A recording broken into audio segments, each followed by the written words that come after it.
Hey, how you guys doing? This is SEIJIHITO here bringing the news. So I remember Tippy told me that you guys were going to have about a good 2 days of WrestleMania. So I was like, all right, I'm just going to take a break on the live stream, allow everybody to get their wrestling directly in and go right back to it. Also, on top of that, we also had the passing of the Pope.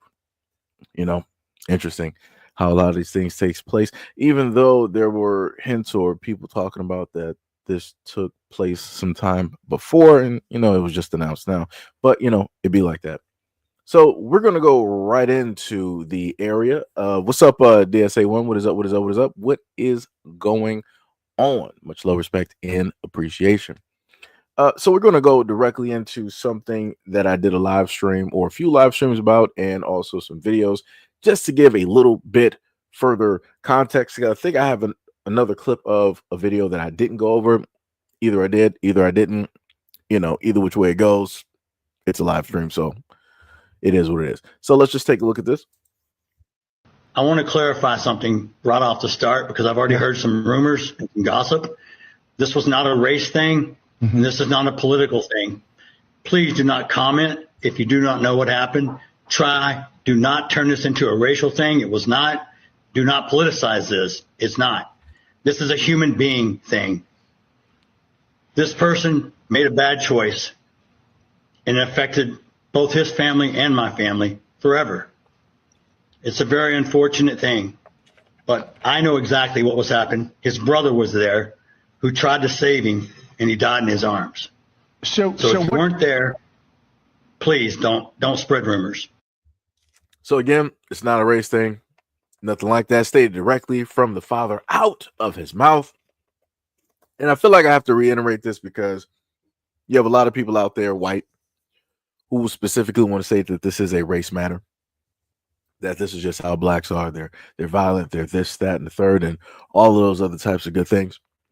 And they're trying to use this again in order to goad or to bait people into this type of feeling, to make white people seem as though that they're just fearful and scared when it deals with being an American, being around, black people, and trying to make it seem as though that white people are just 100%. Anytime black people wake up, we just wake up solely to go into white areas or white communities or whatever, or what have you, and go specifically after them. Again, crazy.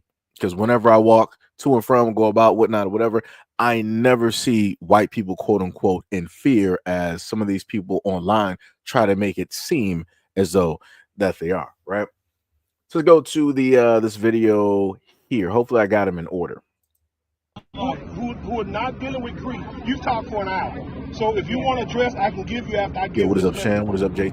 What up, J7? You have a father that's out of respect asking you not to put his son's face in a place. How do you say you're going to represent people when you can't respect the will of the people? Hey, let me respond, guys. There's too much peanut gallery. Can we please let me respond? So you believe? Hey, you believe? I'm having a conversation between you and I. That's just one thing. Listen to this. Austin Metcalf is no longer Austin Metcalf. He is a symbol. He is a symbol of young white people being predatorized and victimized every single day, living in fear. He is living in fear. Our people in this country are living in fear.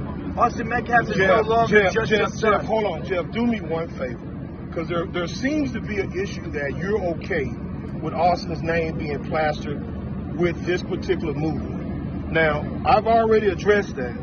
So now I want you to say one more time that do you agree with your son's name and face being attached to this movement? Hey, Jeff Metcalf, this is Jake Lang here. I wanted to talk to you and not be led into a question. This is a legal argument. It's called leading. Do you agree with your son? Can I have a conversation with you? No, because you could have called him before that. You could have called him out of respect. I'm one of the biggest figures in So, America. Jeff, I've given your message. I've given you your message, and here's the response. I've given you your message, and here's the response. This guy said no. What he said was this. What he said was this. He said that you, as a father, should be on the bus with him, delivering the message that he's delivering. Unfortunately, he's not a father, and the gentleman with him is not a father. Maybe they don't understand what loss is. But at the end of the day, I've given your message, and they thought that it wasn't your message. Let me have 1 minute of my message. Call to Jeff him. Metcalf. Call him. Okay, he's on the phone right now. So Jeff, do you, huh? This is not a good faith discussion. Okay, hold on. Here's Jeff. Hold on. So Jeff, go ahead. Go ahead, Jake. Hey Jeff, it's Jake Lang here.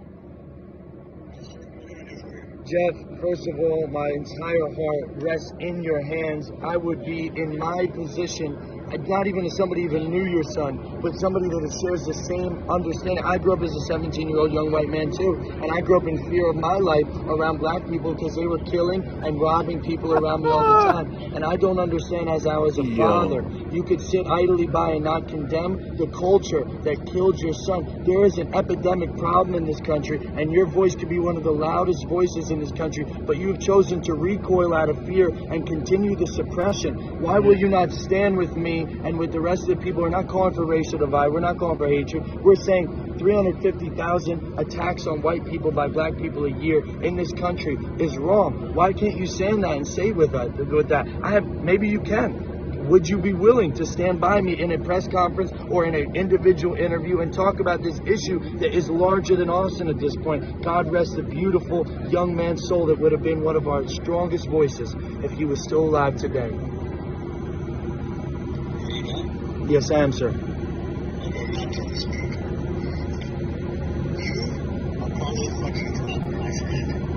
trying to create more race divide than bridging the gap.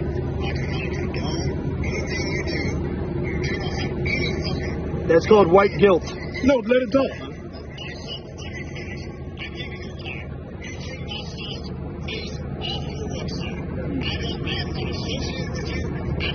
You're creating more Austin Metcalfs with your weakness, sir.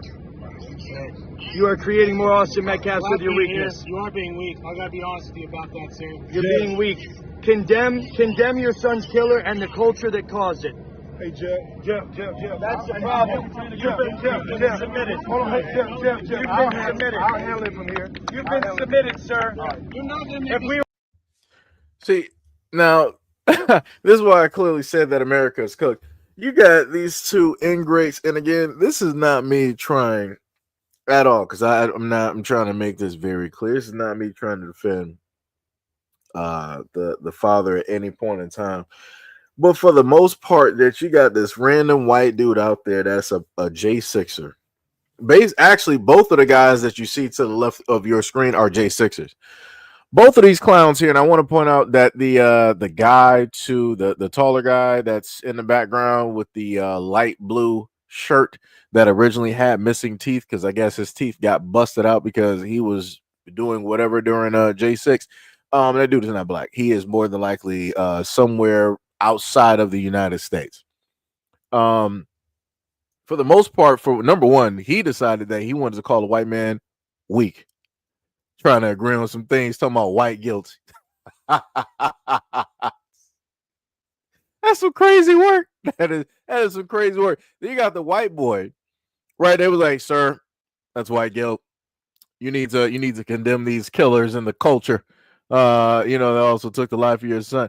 You got to be kidding." Then on top of that, he wanted to sit up there and say what, people? He was like, at one point in time too, sir, I completely understand, because I was a 17-year-old, white kid in America, and I was always in fear of my life every single day because of blacks. Wow. Every day. So since you first came to this planet, your main thing was that I gotta fear black people because they're just damn word. This is why I be trying to sit up there and tell people, like, these are the people right here that you're watching. The main two on the left side of the screen. Those are going to be the ones that inevitably would lead to what we would call and consider race riots, race wars, because that's what they're trying to have take place at this moment in time. They're trying to cause a destabilization in the United States. Now, again, I wasn't, here during the time my grandmother, when she was able to see and hear about race riots and different things like that going on in black towns and cities. Because, again, my grandmother was from the 30s, right? And I wasn't around during the time of my grandmother's mother, right? But in 2025, I can tell you, I can automatically tell you and point to you right now, this is what that looks like. The type of rhetoric that you hear, the type of ignorance that you hear. And he going to sit up there and be like, I'm not trying to, spread hatred or divide. Really? But at the same time, you're saying that you understand what it's like to be a 17-year-old white boy in America, and that your whole life, even till this day, you're in fear of black people. Really? But then you got somebody, and this further proves what it is, right? So number one, you got a black man in a cowboy hat standing directly in front of him. I don't see him in fear of his life. I don't see him having a posture. I don't see him having to carry several weapons, a tank, having to have, private guards and the FBI and the CIA, Rangers with attitude, the Brotherhood, the X-Men. I don't see none of that directly with him when he's talking to that black man that clearly has more weight and more muscle mass on his body than that white boy does. Nor do I see that white boy in fear of his life of that, quote unquote, melanated guy that's in behind him. That's a part of the peanut gallery, the cosign crew, being right up there, just speaking. So this is what I like to showcase to people when people want to have these conversations, and how disingenuous a lot of people want to be when they want to portray one thing, but when you're looking at reality, it's not matching up with the words. Because if this white boy at all wasn't fearful of black people, he wouldn't be around anybody that even looks black anywhere close. You can be an octamarine, an octamaroon, right? He still would look at you sideways, but like, nah, you can't be here because you're a little bit too close to them. But yet here we are. And this is what it looks like when you have people that want to start these wars and these race riots that they've been, my people, my great grandma and Timmy Tall sat up there and told me there's going to be a race war, race riot. And the blacks are going to sit up there and come after the whites. But actually, we're not. You guys just have this type of fear when it deals with black people because you know the things that you've done historically. It's written directly encoded into your DNA, been passed down along with the type of hatred, along with the type of bigotry and everything else that you have directly within your system. That's all there. And with all of that great amount of racist wisdom that you have, it also comes along with fear and guilt because you know everything that you've done, sooner or later, you're going to have to pay the price. And that's what I said a few live streams ago, right? The amount of sacrifices in America that have been made in order for white people to hold the power that they still have at this moment in time, which realistically is sliding. The scepter is falling directly to the floor, and you're trying to just sit up there and catch it before it hits the ground. As you trying to get that last little grasp of power before it's finally gone. That's the actual fear. That's the 100% actual fear. And also because you can't keep up with the deal that you originally made, now sacrifices have to happen. And guess what? Those sacrifices are now hitting home. You can't no longer sacrifice the same people that you were able to sacrifice in the beginning in order to stabilize and hold that power. Yeah, now that's not enough anymore. Now it has to be a little bit more personal. Now it has to come from self. It has to be something that you actually love, something that you actually care about. You actually got to give a pound of flesh in order to keep the ball rolling. And this is where we are at this moment in time. So now they're trying to start this race war, this race riot, because they know that this is realistically the last ditch effort to really hold on any sense of real, true power. Right? But let's continue. And I travel across the country to reduce violence in black communities. Thank you. I stand with you, sir, on a on regular that. basis. But today, I'm here on behalf of the father, Jeff Metcalf. Okay. And what he's asking you is to not use his son's image or likeness in what you're doing. You can do what you do, but that's not what he wants his son tied to. Okay. Out of respect for that family. Now, I would ask Jeff Metcalf if he would be bold enough to act like a father of a deceased young man that was murdered instead of being somebody suppressed, worried that he's going to spark the next race riots or some type of thing. He needs to stand for righteousness, not for the consequences of righteous actions always need to be taken seriously. He needs to be righteous before he is fearful. He is acting out of fear, not out of righteousness. He should have been on the top of the bus today. He should have been standing shoulder to shoulder with me. Are you a father? No, I am not. I'm a father. Hold on. Amen. I'm a father. As a father, there is this thing called grief. So let me tell you what's going on in his house. He's getting swatted. His only other son. Who is swatting him? Well, Which community? No, we don't know the community, but it's happening. That's on the police to find. Secondly, he has a son who's a twin, who his son died in his arms. So that means he needs to navigate that. Then his son, who's his only son, is getting death threats. So as a father, his hands is full. So the last thing he wants to be tied to is having this complex of race. So yes, violence is bad. Young black men are getting killed every day by young black men across this country. Yes, but I'm not a member of that community. I'm a member of my community, and my community is being victimized by the community of violent black. But here's the degenerates. But here's the problem. They're degenerates. When you stand up in the name of God, there's one body.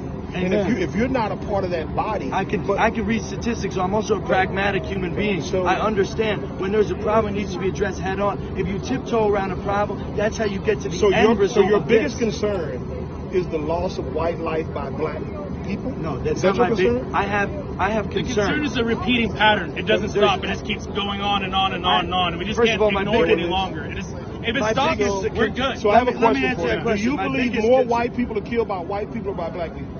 Listen, by strangers, it's 2-1. Every single race in domestic issues, because we live amongst each other, and uncles kill uncles and drunk at barbecues and stuff like that. It's always the same amount. So your response is let me respond, please. Please let me respond. Your response that Mr. Metcalf needs to get on your bus and tell people if I was him, I would do it. But he's not you. So what I'm saying I'm telling you, I'm somebody that stands for what I believe in, and I don't cower when it's time to stand. If your desire because of fear. My desire is that another Austin Metcalf does not happen next week. And if I was his father, I would stand righteously to say, yes, but I'm a man. We all have comments. So you're speaking for his father. Hold on. We know. No, I'm speaking for white men in this country. Are you a father? White people in this country. Are you a father?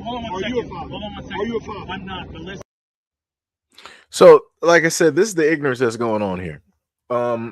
Some years back, I did, irregardless to how white people basically feel, this is basically the facts, since you have a lot of people that always want to talk about stats.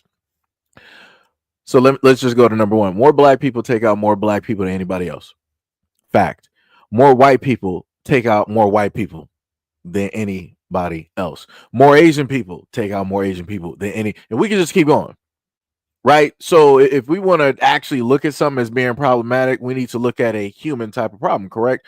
But that's not what he wants to do, even though he says that he's coming, because he is this man of God, and he wants to specifically speak for the McCaff family and all this other type of stuff and yada, yada, yada. Again, it's wrapped up in racism and supremacy. That's 100% what this is.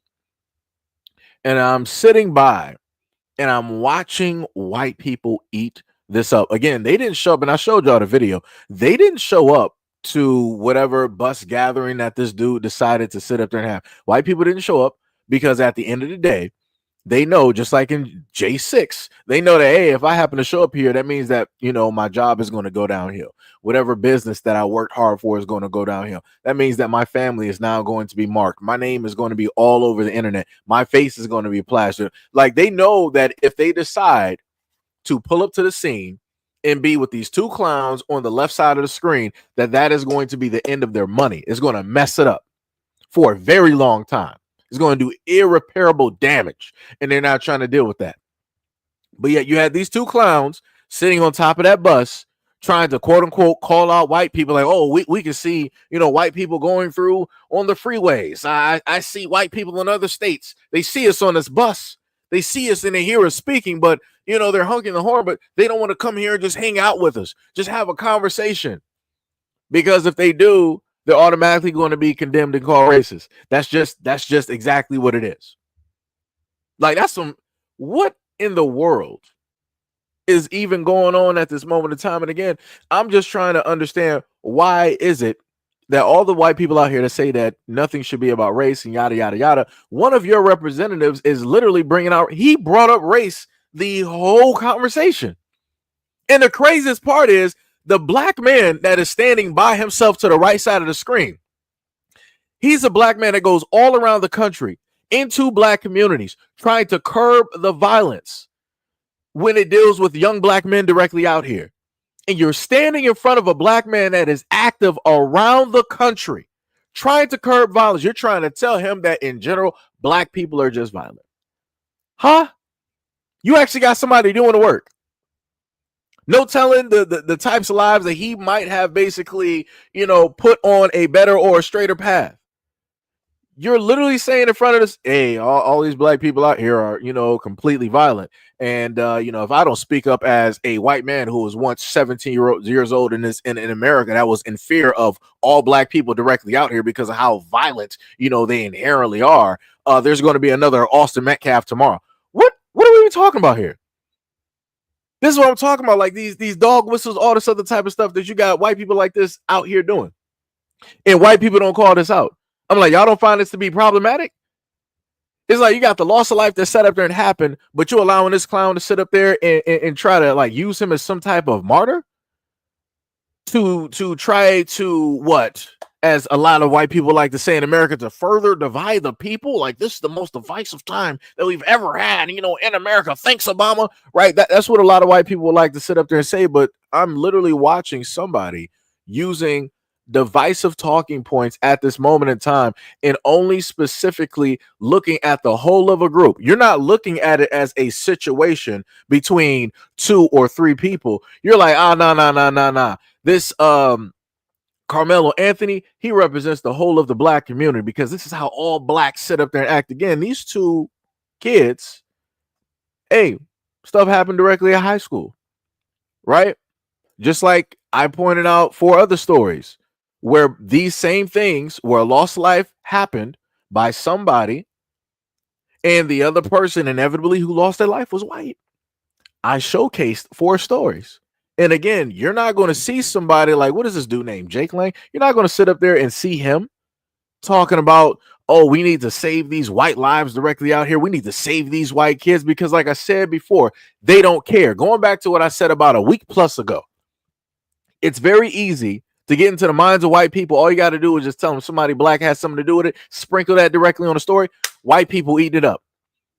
But I, as a black content creator, showcase 4 stories where white lives were taken, young white lives were taken by other white people, dead silence. You don't have white people trying to go up and help out the parents. They're not worried about the medical bills. They're not worried about the burial. They're not worried about the parents. They're not trying to sit up there and send their condolences. They're not trying to send no type of prayers to those white people that lost their children at the hands of other white people in their community. But here you have Jake Lang and this clown right behind him deciding that they want to use Austin Metcalf as a poster boy. Like, yes, this is why us whites need to sit up there and stand up because look at these blacks. Look at what they sit up there and do. That's some crazy work. That is some crazy work. And white people, y'all allowing this to happen. Y'all allowing this to happen. Never at a point in time have I ever seen white people try so hard to be victims somehow. I've always heard white people sit up there and tell me that they were never victims. They can't be victims, all this other type of stuff. It's everybody else that basically wants to take the position of white people. In order to do that, they decide to do this whole victim circ and jerk and all this other type of stuff in order to, take over the throne that is rightfully theirs. But here I see, quote unquote, the King of Kings deciding to sit on a soapbox and be like, yes, we're victims. Look at what happens to us. Look at the stats. Look at how everybody's attacking us. That's a victim mentality. How does that work? You can't sit up there and say that you're a king and a victim at the same time. So it's like, which one is it? Which one is it? And I keep saying this for like several live streams now. I'm still trying to figure that out because I haven't got anybody to literally give me an answer specifically on that. It's crazy. That is crazy. Oh, I love you. Let me shout out to the white people right quick. Shout out to the white people. So to anybody white, before y'all want to start coming up and trying to say that I'm racist, I want you to look at one of your people right now that decided to roll up to the scene and call a black man a monkey. So I just want to highlight that. So like I said, to the white racist people out there, thank you every single day for rolling up to this platform, showcasing your ignorance and your racism. Like I said, I like the honesty. I like my coffee in a nice white cup. I like it. Love it. That's the only way to have it. Can't have it no other way. And you showcase it on an everyday basis. Look at that. So like I said, can't nobody tell me nothing. Can't nobody sit up there and try to tell me, oh, Seji, you're just racist. Nah. I ain't never pull up to the scene, sit up there and do some stuff like nah. Nah, baby, I ain't never do that. I love it though. I like it. I love it 100%. You said you're literally blaming white people for what black people do. You didn't hear me sit up there and blame anybody. I just sat up there and said that I don't understand how kings can be victims. You didn't break that down for me. Your comprehension is completely lacking when you say that you're trying to, explain to me what it is that I said. I clearly stated that on one end, white people want to complain about black people always complaining to be victims, talking about the past, all this other type of stuff. But at the same exact vein, you got the King of Kings now coming into the court talking about, oh no, I'm a victim. I'm right here with the people. I'm a victim as well too. Look at what it is that I suffer and look at what it is that I go through. Woe is me. Woe is me. Cue the violins. That's some crazy work. That's some diabolical work right there.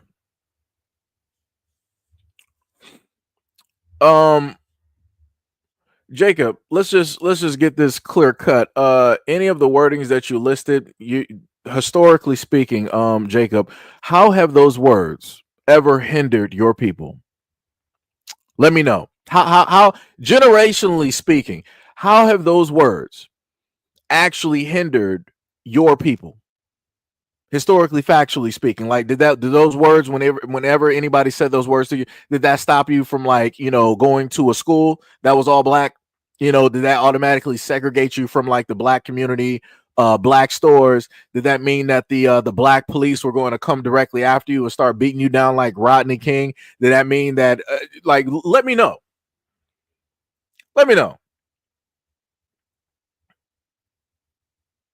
Let me know. Let me know what is going on. Diabolical work. Crazy work. I love it though. And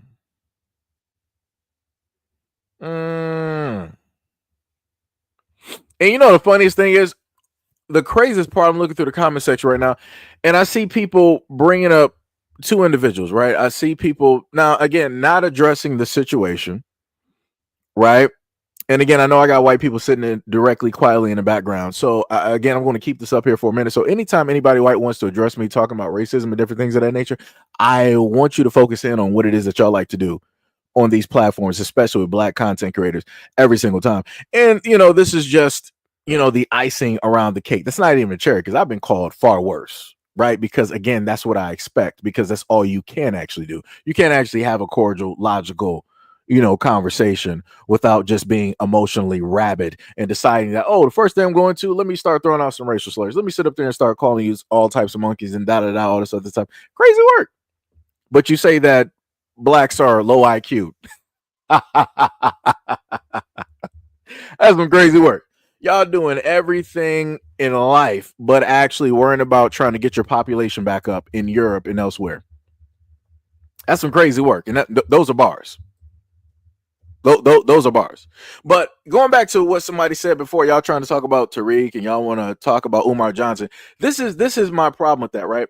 For the white people here that got a problem with Tariq and Umar Johnson, why don't y'all be heading to their platforms and their live streams to actually have a conversation with them? Did they block y'all? Did they just completely ignore you? Because again, I'm different from them. I'll actually, spend a little bit of time having a conversation back and forth and different things like that. Those guys are too busy. They got, hundreds of thousands of people, reaching out to them, trying to have conversations and different things like that. They'll make sure to sit up there and get you directly out of the chat. Won't even give you no attention. Won't even sit up there and address you, no matter how many profiles that you got. I sat up there and told you I'm different. No. We got a little bit of time. So again, that's why y'all here.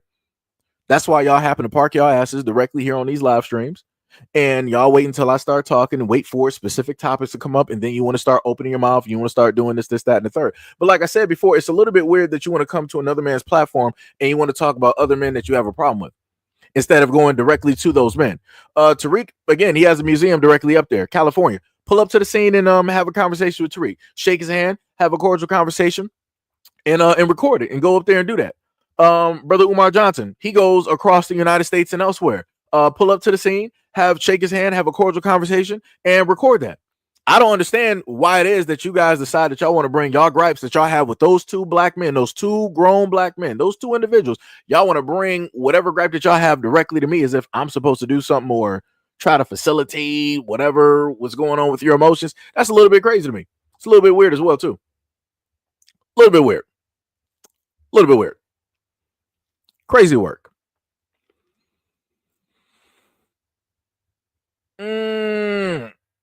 So, Jacob, you said that I'm blind to a lot of stuff. I can tell that you don't actually pay attention to a lot of live streams that I've actually done because I've addressed a lot of things. So if you hear me talking now, this is also going off of like several other live streams, like over 50 plus that I've already done. So like I said, it's you're not even going to be able to play catch up. And I know within your old age, you're not going to play catch up and to actually logically understand my point of view and where it is that I'm coming from. So you would rather just sit right here and just do this.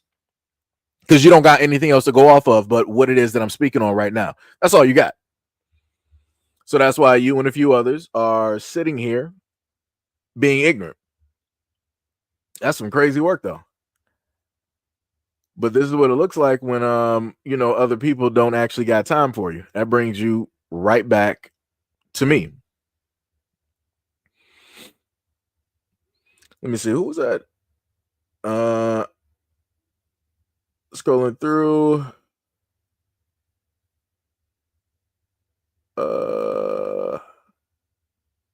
So you said, hold on. Let me see this.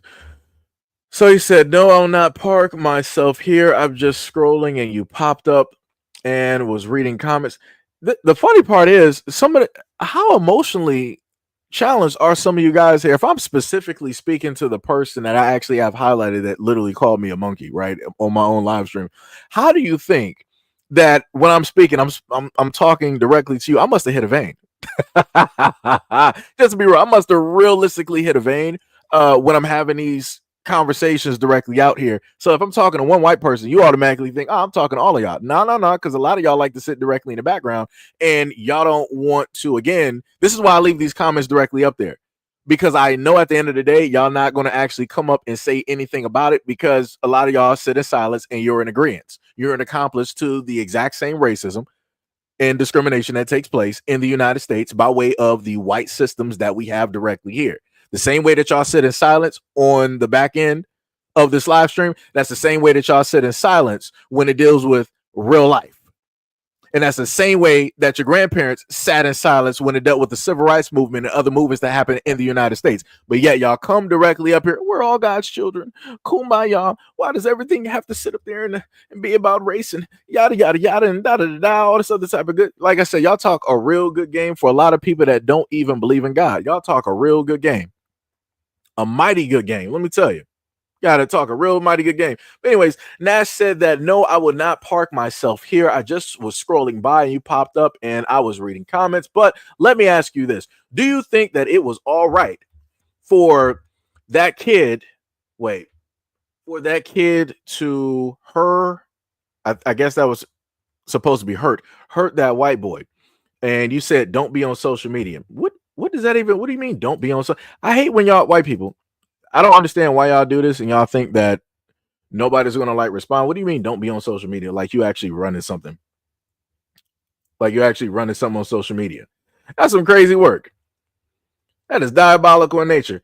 So let me just put up the same picture that I actually put up for one of the videos, right? So you wanted to say, do I think that it was right? Like I said before, I don't condone stuff that happens directly out here, but I will sit up there and tell you this. If somebody tells you to leave them alone, you leave them alone. You respect that person's space, right? As another human being to another human being, right? If I came up to you and I just wanted to ask you a question or whatever it was, and you, who am I talking to right now? It was Nash 350, and you sat up there and told me, no, leave me alone. I don't want to be bothered. I'm going to respect you as a human being. You said, no, leave me alone. I don't want to be bothered. I'm not going to sit up there and pester you with a question. You said, get out of your space. You said, vacate the area. I'm good. That's all it is. It's that simple. Now, if I decided as the same person that I was going to ask you a question that I wanted to antagonize you after you told me to leave you alone, and you happen to tell me that again, it's like, yo, if you don't leave me alone, hey, something's going to sit up there and happen. I decided to keep antagonizing. I decided to keep orchestrating different things to take place in order to goad you, in order to get a reaction of which I don't know what's going to sit up there and happen. That would be on me. Because you clearly sat up there and told me that you don't got the time. You don't want to sit up there and be bothered. I didn't want to sit up there and respect that. I didn't want to mind my own business. I wanted to do what it is that I wanted to do. So therefore, guess what? There's ticket prices out here, people. There are ticket prices directly out here. If people happen to play games, this is what it looks like. So again, if you decided as that person that was annoyed with me, you told me a multitude of times, leave you alone, and then you just decided to sit up there and knock me out real quick because I didn't, hey, that's on me. Because you told me how you was feeling. You told me how it was. But like I said before, even when you explain it to have people understand it, they still don't want to understand it. But like I said before, to any white people out here that want to talk about the whole McCaff situation and Carmelo Anthony, where were y'all at when I talked about these other white stories directly out here? And then I want to showcase the bottom white boy. He wanted to take, he wanted to go, I have to word it differently. He specifically wanted to go after President Trump. And like I said before, I hear nothing but dead silence from all of y'all when it did. Matter of fact, let me just put up. Can I put up this image right here? Yeah. So this white boy right here, he wanted to go after the sitting president because he said he was doing it for y'all white people. He said he was doing it for the white race. He was doing it for y'all longevity. He was doing it to save the country. Now, make that make sense for me because y'all want to be all up in arms and y'all want to talk about, oh, Carmelo Anthony, this and that. Why ain't y'all having that same energy for somebody who was trying to attack a sitting president, saying that he was doing it for y'all? Why? Where y'all mouths at right now? Y'all just blindly just ignore this stuff every single time. And like I said, I'm a black content creator pointing this out to y'all. And y'all don't got nothing to say. Y'all don't got nothing to say. Y'all just go beyond this. Like, I thought that this was like important. Hold on, now I can actually get off. Wait, let me go back up to Jacob real quick. Hold on, wait. Because I like highlighting those comments. Hold on, let me just highlight Jacob right there. Let me give you a gold star there, buddy. Right, and let me go to where was he at? There was somebody else talking about like the per capita thing. Let me see here if I can find you. I got to go back down just a little bit. Let me see, Betty. We got Sunkiss. Yo, what is up, Sunkiss? What is up? What is up? Also, shout out to bro Allen. Much love, respect, and appreciation. Right. So this person was basically saying that I'm just, starting a whole bunch of nonsense. No, actually, I'm not. Actually, I'm not. I'm trying to bring people into awareness, especially white folks, because for whatever reason, emotionally, y'all just ain't clear. Y'all just ain't clear. You ain't even paying attention to what other people are trying to goad you directly into. Like you're walking stupid, literally into a burning building willingly because emotionally you just want to be led there. You want to forego any type of logic, anything else, and you want to just willfully just go into this door and just let anything happen. And I'm pointing out to you that amongst all of the stories that be covered, there are other stories directly out there that are problematic or even more problematic, and y'all don't got no type of voice directly on them. And it's crazy to me. And I went to all of y'all news sites to happen to see what the comments look like, and the silence is deafening. But here y'all go pulling directly up to the live stream, and magically y'all got all the mouth in the world. Magically, you're sitting up here raising, you're causing a further divide in America. How can I do a further divide of anything against this right here? He literally said this. And you talk about I'm divisive?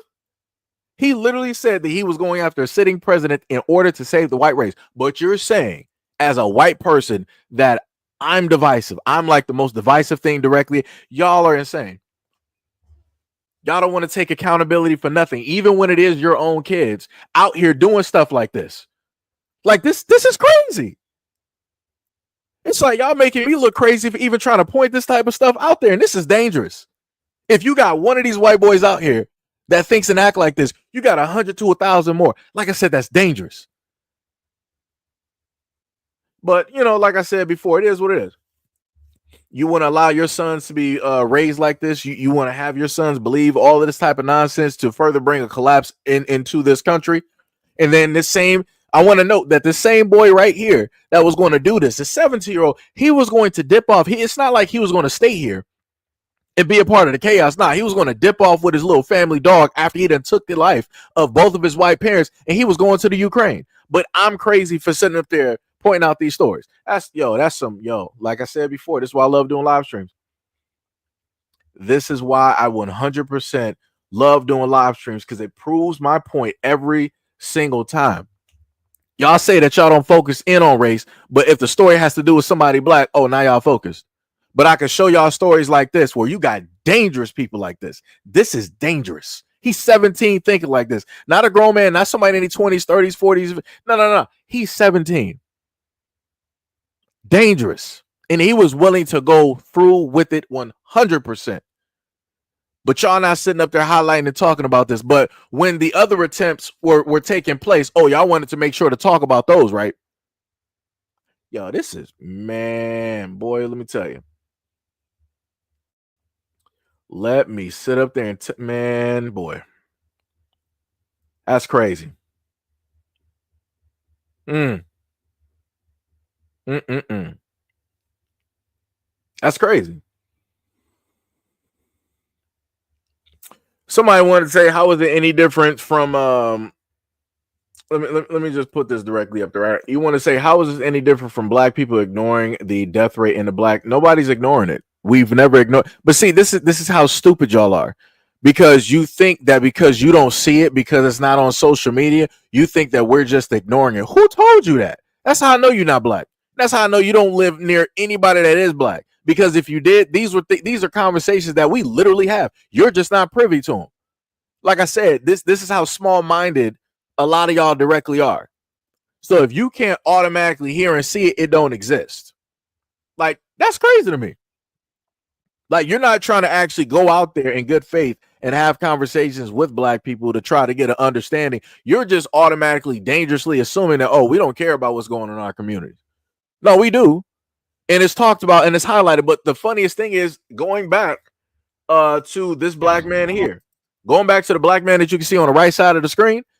He's one of the ones directly out there going through black communities, and he's specifically talking to the youth to curb the violence directly there. But whenever y'all want to talk about black on black this and that, y'all never talked about the activists that are doing the grassroots groundwork, because y'all, as white people and many others, y'all don't actually care. You don't care. You don't care if there are actually black people that's trying to like do this or do that, because if you did, you would actually be, talking about them. You'll be reporting on them. You'll be actually doing blogs and articles and highlighting news. But again, y'all ain't trying to go that far. You just want to further prove the point that, oh, blacks don't care. Blacks do this. Black are everything negative, criminal minded, and they're just trying to kill everybody. Like I said, y'all don't actually genuinely care at all. And it gets proved every single time in these live streams, every single time when I go through the comment section. Because like I said, instead of just sitting up there writing in the comment section, basically saying that black people don't care, I'm a black man talking. You could have literally just asked me, but you didn't even want to do that. You literally have somebody live talking to you that you could actually get at least some type of firsthand information from. You didn't even want to go that far. You just wanted to go on your own theory. And this is why black people consistently say that the most dangerous place for a black person to be is in the imagination of a white person's mind. That's facts. Because in your imagination, anything can sit up there and happen. You don't want to see, like I said, y'all don't imagine anything positive when it deals with black people, at least. Nothing. You go off of what you see in the media, by way of television, movies, books, You may go over some stories that you heard directly on the news. Again, none of these things that you're hearing are indicative of every single black person directly out here. But hey, who am I to sit up there and say? Right? But no matter how it is that I slice it, no matter how it is that I can bring proof to, hey, I got stories out here of young black people of different ages doing positive and great things for other people in all other different types of communities. Y'all don't even care about that either. You guys only literally fixate on the negative because that's the only thing that can get y'all attention. That's the only thing that can sit up there and draw you guys directly in. It's like y'all feed directly off of that. It's like y'all can't live off of anything positive that black people do. So this is why all that stuff got burnt down, turned to ashes. This is why I got destroyed. Again, history that y'all don't want to talk about, that you make sure to skirt away from, that you make sure not to put in the history books. Y'all don't want to talk about all of that ugly destruction directly out there. But when it comes to a point in time that y'all want to really trying to fixate on something, oh, look at what these blacks are sitting up here doing. Look at this high rate of crime. All of these blacks are just sitting up here attacking all of these white folks. You know, I'm an even type of player, right? Let's just say that the numbers that he gave are correct, right? That is problematic, right? And I could admit that, right? If we're to just play these types of games, no problem. Let's also play the game of looking at history. Let's historically also look at who has the most blood directly on their hands when it deals with communities being burned down, torn apart, ravaged, destroyed, firebombed, people just being moved directly off of their land, people, having for lack of a better word, a picnic, people creating Christmas tree ornaments, people turning people into the front cover of books, leather shoes, earrings, necklaces. Like if we really want to sit up there, and if people how the younger generation, like to say it, if you want to go body for body or band for band, you got it. White folks, realistically. But this is when y'all start talking about, let's not talk about the past. Let's talk about the here. No, everything matters, right? This is why y'all still teach y'all white history, talking about like World War I and II and Pearl Harbor, the Civil War, and all these other things y'all are, a part of. Right, that's the past. We really shouldn't be, focused on. It's great. You might have won those, whatnot, but that's old, right? What have you done today?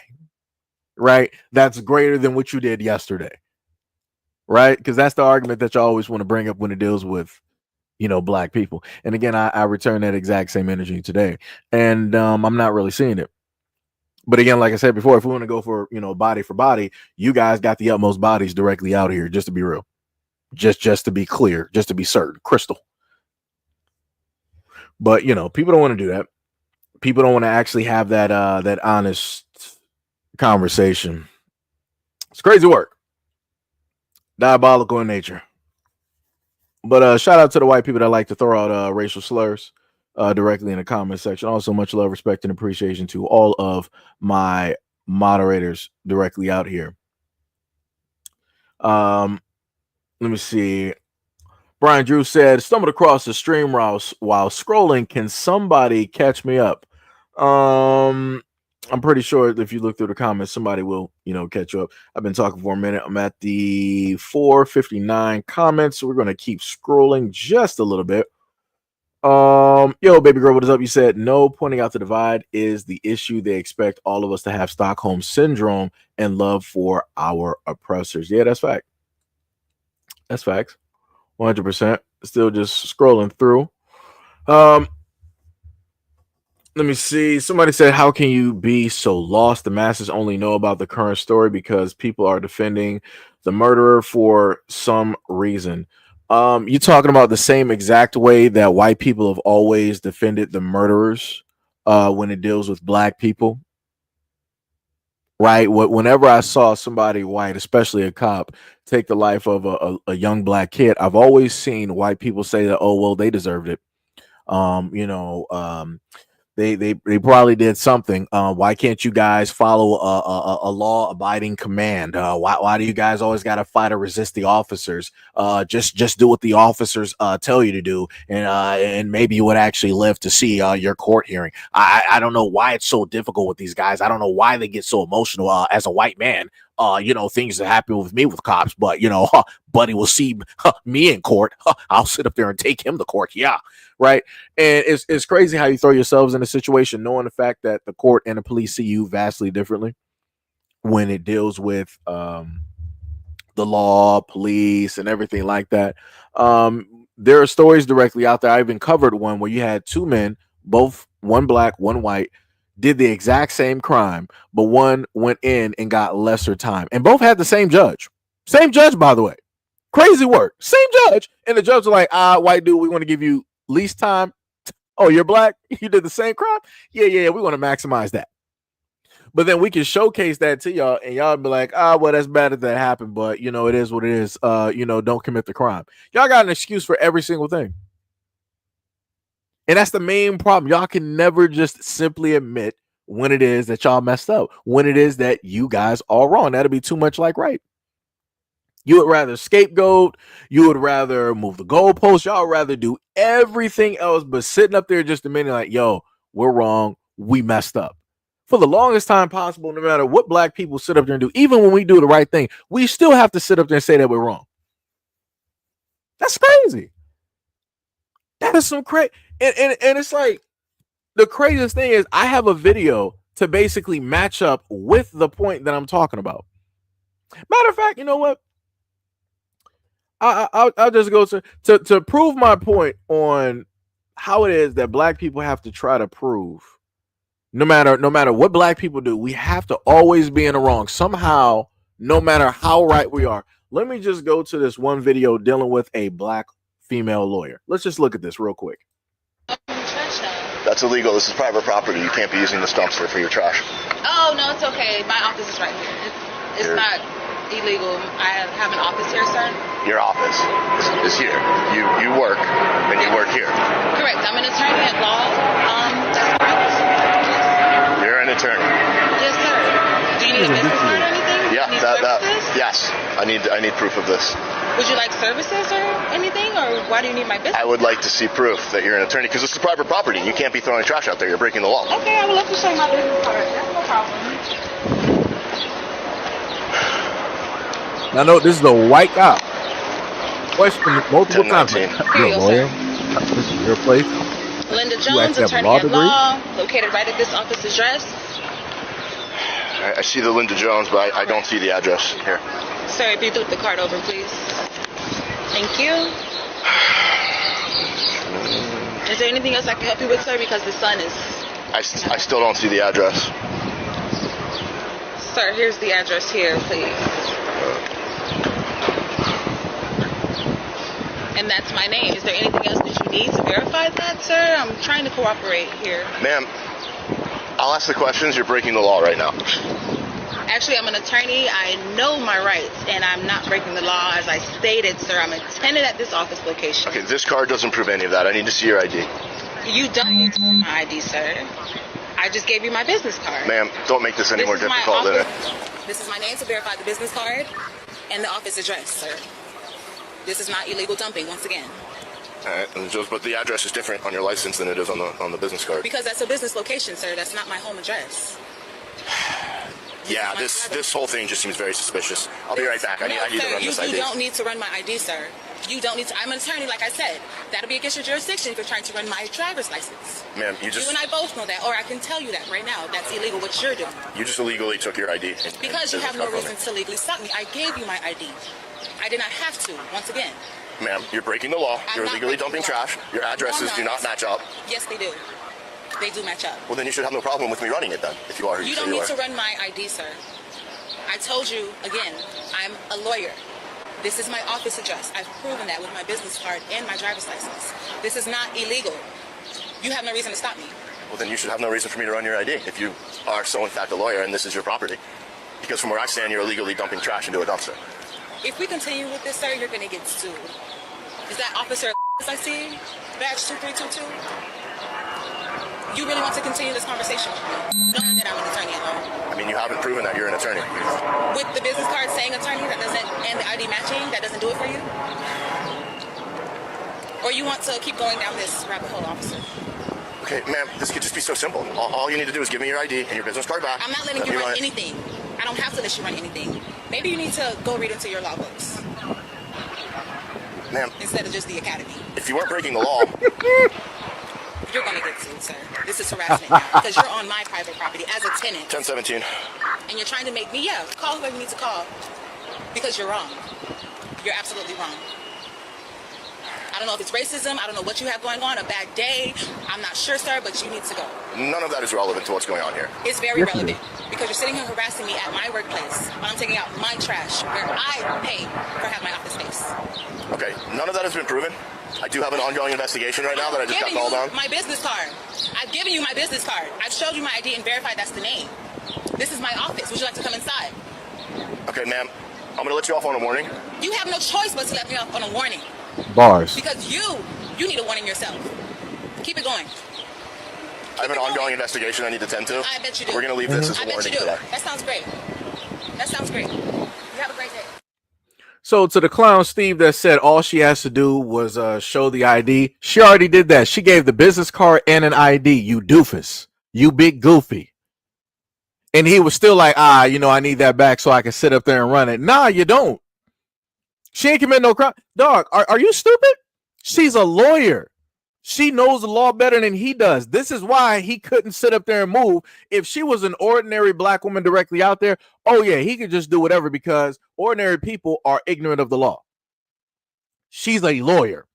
He already knew that if he wanted to even try to push this a little bit further, it's going to open up a whole can of worms that don't even need to be open. She has the unique ability and the power of a law firm directly behind her to go after everybody. She could start looking through cases that probably don't even need to get looked at. She could probably start opening up files on officers that don't need to be looked at because there are more than likely a lot of officers right now that shouldn't even be on the force. They shouldn't even be allowed to have a gun and a badge. Like I said, he knew how bad that this could particularly get. And he was like, you know what? I'm just going to let you off with a warning. Trying to save face. Nah, you was wrong. Just say that you were wrong. Just say that you're wrong and that you're racist. You would rather just sit up there and deal with this black woman that you thought was not a lawyer because, again, he scoffed at her a multitude of times. You're a lawyer? You're really a lawyer? Law firm where? Where's your ID? Where's the business card? I need more proof. I don't believe. Like, what are we doing here? But like I said, this is the thought process of a lot of white folks directly out here. It doesn't matter how professional, how educated somebody black is, no matter where they are. This is the thought process. You can never be that. This is not for you. This education is for somebody white. You being a lawyer, it's like, no, maybe you work around the law firm. Maybe you clean for the law firm. Maybe you deliver some stuff through Amazon to the law firm, but you being black, being a lawyer, no. Like I said, that same thought process is still around to this day. And that was just shown off here by way of a white officer. Some crazy work. Like I said, when I see white cops happen to question somebody else that is white about something, they don't really do this back and forth. They'll be like, okay, well, I've seen the proof. Like, okay, how are you doing? So let me just, tell you what's going on and why it is that I'm doing this. Their whole tone will sit up there and change. But when it deals with black people, this is the tone that black people normally sit up there and get. It's always disbelief. We're always in the wrong. Like I said, she was 1,000% right. And she was waiting for him. She wanted him to sit up there and keep directly going because she already knew. She was already writing stuff. She was already doing the paperwork and the photocopies directly in her hand. All she had to do was go directly into the office and start printing. That's all she had to do. And those papers would have been delivered fresh within 30 minutes of after this whole thing happening.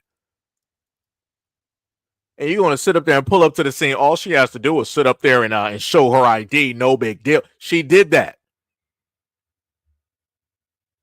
Like, it's some clown work direct. This is why, like I told y'all before, every single live stream, the comprehension is just lacking. Whenever they see black people, they automatically, oh, you obviously just you're being aggressive. Look at the way that you're sitting up there talking. Why don't you calm down? Why don't you not be emotional? Why don't you just give him all the information that he needs and just not say anything? No, she can talk because she can talk that talk because she's a lawyer. Can't nobody sit up there and tell her not to sit up there and talk. Again, she is. How can I sit up there and put this? I was going to use a different word, but like I said, she's more educated than most people that are in this chat right now when it deals with the law. So for any white man out here that want to sit up there and say this, that, and the third, I need you to shut up, because more than likely you yourself didn't even pass the bar. You didn't even try to go for the bar. So it's like, it's crazy. It's like I got a lot of Al Bundys in here thinking that they lawyers right now. Like, this is crazy. Like, what's going on here? Like, dog. You're a high school superstar that never made it. Like, what are we doing right now? You still hanging up your jersey that people don't even remember. Your jersey never even touched the rafters. Like, what? Like, what? It's not even up there. And then you got the nerve to try to switch careers every single time you see a video dealing with black people, and you're gonna automatically take the side of somebody white. This is what we be talking about right here. And y'all wonder again why everything is so jacked up. That's some crazy work. That is some crazy work, man. Like I said, just like Tippy said, I hope she sued. I hope she sued 100%. And I hope it opens up cases on all of them. Like I said, he is going to be blamed for all of it. Matter of fact, just to go back to this, I got a whole nother video. Right? Because a lot of people want to say, oh, Seiji, you're racist. This doesn't just only happen to black people. This happens to white people as well. No problem, I got you. But when I happen to showcase what happens to white folks, the comments that I get are vastly different. Like I said, Steve was like, all she had to do was just, show the ID. No big idea. No big deal. Let's go to this other video. Hey, boss. He was shopping for his wife, wearing a shirt and tie, no crime, no cause, just a cop demanding ID without legal grounds. In the U.S., you're not required to show ID unless you're legally detained. Don't let intimidation replace the law. Come over here real quick. Can I see your ID? Sorry? Can I see your ID? Ma'am, don't worry, this will just take a second. Before you start going rifling through there for your money, if I could just see your ID real quick. See my ID for what, man? I'm out here trying to make sure everyone's safe. I had a call. You fit a partial description. Again, I'm so sorry, ma'am. I don't mean to interrupt your business. Description of what? Right. I'm looking for a guy causing trouble, and you seem to be a gentleman. For the past 30 minutes, I'm just here shopping for my wife, man. I mean, if you look around, this isn't really a store for you. What? I'm shopping for my wife. You married to a sorority girl or what? Like, I mean, look, this doesn't. My store is a boutique for all women. Okay, well, that's neither here nor there. I don't. Question, man. I mean, like. We had a guy that was on the run and he dipped into a boutique. Sir, do I look like I've been on the run? I have a tie and I'm in the middle of a boutique here about to check out. Are you going to comply or are we going to have an issue? Because all I need is your ID and then we can go from there. So once I see your ID, we can go from there. And then I can let you pay for No, you're not going to get my ID, and no, I'm not going to comply. I know my rights, and this is definitely against the law, so no. Okay. I'm going to finish paying for my wife's blouses here, and I'm going to exit the store. Well, I'll be the one to decide what happened. I don't mean to interrupt your business, but I need to make sure you're not someone that's a threat. And if I need to see your ID... It's like a prank or something? I mean... Again, if I need to see your ID, I need to see your ID. So we can elevate this if we want. We're doing that. Walk up on me and say, hey, give me your ID. Like, You're just some lawyer or something? Actually, I am an attorney, sir, yes. Oh, I'm an attorney, my bad. Okay, whatever. Yes. So then you should know. You're attempting to break the law, and you're doing it right in front of this young lady right here, which is atrocious to me. I mean... Okay. Jeopardy word, I appreciate that. Right, sir. I appreciate the Jeopardy and Scrabble words and all that. But if you could just show me your ID, don't just go grab. No. Do you have any weapons in your pocket? You can't just go. Absolutely not. So you should know I'm the law. So why are you not abiding by the law? I'm so sorry. This guy obviously is on a power trip or something. Don't disrespect me and engage with her. Are you going to show me your ID or are we going to have a problem? I'm going to show you my ID. Okay. Because you're a lawyer or something and you know the law now. I am an attorney. You're going to explain to me the law. Yes, I am. Okay, well then you should know I am the law at this point. Right, and you can't just walk up on me and ask for my ID. I know that. This isn't a law book. That's all cute and all. Is he or is he not detained? Ma'am, I just need to see his ID. If not, then I'm asking you to please leave my boutique. You can go harass someone outside, but this gentleman has been shopping for 30 minutes. I'm not here to harass Yes or anybody. no? Thank you, ma'am. Yes or no? You're lucky that she's going to protect you in this. I'll be outside. We better not have an issue. Are we going to have an issue? I'll have security walk you to Thank your you. car, sir. It's fine. I deal with this kind of ignorance. Have a nice day, Ignorance. sir. Have a nice day. Thank you. Good. So I'm just a little bit confused here. Sir? Hey, boss. I'm just a little bit confused. Right. So they said that is the officer that was quote unquote questioning the guy. I'm just a little bit confused. Now, again, I've seen a lot of stupid stuff. But this is my main point. When it happens to be black people, we get the utmost questions directly out here. And matter of fact, there was a previous video where I think it might have dealt with, was it protesters? It might have been protesters or something close to it. And I can distinctly remember that there was a white woman that specifically spoke for the black individual there. And because she specifically spoke up, the police directly backed up. They actually listened. The same exact way that you heard in this video. The dude was like, you know what? I'm not even gonna press it any further. You know what? I'm sorry, ma'am. I didn't mean to, really disrespect it. All right, I'll be waiting outside. Like I said, they know how to react with their own people, and they know how to react with black people. Like I said, it's a clear-cut difference because he didn't tell her to shut up. He didn't tell her to mind her business. He didn't tell her like, hey, if you don't stop talking to me, you're impeding on my investigation. If you don't stop blocking my investigation, I'm going to sit up there and arrest you too in your own business. He didn't decide to sit up there and take it that far. He was like, you know what, white woman telling me to calm down. Let me just sit up there and do it. But I'll be waiting outside directly for you. So as soon as you come out, we're gonna have problems. At this time, you might as well just sit up there. Just call your supervisor. Just call the supervisor, sir. Just sit up there and call the supervisor, and let's see what the supervisor is going to sit up there and say. But like I said before, these are the types of things, the types of dealings that you have when cops act like this. As soon as they notice skin complexion, as soon as they notice that you're different, these are the types of ways that they want to sit. And again, you saw it from two different perspectives, one male, one female. Both cops were white males. Crazy work.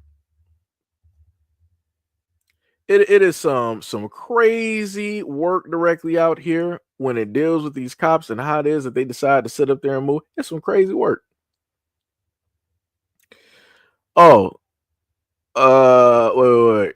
Yeah, I saw Richard up there. He wanted to sit up there and use the N-word real quick. Yeah, I saw him. Yeah. That's cool. Like I said, I'm not too surprised. I'm not too surprised. It's pretty much normal. No other words, are in a sense there at the moment in time to, really actually have, a conversation. It's crazy work, 100%. Crazy work.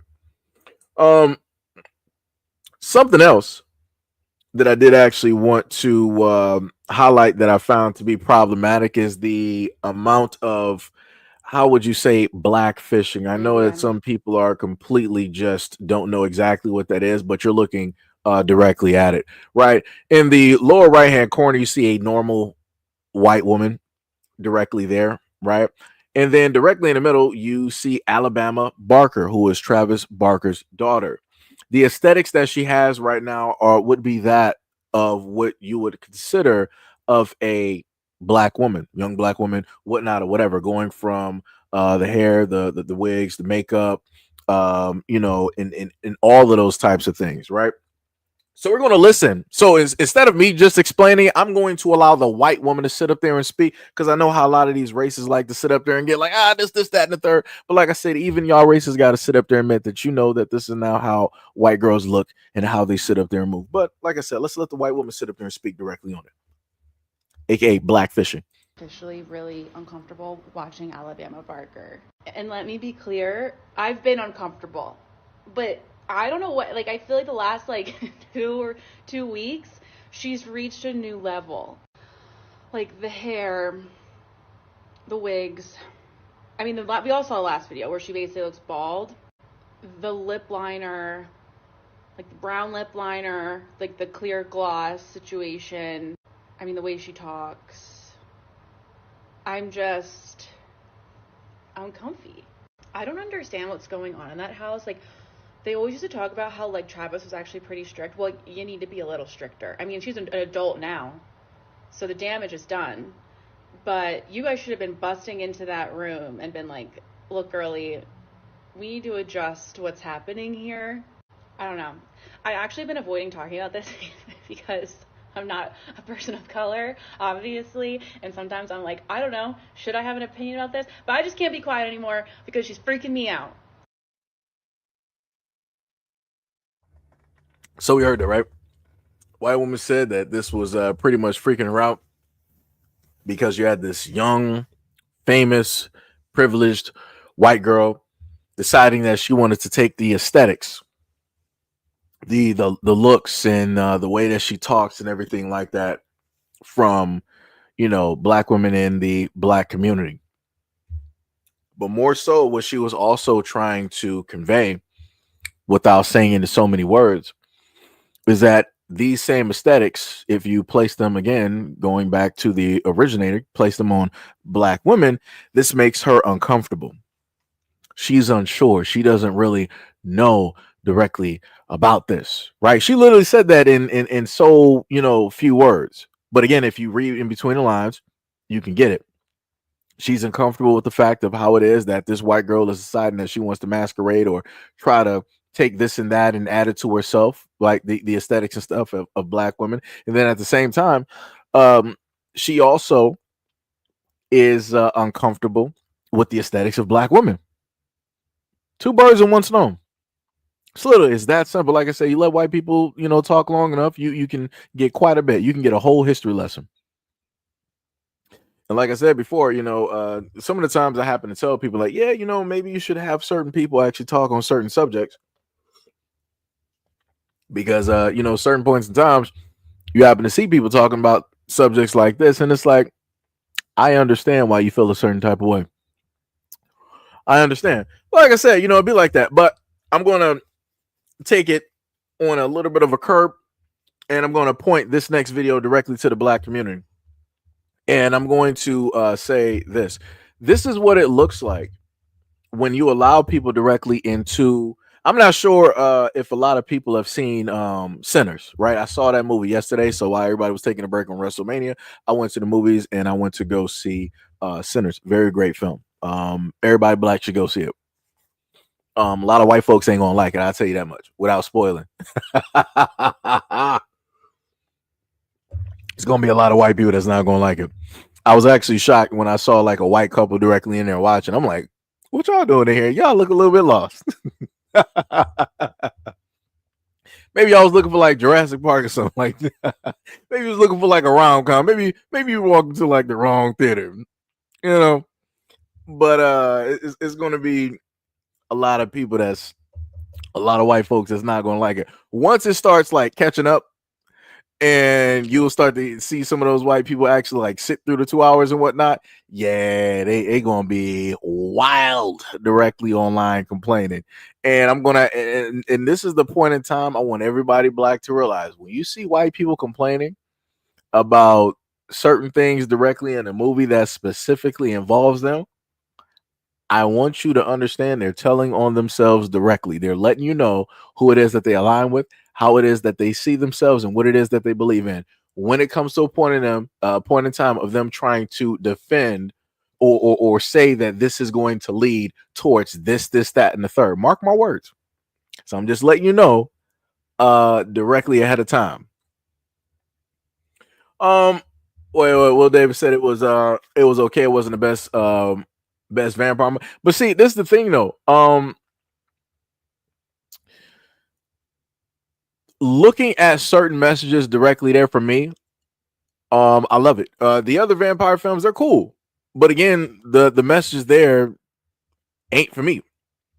Right? I like it when I can happen to see a image. Well, before I get there, let me just play the next video, right? So dealing with Alabama Barker, the main thing, taken apart from centers. In order for things to take place, you have to allow people, you have to welcome people in, right? And when you welcome people in, this is when you enable people to destroy you from the inside. And I mean that by way of both black men allowing this and both black women allowing this, because this is going to prove that fact dealing with this clip. They're the ding dong ditch, but they have to kick the door hardest. All right, so we should go do that, y'all. In this neighborhood, bro, and then we get arrested, dog. Attempted burglary. Like, we black. It ain't gonna look good. You're thinking way too deep into it. I'm saying, but that's the powers that we be going through, man. This shit real out here, you feel me? Next, you see how boring they are? No, we can do it. Let's do it. Now, you saw how she tried to play that real quick, right? She knows that it's nothing but a group, pretty much young black dudes basically there, and random cars she pulled was ding dong ditch. And you're doing that in a rich community. And more, 9 times out of 10, 99.9% of the people there are white. And you want these groups of black guys to go into these rich yards, knock on the door, and run. And the dude was like, "No, we ain't sitting up there doing it." He was like, "We black." He told the director, he's like, "We ain't doing that. We black." It's like, yo, we got too many problems and everything. He was like, especially in this neighborhood, you want us to sit up there and do that, and then we're going to get, hit for like attempted burglary and all this other type. It's like, nah, it ain't even worth it. It's like, we're not sitting up there doing that. And then she wanted to like roll her eyes, and then she was like, "Oh, y'all boring," right? She was trying to use that in order to trigger. And then you heard what his reply was. He was like, "Man, I ain't sitting up there. I ain't born." It's like, yo, we can sit up there and go do it though. Like I said, this is how that happens. I've showcased other videos before where you got Alabama out there with black girls at her house dancing in the background, doing all of this stuff. She got the nails, she got the hair, all this other type, all of those aesthetics. Crazy work. But like I said, you got to welcome people in first. And this is what I set up there and told black people. You welcome so many people in, you invited your own destruction to take place in your own homes, your own societies, neighborhoods, whatever it is that you want to sit up there and consider. Like I said, I don't care if white people sit up there and don't believe it. They anything dealing with black people, they think it's fictitious anyway. Anybody black, go do your research on the black towns and cities that were burned down, that were literally obliterated off of the face of the earth, that no longer exist. Go look those up. Go look at the amount of burnings and fire bombings that took place in black communities over the history of the United States. It's crazy work. Like I said, don't pay attention to nothing that white people got to say, because this is history that they don't know nothing about. They don't even pay attention to. They don't even listen. They think that it's as mythical as like Bigfoot or the Loch Ness monster or aliens. So like I said, their opinion on the matter don't even it don't move nothing. Go look a lot of that stuff up. And this is because we invited a lot of things in that inevitably led to the destruction of a lot of the things that we created. And this is how we are here currently at this moment in time. This is how we are here. Let me see. I'm talking about somebody. Going in on somebody real quick. Yeah, yo, what is up, Odd? You said see white people, you said going around black people looking for trouble, knowing all well that she won't get in trouble. Yeah. That's exactly how she's trying to sit up there and move. She knows that her whiteness is going to allow her safety. Let's say that the guys there actually went with her plan. At the end of the day, the cops are going to pull up And the people in those homes are going to be like, all right, she's innocent, she's white. They probably just put her, up to it or whatnot, whatever. She don't really know what she's doing. She's young and da da da da. But it was these blacks here. These were the dangers. I saw them all around my house. I saw them hiding in the bushes. I saw them doing this. I saw them doing. Matter of fact, hold on, I got you. No problem. I was actually going to sit up there and save this for because I do got a video pulled up, so I'm not going to really go too in depth too much into it, but I'm going to show y'all this image, and this is a video that I'll put it up more than likely today, right? So give me a quick second to actually find the image if I can real quick. Let me see, did I block it out?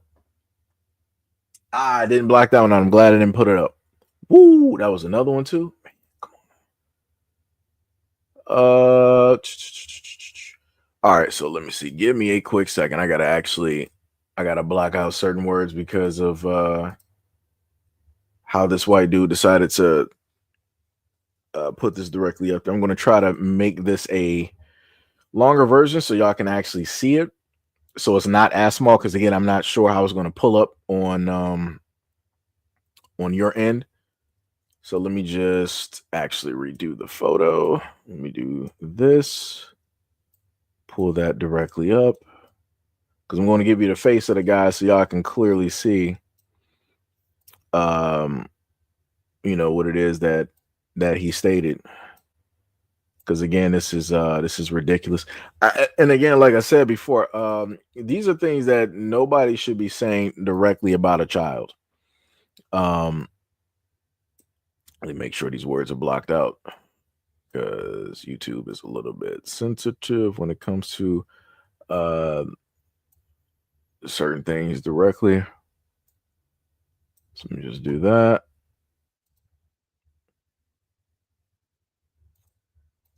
Did I not just?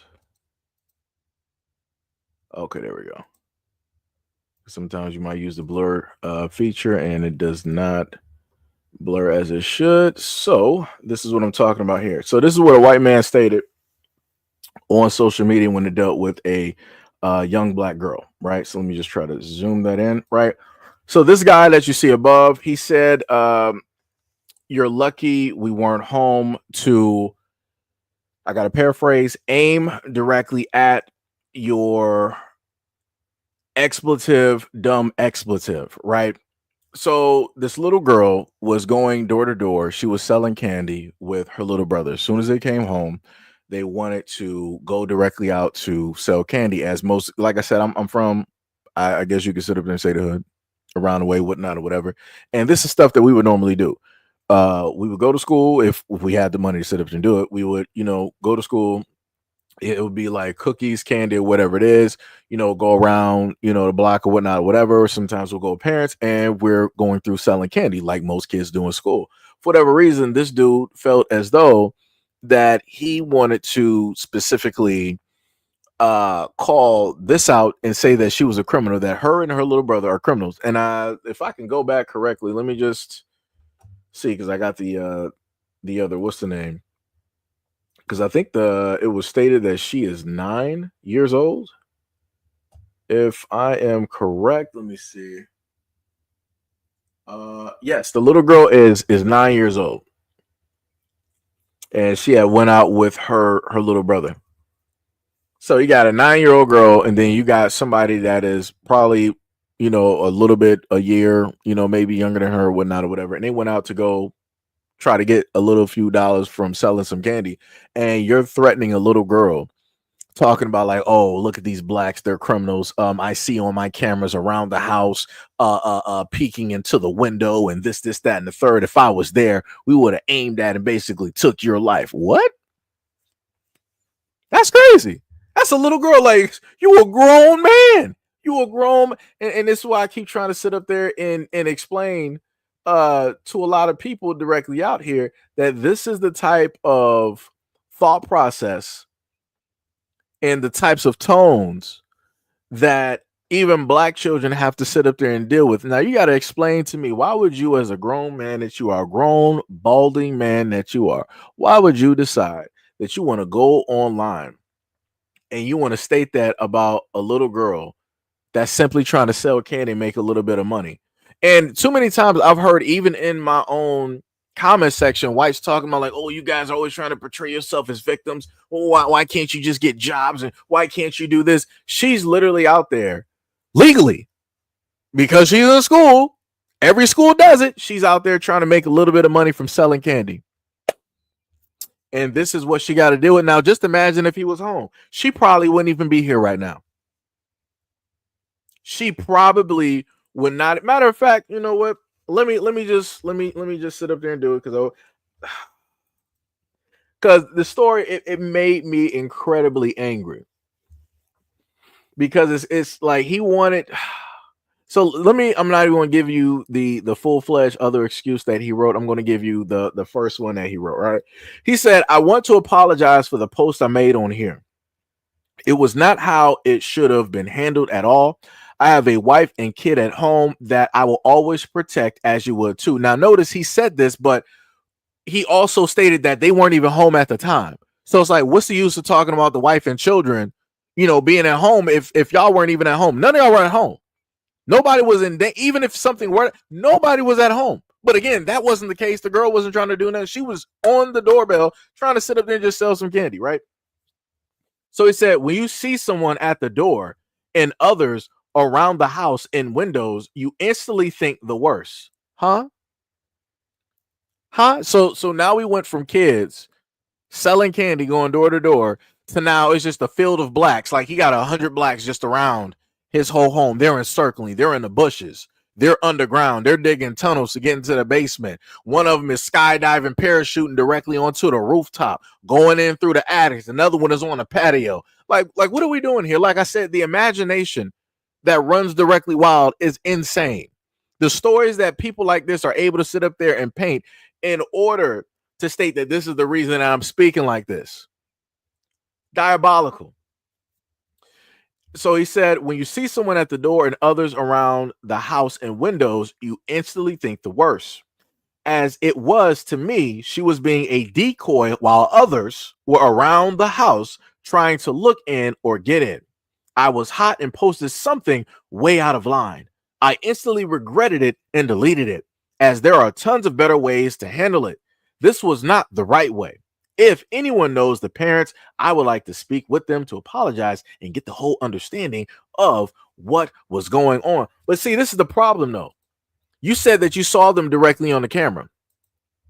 So why would you need to get a full, well-rounded understanding? This is what I'm expecting. This is what I would want.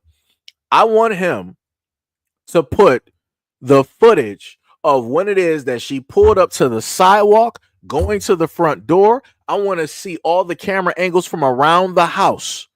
And I want you to show everybody the gangle of blacks, the pack of blacks that were just directly out there circling your house, endangering you and your family, trying to get directly in the windows. I want to sit up there and see that footage. Don't talk about that you want to sit up there and meet the parents. No. You already threatened to basically take the life of that little 9-year-old girl. What's the use of you trying to sit up there and meet the mother? So what, you can actually do it? No. We're not doing that. We're not doing that. And like I said before, when I happen to point out stories just like this, where you got these white men directly out here that want to be as racist as all get out, but they want to hide behind that to make it seem like, no, I'm just being a protector. I just said it out of anger. I was just, emotional during the time. That's not actually me. Cause you know what? I got some black friends. I got some black friends, from, high school, and, this guy, he played basketball because, the blacks, they're gifted, athletically. He wasn't the smartest in the bunch, but, he could really jump high. We really wanted him on the pickup games, in college. It's that type of thing every single time. Like, my cat is black, my car is black. Every time I close my eyes, that's black as well. Like, it's crazy. I see black everywhere I go, right? So I can't be racist. But also on top of that, I don't see color. So again, second time, I can't be racist. Crazy work. So you don't need to meet the parents. You don't, because we already know the type of individual that you are. You're violent. You got weapons directly in your home, and you're willing to sit up there and use them on a 9-year-old for clearly no reason at all. But then you want to also make it seem as though that the 9-year-old and the little brother there, like they were just trying to case the joint, like they were just trying to break in, like they were just trying to like really just rob everything out of your home. Like I said, this is the type of imagination that white people directly have. That's some crazy work. That's some 100% crazy work. But yep, people try to roll up on a platform and, oh, you're divisive. You're further dividing America. You're racist against white people, and nah. This, like, I ain't never seen no white boys pull up to anywhere that I've been, and this was like the thought process that I have. I never had the thought process when, let's say, like I was younger, like playing, basketball or maybe like football in a park, or walking to or from a school. I never sat up there and looked at white boys like, yeah, he up to no good. He probably selling this or that. He probably got something directly on him. He might try to sit up there and spray some people down in the school. I never had that thought process. But in reverse, when I happen to see white people, those are the thought processes that they have about me, that they have about other young black men directly out here, that they have about young black boys and whatnot or whatever. It's that type of generalization. So like I said before, there's a way that black people are raised to see people as human beings, and there's a way that white people are built, indoctrinated, taught by way of lineage and DNA to automatically assume and see black people. Like I said, it's a clear-cut difference. Clear-cut difference, because I know how I was raised. I know exactly how I was raised, but again, the real world actually hits you as a black kid, and it's like, man, it's like, wow, I was I was supposed to, see things, in a sense, a certain way, try to treat those as you would want to be treated, right? Going by the way of the Bible, treat those how you want to be treated, right? Try to give people grace and all that, but you understand that when it deals with the real world, white people ain't giving you that grace. You're a thief. As soon as you come into their community, what are you doing around here?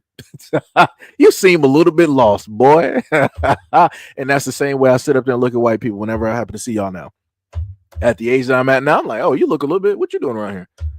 You come to see Black Panther? What you doing in this city? You might be a little bit lost. You should be in some Star Wars. You should be looking at some Star Trek or something. National Geographic's History Channel. Like, what you doing around these parts? What you doing around the colors? What you doing around us Negroes? It's a little bit too dark in here for you. Crazy work. Crazy work. Tippy said, remember the cop that was Yep. Hold on, let me go back. Thank you, Tippy, for bringing that up. Because like I said before, people tend to forget. I got you, Tippy. No problem. We're gonna put the both suspects directly up there. We're gonna, because again, we got to paraphrase certain things directly out there. Let's put these suspects directly on I can't do video. I got to do image. I got to make sure that is what that is, right? So let me just for a quick reminder for a lot of white folks directly out there, I want to just note that these are two people directly in your community that did this. So if you don't know who these people are, a lot of people actually covered this story. This husband and wife, one of them being a cop, decided that he wanted to use, some DNA samples, and he put those into some school cupcakes to give to kids. White folks, what happened? What happened? And again, like I said before, a lot of y'all tend to have a short-term memory when it comes to stories like this, because sprinkle something black somewhere and then y'all automatically fixated on only those stories, and y'all tend to skip and forget about these stories. How it is that you got people in your community doing some of the most horrific things when it deals with these kids directly out here. But y'all really tend not to want to focus and fixate on those things. Like I said, nobody knows how long they've been doing stuff like this or the other types of things that they decide to sit up there and do. And as I stated on this platform before, I pretty much try to be as balanced as possible. When it deals with, stories like this and highlighting things like this. And it's like, white people are absent, as I've stated before, because I got tons of other stories where I've highlighted white people and white people don't be showing up. Like the same way that white people want to show up and like, oh, you're this racial slur, you're a monkey, you're this, you're that, and da da da, you're a low IQ, right? The same way that they got the energy for me when I'm highlighting stuff and I'm trying to show them like, yo, somebody's literally using race to put you directly into a burning building and you're willfully just going in there because you're stupid. I showcase these stories, I get no type of energy. Or if I do, it'll be like, oh, but you blacks don't want to talk about the black on black crime in Chicago. And what about the 1 billion people that just died in Chicago 5 seconds ago? You guys aren't going to talk about that. Why don't you address that? And I'm like, that's crazy. That's diabolical. And I'm like, why don't we address the fact that the United States government put your kids directly into wars that are meaningless? And you're just sacrificial lambs just walking directly into the wolf's den on purpose because of what? Blind patriotic symbolism, belief, your faith in God, even though you're godless at the end of the day. Like what are we doing? You say you care about the family, but yet I'm looking at a family here, and you saw, if you go and read the story, you will see and hear what it is that they decided to do to kids. Interesting. So much for that family, though. So much for that family. Somebody said, who are these people again? Just in case you don't know. Let me just give you a quick thing there. Let me go to the I got to go back real quick. Let me just pull back. So we're going to go back just a little bit of time. You got a former cop who laced cupcakes for children with DNA sample is sentenced to 100 years. His name is Dennis Perkins. And he was charged. I have to paraphrase things because, again, we're on YouTube. He was charged with 2 counts of SB, of children under 13, video voyeurism, and 2 counts of CP as well. So, again, happen to type in former cop, type in Dennis Perkins, and the results will automatically come directly up for you. And that story was not even that far ago. Like, this article was written, this was back in 2023. We're only in 2025. It was not even that long ago. But again, people tend to forget when things like this happen, specifically in their own community by their own people. But all of these people want to act like they actually care about something, and they want to fixate purely on black people and what's going on in the black community, of which a community is not even affecting them. Right? If a car crash happens in a black community, that's not in no way at all, affecting anybody in any white community. It's just not. But yeah, white people will sit up there and fix. Oh, but do you know about the drunk driving? You know about the illegal driving that's going on in these black communities? This is why these car crashes, stuff like this, be happening. These guys never want to talk about this. But I don't see race. I don't see black or white. We're all God's children. But look at these blacks in the black community. Yo, it's crazy, man. It is crazy. It's crazy. Oh man. The article that I read from, maybe somebody did an update, but the article that I'm looking at was published January 6th of 2023 at 6:14 p.m. Eastern time, and that was on the Daily Beast. I mean, I remember sitting up there doing a video on it. But again, I've done probably about like 5,000, maybe a little bit over videos. So yeah, I'm not going to be able to specifically give you like a perfect date. I can tell you. I just know that this story didn't happen in like 2006. That's what I can sit up here and tell you. Wait. Oh, we got another troll in here. Oh, look at Jacob. He said, what's funny is that you don't want to talk about Diddy. The craziest part is I've already done that. Like, it's incredibly stupid and disingenuous to make it seem as though you actually care about something when really you don't. You're just moving the goalpost. So the moment in time that I bring up stories dealing with white people, you're like, why don't you talk about somebody black? Don't focus on what white people. Let's focus on the black community and get to the root of that problem. You know, the funniest thing is, back during my grandmother's timeline, you had black people doing a lot of great things. They were, sitting up there moving, hustling and bustling, building, towns and cities. Black people working on their side of the street because of segregation. You had the black side, you had the white side. And black people were minding their business. Y'all, could go to and from for whatever reason. I don't know why you would. But some of the times, white people would be like, I don't want to be on the white side of things. Let me go to the black side and go to a black store real quick and pick something up, yada, yada, yada. Right? Because y'all would decide to do stuff like that, which makes no sense, which would then mean that we shouldn't even really have segregation. But you guys like to sit up there and have your cake and eat it too. Even while we were doing our own business, we were paying taxes, pulling ourselves up by our bootstraps, y'all still found a problem. Y'all still created issues. Y'all were still burning down towns, houses, and homes. You were still turning black people into Christmas ornaments. Y'all were still having picnics. You were still also eating people. Like what do we like? I'm just a little bit confused. Like I said, no matter how you want to sit up there and slice it, when it deals with the United States and the things that go on, somehow, some way, y'all come through and it's like, yeah, we're not talking about us. Let's talk about you. Well, guess what? At this point in time, dealing with my channel, it's about you, champ, sweetheart. This is where we are. You got to sit up here and just deal with it. Cupcake. Just because you're here right now doesn't mean that you get to sit up there and move anything around. Doesn't mean that I'm going to directly move either. This ain't the 40s. This ain't the 1900s.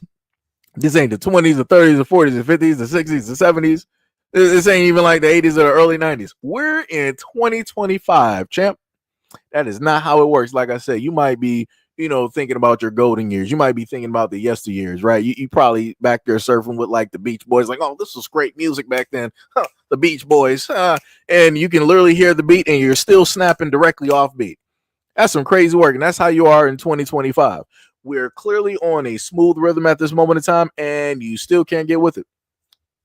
So because you can't get with it, it's like, I'm just going to sit up there and move the beat somewhere else. Or I'm going to, take out a couple of things. So, the beat is where I am at this moment. Yeah. That's some crazy work. That is diabolical. 100%.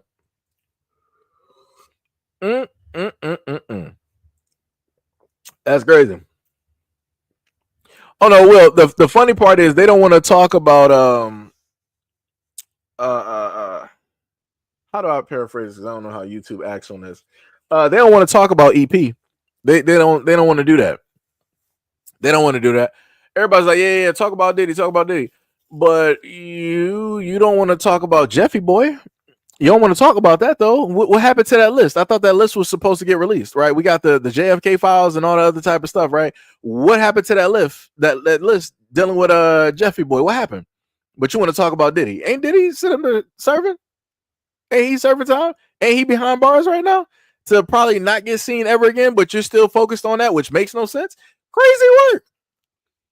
And then on top of that, somebody before all of them, you don't even want to talk about Hugh Hefner. How about that one? To anybody white at this moment in time that's in my live stream, if y'all want to bring up Diddy, how about y'all talk about Hugh Hefner? Because when I showed y'all pictures, hold on, let me go back real quick because we gotta sit up there and do this right now. Let me sit up there and see this. I got to do this again. I gotta really pull this up.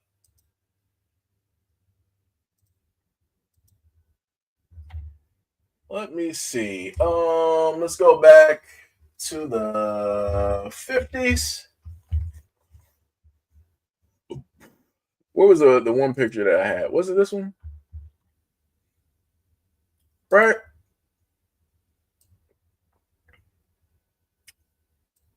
Because the one thing that I remember, especially dealing with a lot of white folks out there, people tend to look older than what they are. Especially in certain timelines. And the main thing I set up there and stated before is when it deals with the Playboy Mansion. Ah, that's a perfect one. I like that one. That's a great picture there. That's back in the day. Everybody was young, as they would say. People were back in the day, young, happy, and gay. Right? They were just out there in the streets. Right? So let me just showcase this. Whenever I bring this up to white people, I commonly ask, I'm like, yo, so how old, when we look at the older black and white photos of the Playboy Mansion and noting how the ages for consent was different in different time periods. I'm like, so what were the ages of all of these Playboy bunnies back in the day? And nobody can 100% give me with 100% certainty and accuracy the ages. Nobody can give it to me. But yet, you guys want to, oh, Diddy this and Diddy that and Diddy this. Diddy is in prison. I never heard y'all try to throw Hugh Hefner directly in any type of prison. He all types of stuff was happening, in that grotto. And I'm pretty sure dealing with the Playboy Mansion, that was like the first place that they really started filming celebrities and all of these people coming from all over the world, dignitaries and people in Congress and in government, and recording conversation and things that people weren't supposed to be doing. A lot of these men were more than likely married and yada. I'm pretty sure that they had a lot of blackmail going on when it dealt with the Playboy Mansion. But like I said, I've never seen white people call that out. What happened? What happened? Like, that's some crazy work. And again, like I said, I'm just asking for the white people in the background. How old are these women with 100% accuracy and certainty? How old are these quote unquote women here? Because I done seen different time periods, and then I can look at 2025, and then you got a lot of your kids directly out here looking just like them. And I can't even give you their age. But you can sit up there and know the ages of the people directly out here. Go out there and look at TikTok. You can see a lot of these white teenagers out here looking exactly like these women here. And again, we don't know what their ages are. So I can only go off and try to guess that they're women.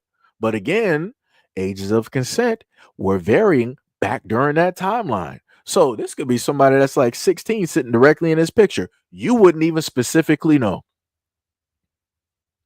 If you go back and you ask a lot of people's grandparents, like, hey, how old were you when you sat up there and met grandpa? They'll sit up there and tell you, like, hey, that girl might have been like 17 and your grandfather might have been 25. Like I said, if anybody remember a show called Happy Days, everybody remember Fonzie, right? Hey, right? Fonzie was a grown man sitting up there pulling 14-year-old girls. So it's like, what we talking about? And Happy Days was in the same time period as what? The image that you see here. Dealing with the Playboy Mansion, dealing with Hugh Hefner. So if Fonzie was a grown man in high school pulling 14, 15, 16-year-old girls, if Elvis during that day was pulling white teenage girls, what does that then mean for Hugh Hefner, the king of kings? What does that then mean? Like I said, y'all don't even want to talk about Elvis either.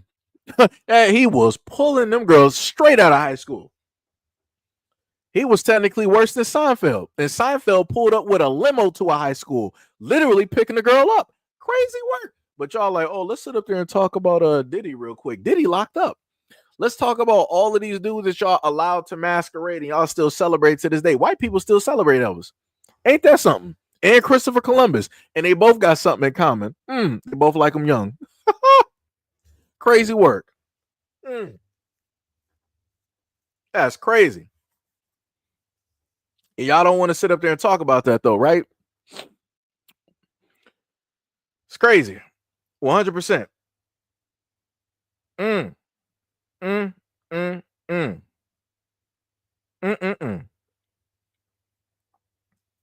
Crazy. Uh-oh. So now we're moving the goalpost, right? So now what? So somebody wanted to talk about Kobe. Is that what we're doing? So what? You trying to pull like a Gayle King out here? You trying to what? Bring up Kobe, and this man is gone, not even here. That's what we doing. Nah, I'm not even having that.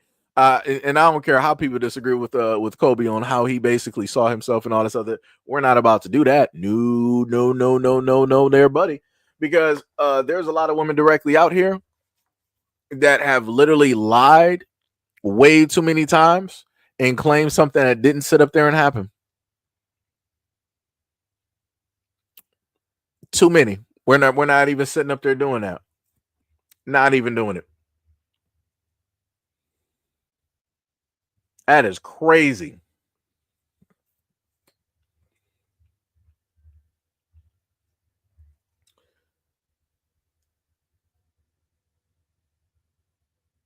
Can we get the FBI in here? Like, what's going on? I need the FBI on this real quick. I don't know who this dude is. You sitting up here talking about all men like him. No, that's just you. I don't know what we're sitting up here doing here. There is no all direct, and this is you. This is a you type of thing here. I don't even know you, sir. I don't even claim you. I don't know what type of games you're directly on. I don't know who knows this man. Somebody needs to get the FBI real quick. We need at FBI directly in his check because that's crazy. Nah, buddy. Keep this man away from any preschool, nurseries, middle schools, high schools, adult ed. Keep this man directly away. He shouldn't even be at grocery stores or even water parks. Like that's crazy to sit up there and say. That's 1,000% crazy to say. Because I had to look back real quick. Somebody said, like, I saw somebody make a comment. I think it was Cheeky Girl had pointed it out. I'm like, wait, what is he talking about? Had to roll back up. Nah, you're weird. Like, you're a straight weirdo. Straight weirdo. Like, that is crazy. That is some diabolical work.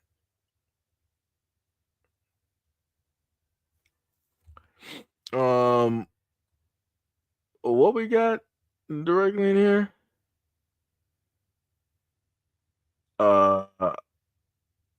Yeah, and the funny thing is, people like him that like to state this. I want to specifically speak to the white majority, the white community. There's a lot of times that I see your men directly out here on social media stating things, very horrible things when it deals with teenagers, females, when it deals with certain things. And I'm like, y'all really trying to hand these dudes over power again? And they be saying the most obscene things in comments. Like, anytime that any of their daughters speak up, they're like, oh, she deserved it. She knows she wanted it. And I'm like, wow. I'm like, y'all don't say nothing about this.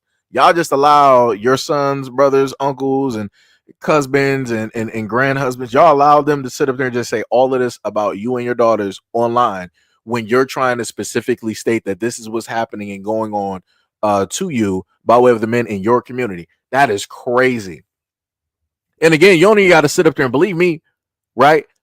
But I specifically know by the 360 era, like I said, because a lot of the white folks in here, they don't know nothing about that because they're not really gamers like that.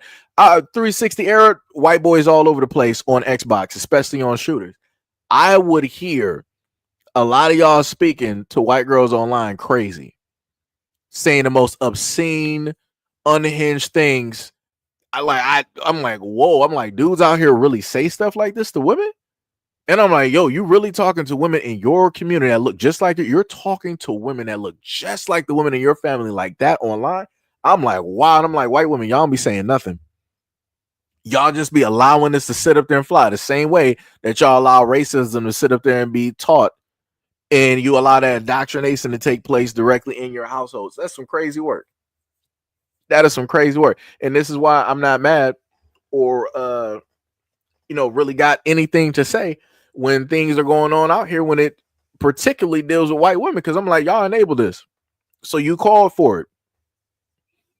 You're allowing these men, your sons and all of these others that y'all raise, that y'all bear, y'all give life to, you're allowing them to sit up there and act in this way to represent your community in such a way, which is obscene, which is horrendous, which is crazy, which is diabolical. And you're just standing there. And I'm like, wow. I'm like, and this is how they really be moving out here. But then y'all want to come through and be like, blacks, you're the problem. That is crazy. That is diabolical work. That is crazy. So now you're just moving the goalposts. Now you're talking about NWA. Huh? What are we even talking about here? What are we even talking about here? You literally got like different gangs out here, like what was it, like White Boys Incorporated or something like y'all literally got gangs directly about here that are in prison that started by way of prisons. And then those same gangs are having issues with other white gangs. So it's like, what are we even talking about right now? Like, this is crazy. Like you trying to act like you putting like some stuff direct. I'm a little bit confused. Like you're just throwing anything directly up here.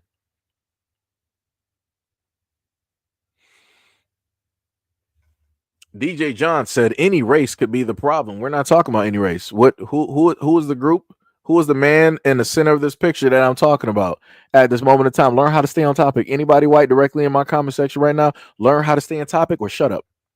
It's that easy.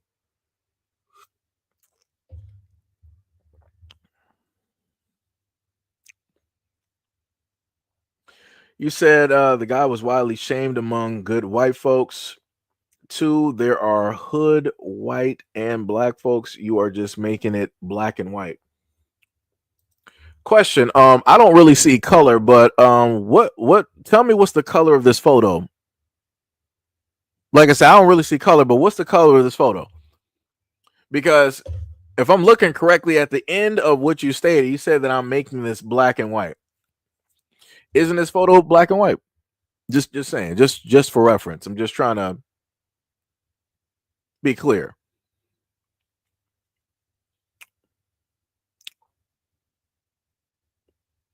You said I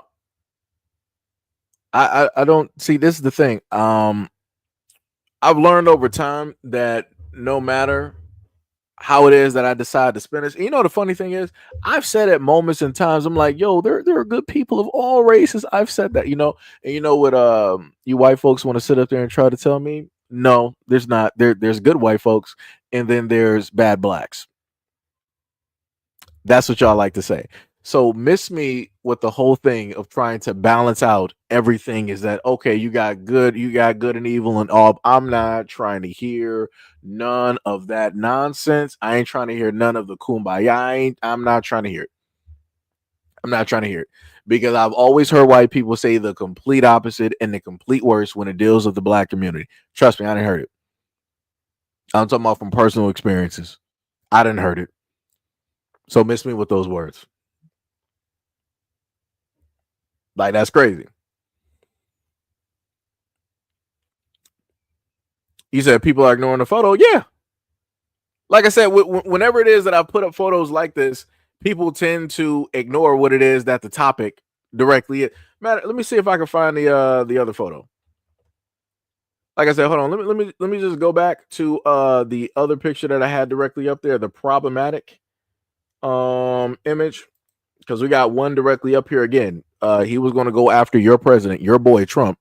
For anybody white directly in here, that's a Republican, that's a conservative. I thought that this should ring the alarm bells on how it is that y'all need to get this under control. If you got young white men or young white teenagers that are seeing Trump directly as a threat, but he's specifically doing this for the white race, I would think that you would want to find that directly problematic. But right, we're just going to skip directly past that, and we're going to go right back to this image of this great white man in America who has a white family, white wife, white house, white dog, white car, white picket fence, white thoughts, specifically went online to say this about a 9-year-old black girl selling candy. So we're just going to keep that there for a minute. We're just going to keep that, just that beautiful information right there. So again, like how a lot of, I'll put it to you like this, because somebody wanted to, going back to the person that wanted to like all lives matter, that wanted to be like, you know, there's good and bad on both sides. I've never at a point in time in my life have ever had the thought process of, if somebody white shows up on my doorstep, I'm automatically thinking violence. I've never had that thought process. I've never had that thought process about any other nationality or color directly out here. But commonly, I see the same thought process from white people. Again, like I said before, it's a certain way that y'all are taught. Nobody wants to admit to it.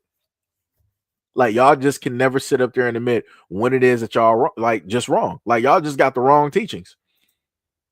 Y'all say that y'all God-fearing people, but this ain't how Jesus be moving. This ain't quote unquote how God be moving. Like that's some crazy work directly out here. Matter of fact, I got you, no problem. To the white people out here that they got a problem with me talking about race, I got you. Let me just make it real specific, right? This is about you. President Lyndon B. Johnson once said that if you can convince the lowest white man he's better than the best colored man, he won't notice you're picking his pockets. Hell, give him somebody to look down on and he'll empty his pockets for you. White people, that's you. That was a white man that said that about you, and it's 1,000% true. In a moment of time that I actually put this image directly up here, you know what happened to the viewership? It dipped down considerably.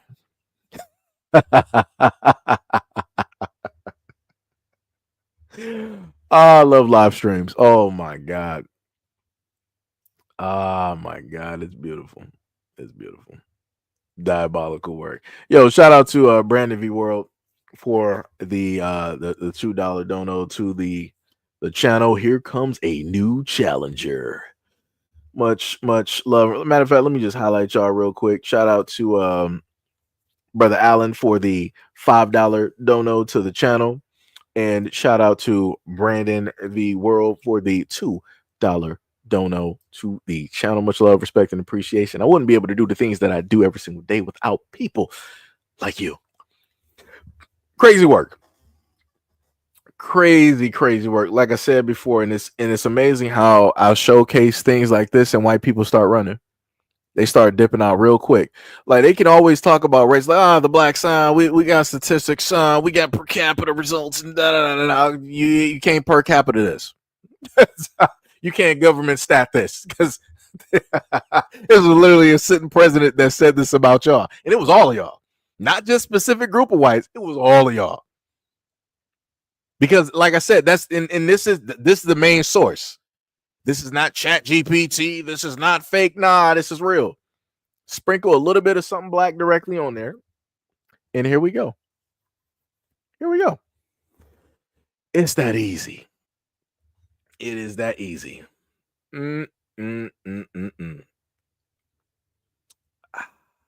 beautiful. It is beautiful. Like I said, this is why I love live streams.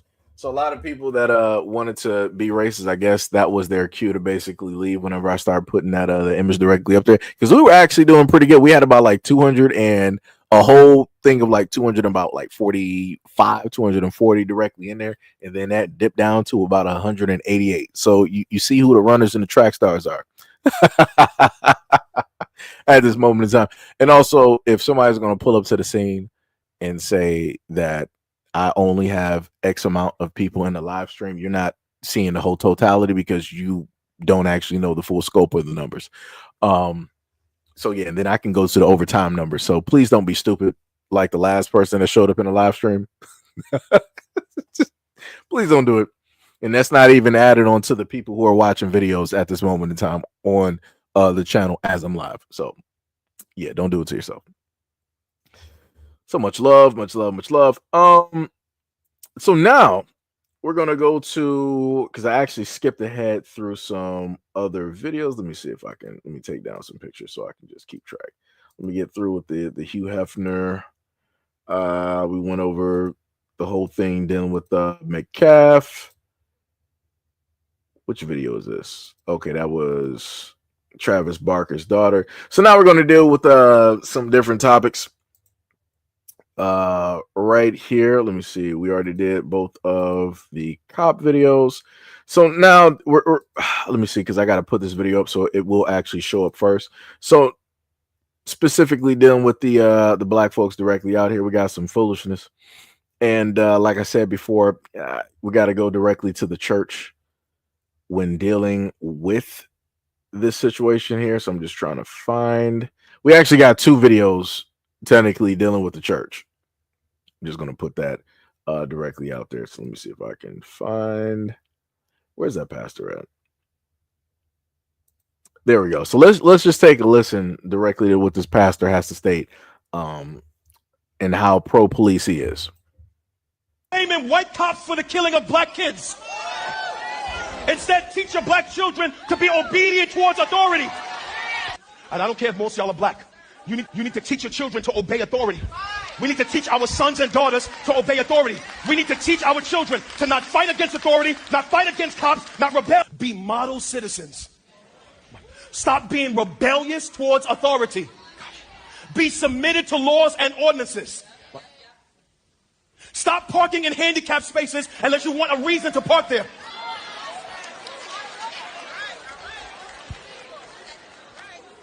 Pay your taxes and stop cheating on your documents. I'm gonna go deep. I'm about to get everybody mad. Stop bending your numbers. Watch. The Lord said, give back to Caesar what belongs to him. That is, be submitted to governmental authority. See, now watch. I see all of y'all looking at me. You know why you're looking at me like that? Because you don't read. After Jesus is resurrected, I don't care. I don't care. I don't care. When I was 15 years old, I'm walking up Hollis. I'm walking down Hollis in Queens. And an Italian cop drove right by me. And I locked eyes with the cop, and we stared at each other, and he drove by. My ego and his ego. No cameras, no iPhones, no social media, no recordings. And then he says one word to me. Listen to what he says to me. Listen to what he says to me. He says to me, watch, say something. And in that moment, I hear the voice of my mom and my father. Son, obey authority. Son, respect your elders. Son, don't be in trouble out there with the police. It was a tragic loss that took place between Austin Metcalf and Carmelo Anthony. Have y'all heard about that? Young man Carmelo Anthony did something that should never take place. Number one, you should not bring a knife to a track meet. Here's another thing. Only sit in areas that are designated for you to sit at. And when you are told to move, whether nicely or in what you might call an unkind tone, if you are in the wrong place, you should get your rear end up and go walk to another section and sit there where you have been designated to sit.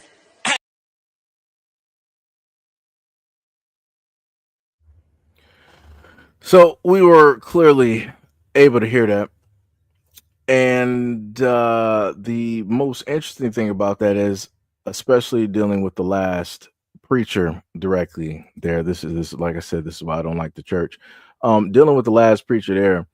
The funniest thing is dealing with stories that I brought directly to you guys, which told you about the loss of life that took place at the hands of white folks. Let me see if I can actually find the image real quick. Let me see.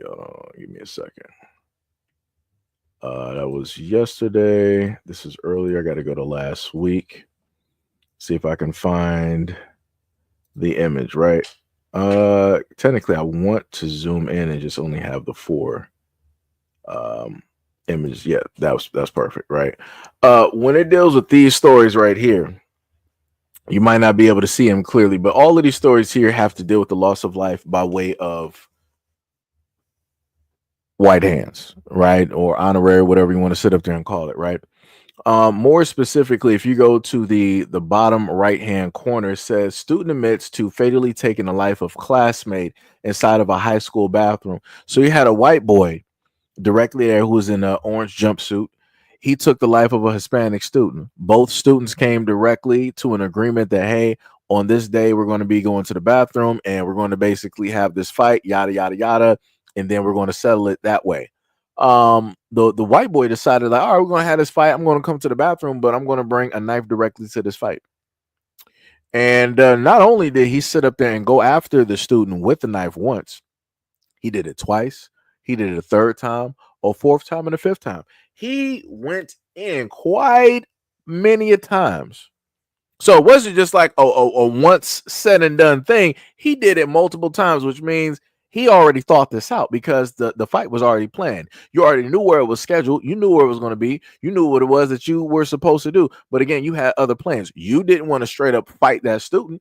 He brought a knife directly to school. So I'm just trying to figure out, why is it that, again, I could showcase to you that white conservatives and racist want to have this whole thing or attention on Carmelo Anthony, be like, oh, but why did you bring a knife directly to the track meet? And why would you have a knife directly in the bag? But when it deals with that white boy bringing a knife to a fight, a sanctioned fight that they were literally both agreed on, I don't hear no white people saying, oh, why would this white boy bring a knife to a school fight in the bathroom? When I had fights, when I was in school, we used to just use our fit. Nah, white people don't got no time for that. They don't got nothing to say because they don't care. They don't got nothing to say because guess what? They can't blame black people or the black community. That pastor, by way of trying to use God, the Holy Spirit, Bible, Mary, whatever it is, he ain't going to speak on this because it don't have nothing to do with black people. So again, that pastor is a bit disingenuous when he wants to preach the word of God, because if you really preach it, you should be talking about all of these stories in the exact same vein, because it's a loss of human life. It's a loss of God's children no longer being directly on this plane of existence. It's somebody else that decided that they were judge, jury, and executioner. You should be talking about all of these stories as a pastor. You should be talking about all of these stories in the same light. You shouldn't just be talking about one story because it specifically has to do with race. But yet here we are. That's crazy work. That's crazy.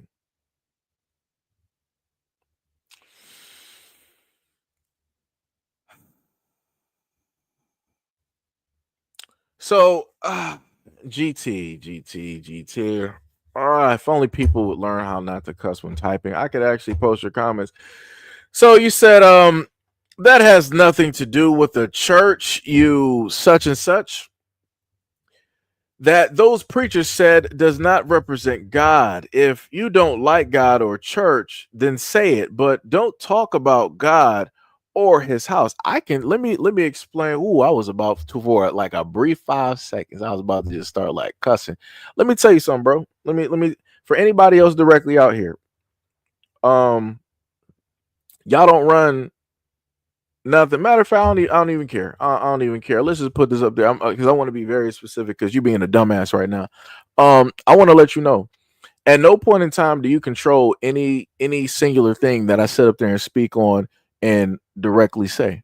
If I decided to get on the streets right now, like the black Israelites, and start basically, preaching my version or saying this, that, and the third, you can't sit up there and stop me from sitting up there speaking on my belief or how it is that I view God or religion. Who do you think that you are at the end? You talking to a whole nother man out here. You talking to a whole nother man out here. You don't control the way that I sit up there and see and view God or my personal relationship. You need to sit up there and move around. If you specifically have a problem, go take that up with God. God don't need you to sit up there and defend him. Right? God made everything all out here, right? God is almighty, all powerful. God don't need you. What you sitting up here saying? What, you about to sit up there and what? Slide for the Lord? Like that's what we about to sit up there and do out here? Like what time are you really on right now? Like that's some crazy, like that's crazy to me. Like that's 1,000% crazy. Like you will never, I don't care who anybody is directly out here. You are not about to move around or try to like tell me how it is that I basically speak. We're not doing that. You've lost your mind. You've lost your mind wholeheartedly. Like now, the way you sitting up there speaking, you acting as if like God is like a possession of yours. Like, oh, you're not about to sit up there and speak on my father. Your father is directly the one that created you on this earth. Just to be real. If you want to get mad about that, that's cool. No problem. But the guy that quote unquote made all the universe and that don't even make no sense. Like I said, if God has a problem with me, he'll sit up there and let me know. He'll tap me on the shoulder. He'll have a conversation with me. I don't know who you are. Like I said, I know who God is. I don't know who you are. Like I said, that's crazy. Like that is 100% diabolical. And like I said, if I just so happen to speak on the church, I'm going to sit up there and do just that because I'm speaking on the fact of also going to the church. Been there since I was younger. So I got my experience, talked to preachers, went to a religious school, all of that. So like I said, you ain't moving nothing directly up around here. So if I speak from my personal experience, my perception, it is what it is. Deal with it or get lost. It's that simple. If you're offended, obviously this live stream is not for you. You're way too sensitive. Way too sensitive. Like, that's crazy. Like, people pull up here acting like you're doing personal attacks directly on them. I didn't know you exist up until you let it be known that you was here. That's on you. Like, what are we even doing out here? Like I said, just like how the white people earlier when I put up that post dip out the exact same way. Make sure you block me, leave a thumbs down directly on the channel, and do all of that type of good work. Don't pull up here and magically act like you about to be sliding for the Lord. That don't even make no sense. No, that don't even make no sense. Like, bro, like, what are we even doing? Like, dog, this is like some weak type of. This is crazy out here. Like I said, shout out, much love, respect, and appreciation. You know, to all of my moderators and everything like that. That is crazy. That is diabolical work. Let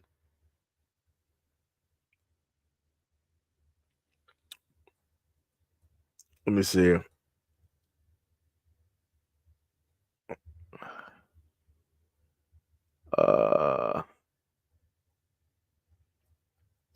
Let me just correct real quick. Jonathan was like, I'm white and I'm here and you're just ignoring it. What am I ignoring? I literally had let me go back. Hold on. Let me just show you something real quick because people want to pull up to the scene acting like I'm ignoring something. Let me see. Where are the views on? I need the actual numbers real quick. Need those analytics.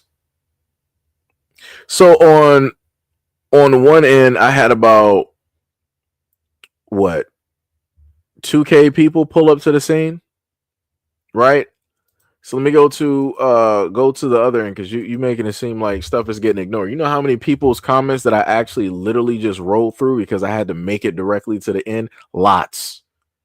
And normally I try to sit up there and go through, but certain live streams, I don't actually have the luxury to do it because there's so many people, right? So on one end, I already told you we had about what, like 2 or 2,100 basically pull up to the scene, and on the other end, I already had about. Let me just read this directly off to you. Let me just let you know something real quick, because I got to put this because people be really thinking like they're getting like ignored. So let me put these numbers up so that we can get the comprehension level directly up so people can play catch up, right? So that's on the back end when I'm sitting up there seeing, right? What does that say, class?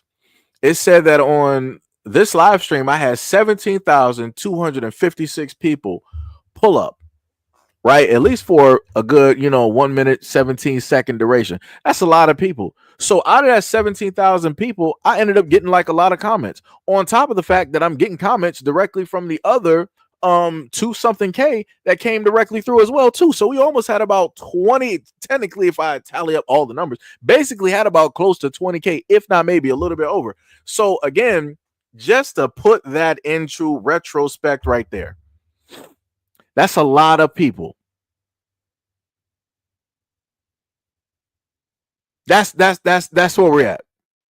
We're not dealing with a live stream where you just ended up having like, just like 5 people sitting here, 20 people, 50 people sitting here.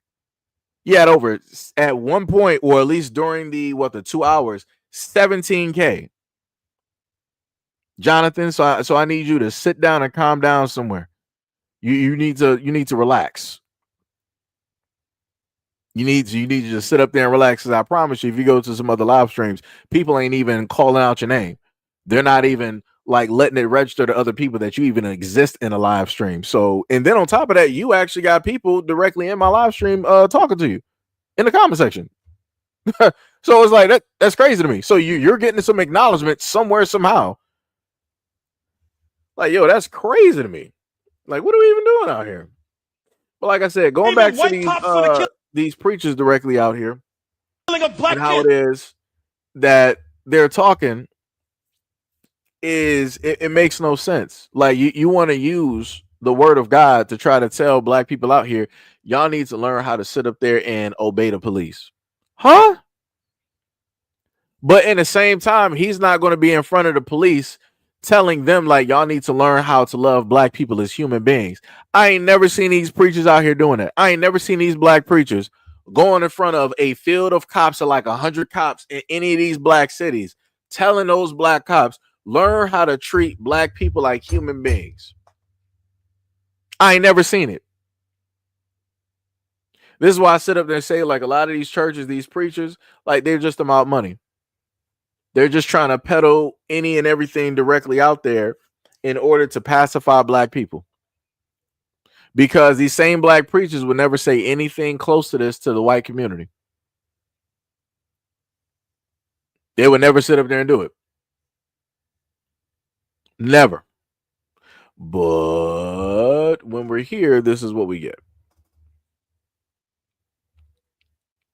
That's a weird, I don't even know what that is. That's a weird gap that I see with in the comments. Let me see. We are there. Okay, that's that one on that side. Yeah. Yeah, like Aubrey said we're always going to blame the cops for their bad behavior, regardless of who is against it. Why would you accept anything less?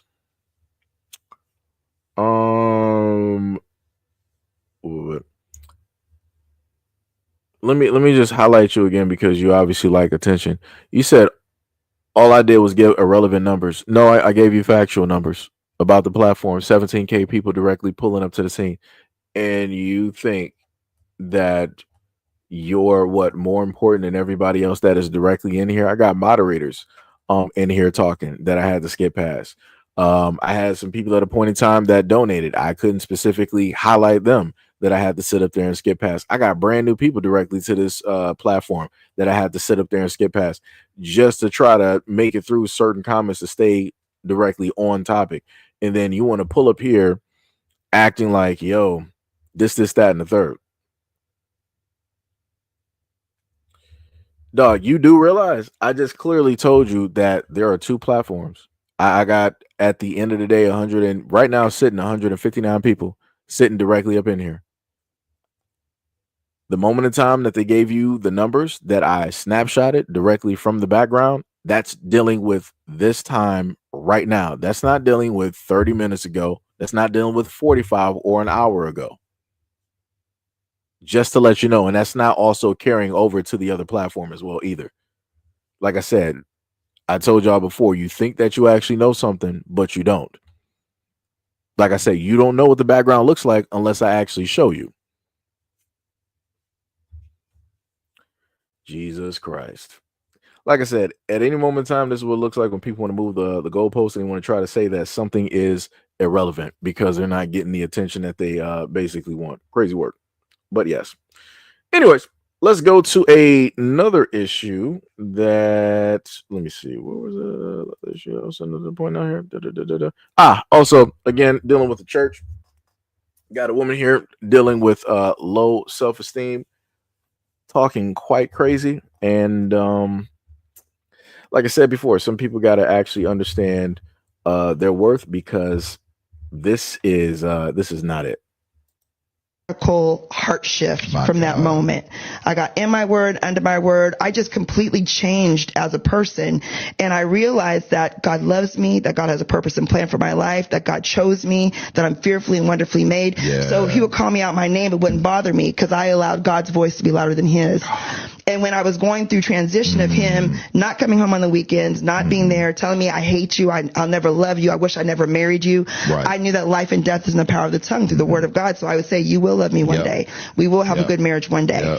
And although he would go out for weekends, I would literally help him get ready to go meet a side chick by ironing his clothes and getting him ready for the night.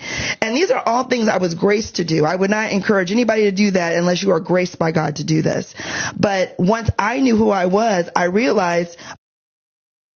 So she was basically, as a woman of God, a woman of the church, a woman who follows the Bible, you literally heard her say, like, yo, I was, enabling this to happen. I knew he was out here, as being married, he was out here seeing other women. So I'll be ironing his clothes, helping him prepare to go see a side chick. That's when I've never heard any type of nonsense in my life. And then you're backing up that illogical nonsense by placing God directly into that, like I said before, this is what I'll be talking about.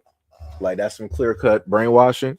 That's what it looks like when you are lacking any type of self-esteem at all, and you are hiding behind the supposed word of God or behind the church or whatnot or whatever. Like I said, she needs to do some 100% internal healing. You're sitting right next to the guy that you stated was stepping out on you during your marriage. You were ironing the clothes, basically patting him down, spraying on a cologne, telling him go out there and have a good time and make sure you return home. That's the craziest thing. That 1000% is the craziest thing in the church is teaching people this. This is what the church is sitting up here teaching women, that you stand directly by. You're married, first of all. The dude sit up and propose to you, and you get married in front of God, right? So it's three of y'all in a relationship, right? It's you, him, and God.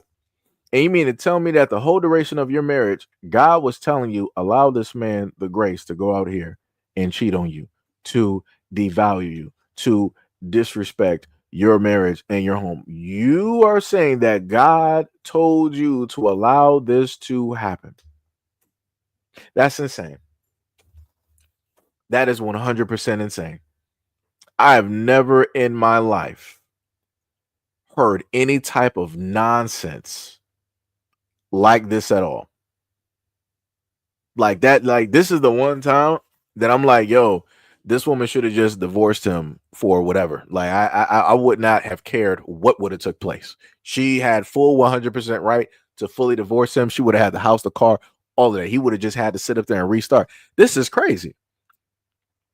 This is great. But then at the same time, I'm like, well, I can't really sit up there and put all the blame on him, because she enabled by staying, and also enabled by just not even leaving. So she could have either left or she could have divorced, and she opted not to do any of those things. And she stayed right directly in there in that mess. We don't know if he might have had kids on the side, a whole other family, a whole other marriage, but we know by her own words that he was out there stepping out, being with other women during the marriage. That's crazy. That's 1000% crazy. Like I said, and this is what it looks like when you have somebody that lacks any type of self-worth or value. This is what it looks like. And he was one of those guys that more than likely saw that within her. And he was like, yo, I got this one directly in the bag. And I know he did. Like I said, I know she got like a little bit of weight, directly on. She don't look bad at all. She does not look bad at all. But for her to have like her self-esteem like at the floor, like I said, I don't know who raised her.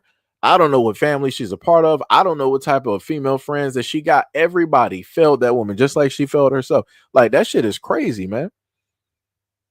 That is sad. Like I said, I hope that they do not have kids. And I especially hope that she does not have a daughter, because shouldn't no daughter be raised with a mother that got this type of mentality where she's going to sit there and take any of that type of nonsense? That's crazy to me. That's crazy to me. We have somebody real quick deciding to be ignorant in the chat. You are out of there, buddy. Let me tell you, straight out of there. Like somebody else said, Tamika Holmes, what is up? What is up? You said STDs. Yeah. There's no telling what this dude could be bringing directly back to that home, sitting up there, stepping out. And then she's opening up her body to still be with this dude because it's all wrapped around God. It's a reason. This is what I be talking about. We have a lot of people that are blinded by religion. They just lack any type of common sense. God gave everybody common sense, but obviously people choose not to use it. They're like, I'm just going to chalk it up to God. God got it. God is in control. That's crazy. That's insane. That is 100% insane. 100%. Diabolical. Let me see. Bad intentions. Gail said opening up her body to soul ties and spirits. Yeah. You said prayer without work is useless. Yeah. You said I'm a very strong person and mine almost broke me. Oh yeah, this is 229 from SA. I got you. Yo, what's up? You said the most beautiful girls are the ones most manipulated. Yeah. What else you got? Sham said when she get an STD from him from stepping out, is she going to believe Jesus intended that for her as well too? Yeah, like I said, I don't know. Like the way a lot of people do the mental gymnastics when it deals with religion and how they're like, well, you know, God has a reason for everything. I'm like, nah, buddy, no. God ain't just out here just willy-nilly just like blessing people with like AIDS and HIV and syphilis and gonorrhea just because it's no. God will sit up there and tell you a multitude of ways not to do something. If you decide not to sit up there and do it, play stupid games, win stupid prizes. That's how that works. The stupid games and stupid prizes, that has nothing to do with God. That has everything to do with that person and how they didn't want to use, you know, like common sense and whatnot. Like, yo, that is crazy. Ebony said in some cases, really pretty women have the lowest self-esteem. They act brave but are broken inside. No, Kanye said that. That was way back in, what was that? Should have been like college dropout. He was like, the prettiest girls have the lowest self-esteem.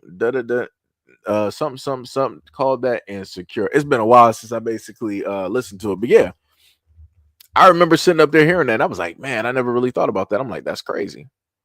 But then it's like when you look at high school and everything like that, it's like, yeah, that's 1,000% true. Because you would always see the quote unquote pretty girls going with like, you know, like the jocks or whoever it is during the time, and how those dudes would sit up there and slight them and treat them and do all of this stuff in front of their face and embarrass them. And they would just sit up there and take that and still run right back to that dude. But yet you would have the dude who would actually treat them. Again, it doesn't have to be the stereotypical story of like the nerd or whatnot, but it could be a standard issue dude that people know would actually treat her better or treat her the way that she deserves to be treated. But again, pretty girls will go for the ones that don't really want them. It'd be like that. It 100% be like that. But then going directly into that, there was a video. Let me see if I can actually get that real. I don't think I can actually find. Wait, maybe I might actually have it. I might actually be able to pull it. Because it actually fits within the conversation that we're having right now. And no, it wasn't that one. Let me see if I can get to it. I might just have to try to paraphrase, but basically there was a video that I ended up seeing where this young black dude was sitting up there talking about how yeah. Okay, I got him. So yeah, I'll just put that up there. I'm not even gonna try to, you know, do the full-fledged like edits or whatever. I'm just gonna hopefully the video is just, it doesn't have any music because I don't feel like trying to do that while doing a live stream thing because that's going to be a little bit too much. But this is going to fit into that exact same thing on the reverse, you know, and I'm going to give an opinion directly on that. So let's go to this. I don't believe black men when they say that black women didn't want them their entire life. I really don't believe that. You know, I really don't believe it when they say they didn't want me because I was nerdy. They didn't want me because, you know, I wasn't a thug. They only wanted gangsters. They only wanted, you know, players and everything, which isn't untrue because there's a lot of black women that do that. But the problem is the baddest bitch on the block didn't want you. That IG model didn't want you. The girl everybody wanted didn't want you. That was the problem. That regular black girl, that nerdy black girl would have loved you, my nigga. You were a nerd, she was a nerd. Y'all could have did math problems together. You liked anime, she liked anime. Y'all could have been watching Naruto together. A black woman somewhere would have wanted you. Just the baddest bitch on the block didn't want you. Right. So now this is me speaking as a nerd. I'm not sure where this dude is selectively coming from. I can tell the age range of which he's coming from, because he was specifically talking about IG, right? So he's newer. So during the timeline, there was not an IG. There was not, all of this other type of stuff that you got directly out there. If you were a guy that was like, quote unquote, like the nerd, the geek, and all this other type of stuff, even the girls who are nerd, I'm just going to just put this just bland. I'm just going to put the whole thing there, right? Broad brush. I'm not even going to do specifics. If you were a guy out there and you're like a nerd, even the nerdy girls are not interested in you. Because trust me, I tried. Even at my point of nerddom, the height of that, Yu-Gi-Oh! And all that other type of stuff, playing in the back, even playing on the porch, over my boy Chris' house and whatnot or whatever.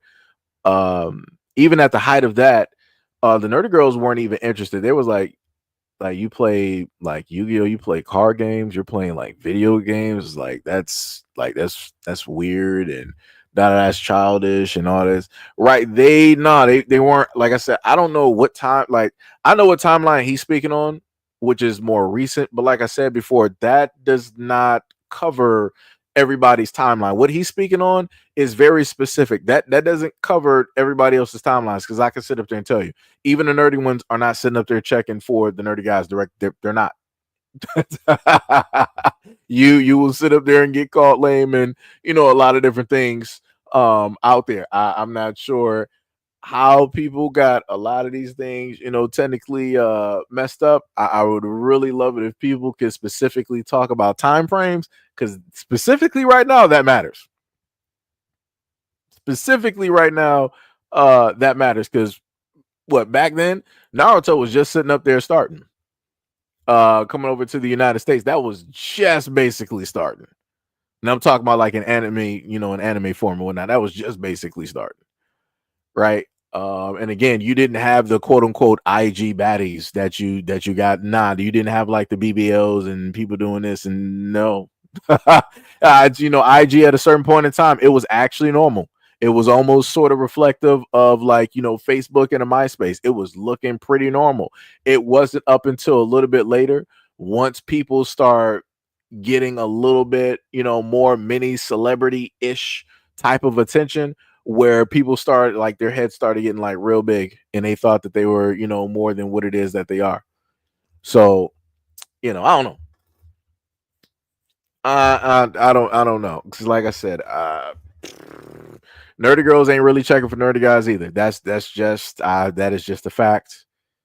Because trust me, there's a lot of dream cons out here. There's a lot of anime cons directly out here.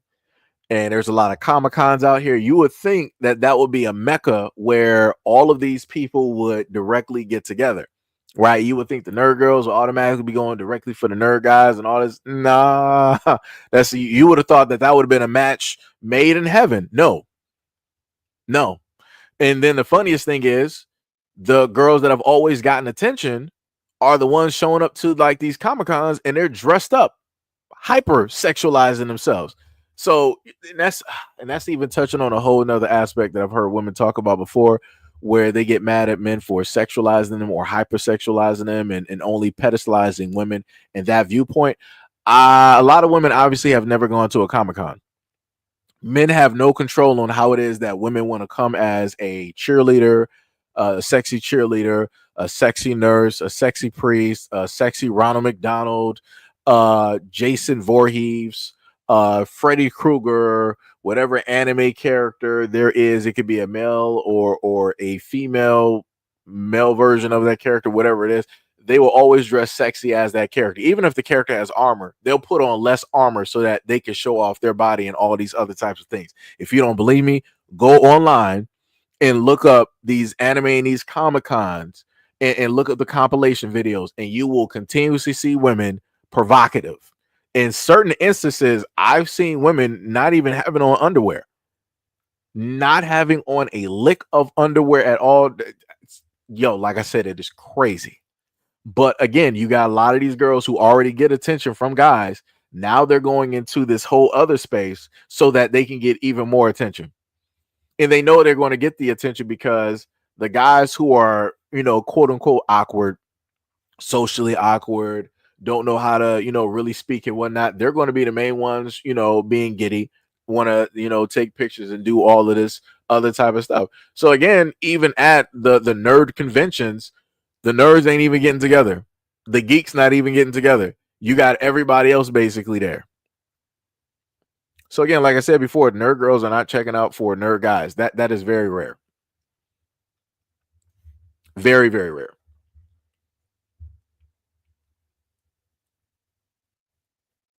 Oh yeah, see, Apple said the sexy mech. Yeah.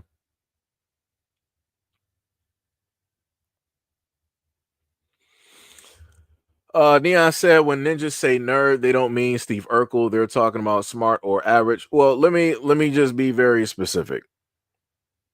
So I don't know what the stereotypical. Well, I'm not matching up. This is, I'll put it to you like this.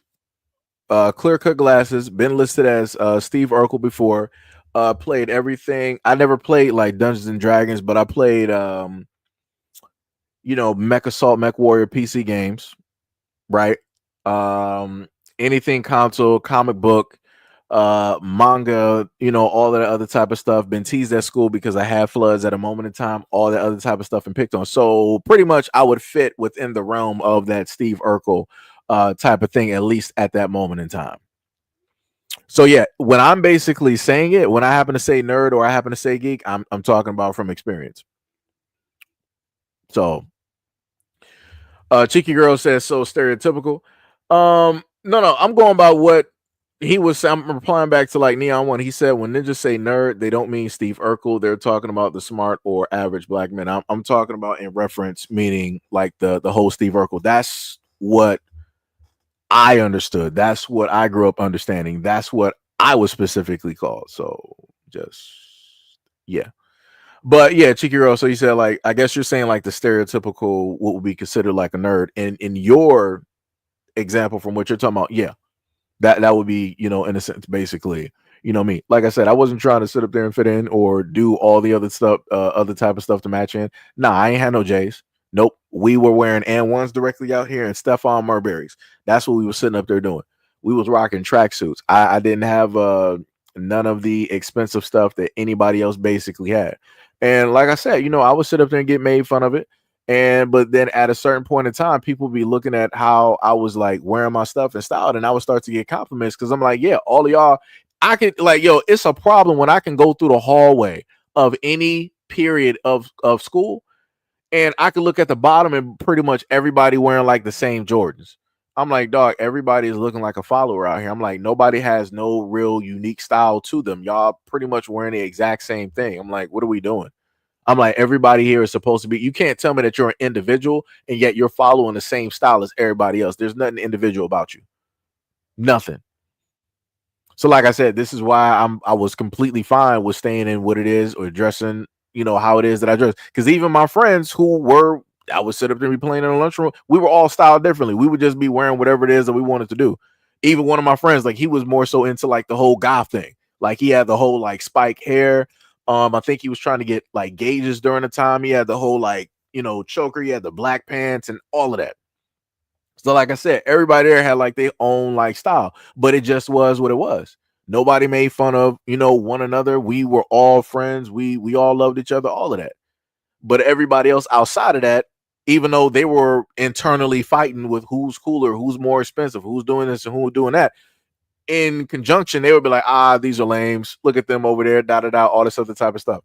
Crazy work. But we were the most cohesive units directly out there when it deals with like the geeks, nerds, and everything like that. Crazy work, though. Crazy work.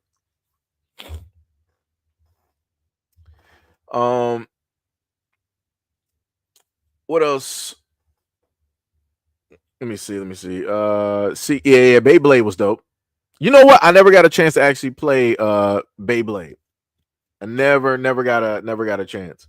I had a Dragon Flyer though. So a lot of people don't know what that is, but I had one of those. And then the girls had the reverse. They had Princess Guinevere and the Jewel Riders, right? So the boys had Dragon Fighters, and the girls had Princess Guinevere, right? And those were like little toys that you would put on like this little spinner. You would pull the string, and then it would just like fly in the air. It would kind of levitate for a minute, and then it would come, right back down once it loses speed. 229 said book smart girls. Sham said not the creepy gamer guys, though they make terrible dates. The ones that are down to earth and helpful and patient make great dating partners. The bullies are pretty terrible. Cheeky Girl said that's absolutely true. When you're younger, a lot of girls don't want the nerd. Yeah. Cheeky Girl said, and let me put it to you like this, right? Dealing with like high school, I would even go out of my way, right? This was the types of things that I've sat up there and done to like girls that I was interested in high school, right? I would sit up there and get, some flowers here and there. Again, I'm putting in effort. And again, it's some people say it's a low effort, but again, you're in high school. You don't have a lot of money. You're not trying to buy somebody a car. It's like, yeah, I'm about to throw a couple of bands at. I mean, nobody got that. Nobody got that. So it's like, it's real simple, right? So you sit up there and get some flowers. You'll get like a card. Remember the birthday. You might give her, compliments on like her hair, her nails, or some makeup, or different stuff like that. Walk her to class. You might sit up there and put her books directly in your locker because y'all got like 2 classes. So for at least those 2 hours, her books can sit up there and be there. Come and get them, and then you walk her to the next class. Different stuff like I said, it's a lot of subtle things that you basically do to let somebody know that you're interested, right? And again, back then it was a little bit easier to do. You can't do that now. That's the one thing I can sit up there and tell you. At this timeline, I feel so sorry for the young dudes directly out here, because that's burnt. It's done. You can't do it. You're not sharing lockers. You're not buying flowers. You're not walking to class. None of them girls during this timeline care about any of that stuff. You better be sitting up there just giving them money. It's like, yo, they just gonna, let me get your cash out, bro. That's the only way that you're really getting the attention, just to be real. Because the younger girls of now are taking all of the lessons from the older women of now, where they're like, yo, you better cash at me like $300 to $500 to let me know that you're interested. That'll let me know, like, that's really putting in effort in. I'm like, man, it's crazy times out here. It's crazy times. And to think that young dudes out here in high school got to try to like pony up $300 to $400 to $500 or even $1,000 to try to say that they interested, man, I feel sorry. I weep for the young men going through this timeline. Is crazy. But yeah, I've done all of those those niceties and whatnot, and it got me nowhere. I just ended up seeing them with like the dude that was not doing any or even half of the things that I was doing, and he would be the main one that wouldn't even be in class half of the semester. He would basically fail, and he would end up getting like a GED or something like that, or he'll be in and out of jail and prison. I'm like, bro, I'm sorry, miss me with all this effort stuff. I ain't doing this no more. Yo, because it don't pay off. Just to be real, like it does not. It don't sit up there and pay off. It's like people will accept like the niceties and different stuff like that, the little amount of effort. It's like, it's cute and whatnot or whatever.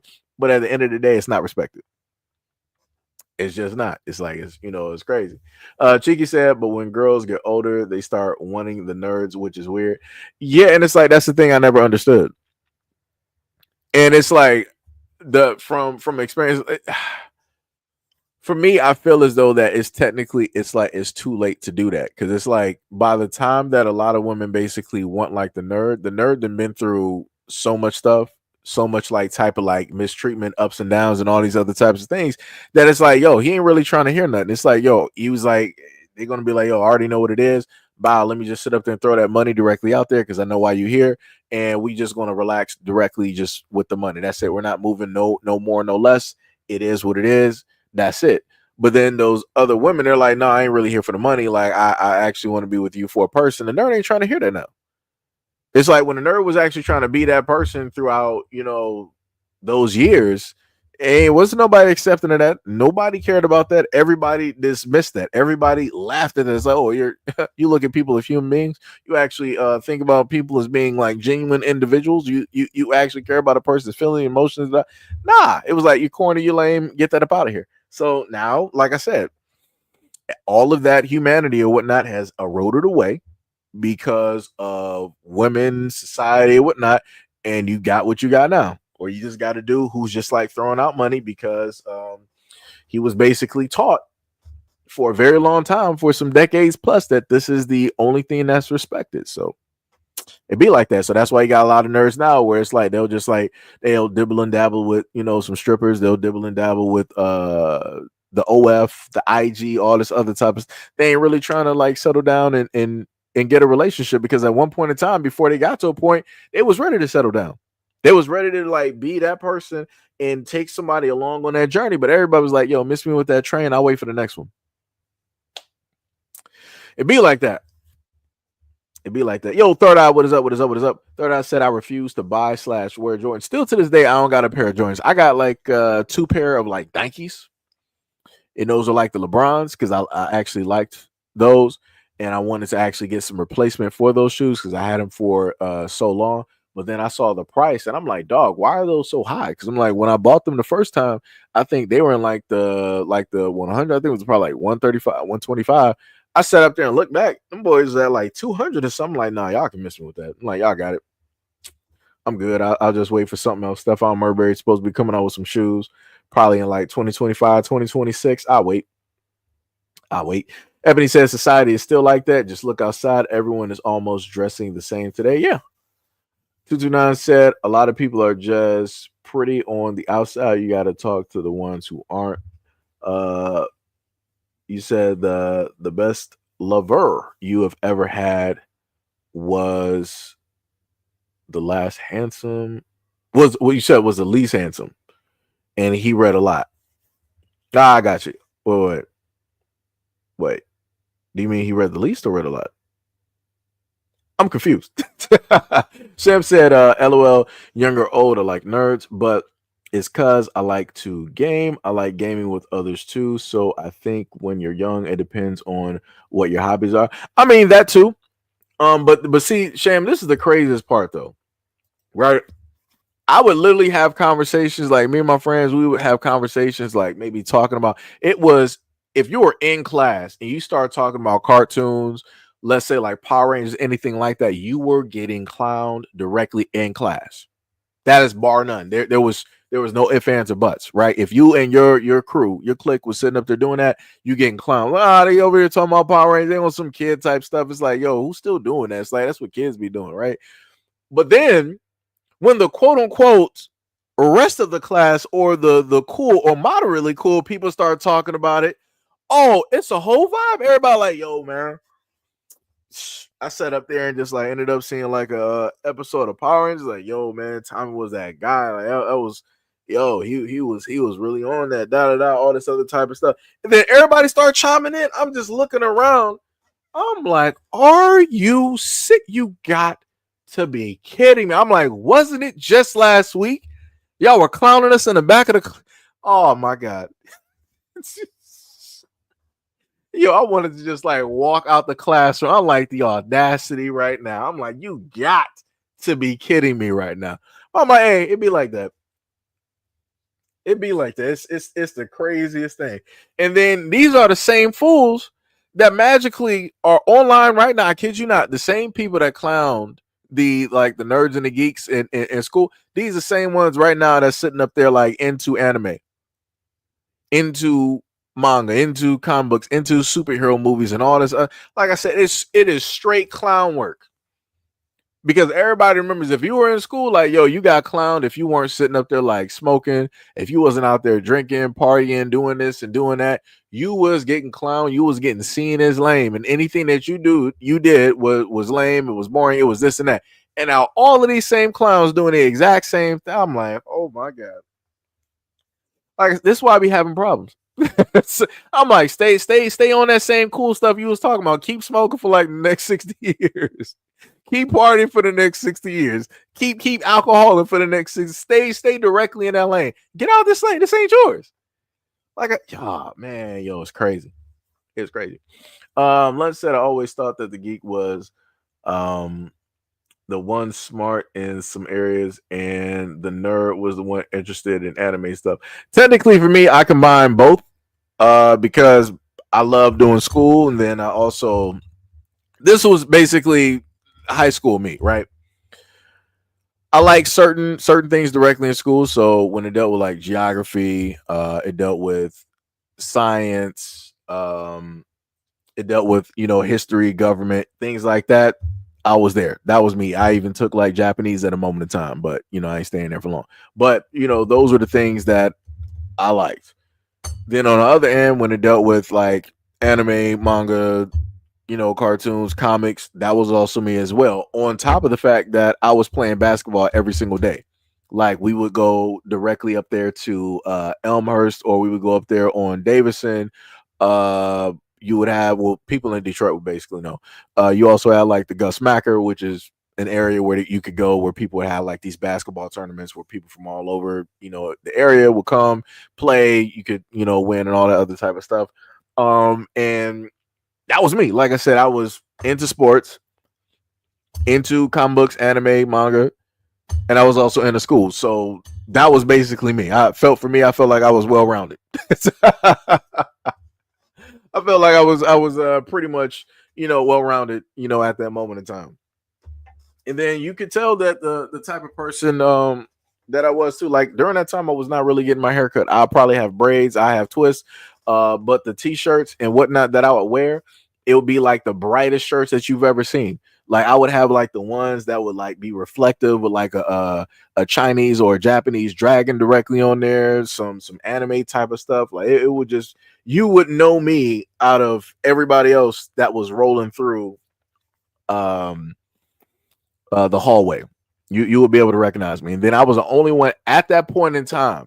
It was the weirdest thing. I still got this Spider-Man jacket. I think my mom got it somewhere. She bought me a Spider-Man jacket for my birthday, leather, red, blue. I think it has either red, blue, and a little bit black stitching with the white webs directly on it. And that was the first, I want to say it should be the first leather jacket I ever had. And I remember walking down the hallway and actually wearing that to school. Only one with that jacket on. And the dude technically was about to clown me in front. He was sitting in front of the office. I think he was in trouble with somebody else.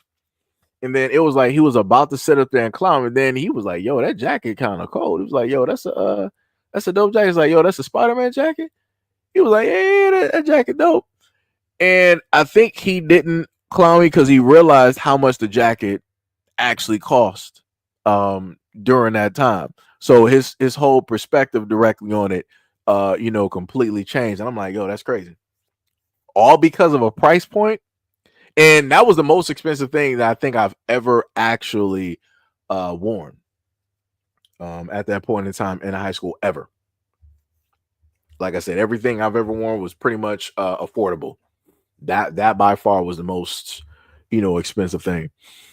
Rabbit says, Seji, I'm socially awkward, but my mother put me in financial ruins and debt, so I'm often too tired to get awkward around women. Sometimes too tired to court a woman. Yo, it'd be like that. It's a work in progress. I'll tell you that. Everything one step at a time. It is a work in progress. You'll get to a point in time where the money you'll be getting right, and you'll be able to get into a mentally healthy and positive place.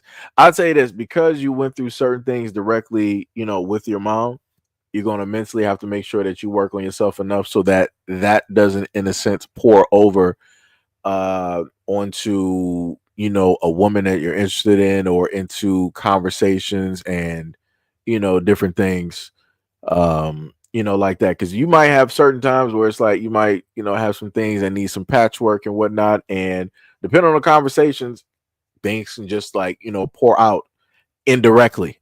And it might not end, up so well, when you're trying to, court somebody, or you're interested in somebody, they'll take that the wrong way, and different things like that.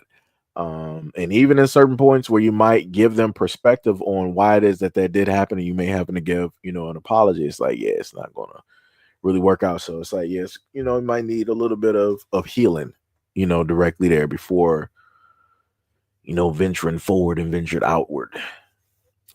Miss Ladybug said, that's how I thought while in school. I didn't follow. It's weird that they look like they're all off on assembly line copies. Yeah. Ebony said nobody really dresses up anymore. Yeah. Neon said nerd equals he's not hood. No, right. But the funniest thing is a lot of nerds come from the hood.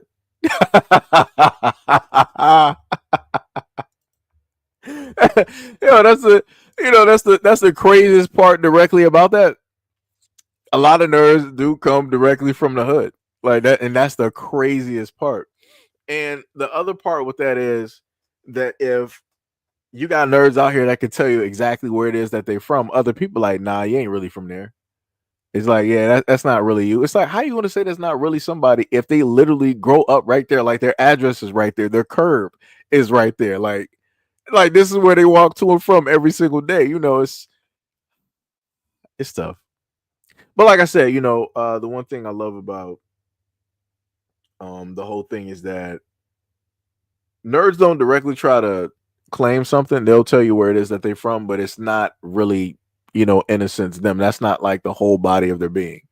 But for a lot of other people out there, it's like, yo, the hood is just them. That's just everything. Like without that hood, they're pretty much nothing. And I'm like, ooh, that's wild. I'm like, so if that block gets erased by like an asteroid or something like that, just lands, boom, it's gone. So now it's like, now what? So you're gonna have to claim somewhere. You're gonna have to claim two places because you can't claim that no more because that's not even on the map. So now wherever it is that you move to, now you got to be claiming that block or whatnot or whatever, and then that's still gonna look weird, but it'd be it's crazy out here, But like I said, I get what you're saying, but it's like, at the same time, the place doesn't exactly define a person really. Rabbit said, you never played Beyblade, you missed out, my G. Yeah, I did play something that people don't remember. I played Pog. I had a whole bunch of Pogs. I had about like a good 50 caps. Like I said, newer generation don't really know about that though. But yeah, I also played Pog. So I forgot to sit up there and mention that. I think I mentioned that like probably like 3-4 years ago though. And we had like a whole discussion in the live stream about Pogs and everything. I remember having some of my metal caps too. Man, those were some games. Like, yo, that was a game of everything that you put on the table. Like, yo, you sit up there and you hit that cap just right on those pogs, yo, you taking somebody's whole group. It's over. Used to sit up there and play marbles too. Marbles, that was another thing too, where it was like all or nothing. It was like, yo, you better hope that you hit the right thing, or you about to lose all of your stuff. You might have about like 2 left directly in your pouch. You better hope that those 2 be the lucky 2. You better be pulling out like Yami on Yu-Gi-Oh. So you better pull out Heart of the Cards, pull out a Karibo. You better, man. Let me tell you, it's crazy times. Neon said at first I was talking white, now it's nerd. Yeah, yo, let me tell you something. And this is the craziest thing. This is the craziest thing. I've had white people on Xbox sit up there and tell me like, yo, why are you trying to talk like you black? You're not even black. Crazy work. And then I've had black people, both sides, right? Both male and female, try to tell me that I'm talking white. I'm like, what? Like, can I buy a vowel or something? Like, what? Like, where am I supposed to go with this? White people don't believe that I'm actually black, and then black people are like, yo, you're talking white. It's like you can't win. It's like, yo, it's like, what's going on? It's like it's crazy. And then going to the whole other extent, talking about the way that you talk, you can look at Ryan Coogler. You got people online trying to sit up there and talk about how it is that he talks. Yo, he's talking how he naturally is. I'm happy he don't sit up there and switch that up. You're going to hear the California directly from that man. Whatever hood that he's from, I think what is it, Oakland? Whatever hood that man is from, you gonna sit up there. I respect that 100%. Like he is himself in the purest form possible. A lot of people can't sit up there and say that because a lot of people would try to mix and match and all this other. He ain't doing that. He's like, yo, this is me. This is where I'm from. Like I'm going to sit up there and keep. I ain't about to sit up there and change just because I got a little bit of money and all this other type of stuff, regardless on what white folks got to say or anybody else. Like I said, this is why I love and highly respect Ryan Coogler because look at some of these other black folks directly out here and tell me how they speaking versus how they speak normally. Two vastly different things. It's like two different universes. That man is not switching it. Ebony said nerd equals boring to some women. That's why they seek after the bad boy and when they're young. The funny thing, Ebony, is you got women that still do that to this day. You got women in their 30s, 40s, and 50s still looking for the bad boy. I'm like, dog, you too old for this. I'm like, lead us to like the girls is like in their 20s and like lead that to them. Like, what you doing 30, 40, and 50 and you still in the street? Brother. May Christ watch over your soul. Godspeed, because I got nothing for you. It's let Jesus take the wheel. It's curtains. Be crazy work out here. 229 said lack of individuality doesn't help guys. If you look like everybody else, you're certainly going to get compared. But see, that's the thing though. Like for those guys who look the same, it's like it's all about the competition. A lot of other guys don't really care. I was one of the dudes. I just didn't care. It was like if you like me, you like me for me. If you didn't, you didn't. It is what it is. I was not about to sit up there and like really try to change something directly up to try to garner your views, directly in a good light. It's like, she likes dude like haircuts. So let me I'm like, no. It's like if I do some of my hair, it's because I want to. If I want braids, I get braids. If I want to go back and have waves again, I get waves. If I want to sit up there and have twists, coils, whatever people want to sit up there and call it, I sit up to have that. If I want to trim up my beard or whatever, I sit up and do that. But I wasn't about to sit up there and do that for no girl though. Because like the same way that the girl basically wanted me to look, she'll just leave me for somebody else that she thinks is basically better. And it's like, so what did you just do all this work for? Nothing. You did it for somebody who ain't even permanent. I'm like, yeah, nah. Yeah, nah. Gail said the women want the regular guy after they've been ran through. Yeah, that's bars. That is bars. 229 said, but nothing crazy, just your own style. What else we got? Samuel said, LOL, I showed up to school in Heelys. Yo, the funniest thing is I actually wanted those shoes. I remember my cousin Sean, he had those. I thought those are actually pretty dope because I actually like rollerblades, or inline skates as people like to sit up and call them. So I actually like those. I thought those are actually pretty cool. I actually wanted to go to school and have like a BMX bike, ride that bad boy to school and whatnot. But again, money constraints, it was tough out here in these parts, so I couldn't afford all of that. Cheeky said, I know it's hard now for these young guys. A lot of girls want material now. Yeah. And now because of the system that we have where the girls have dictated, like I said, women and girls have always been able to dictate how things dating wise will sit up there and move.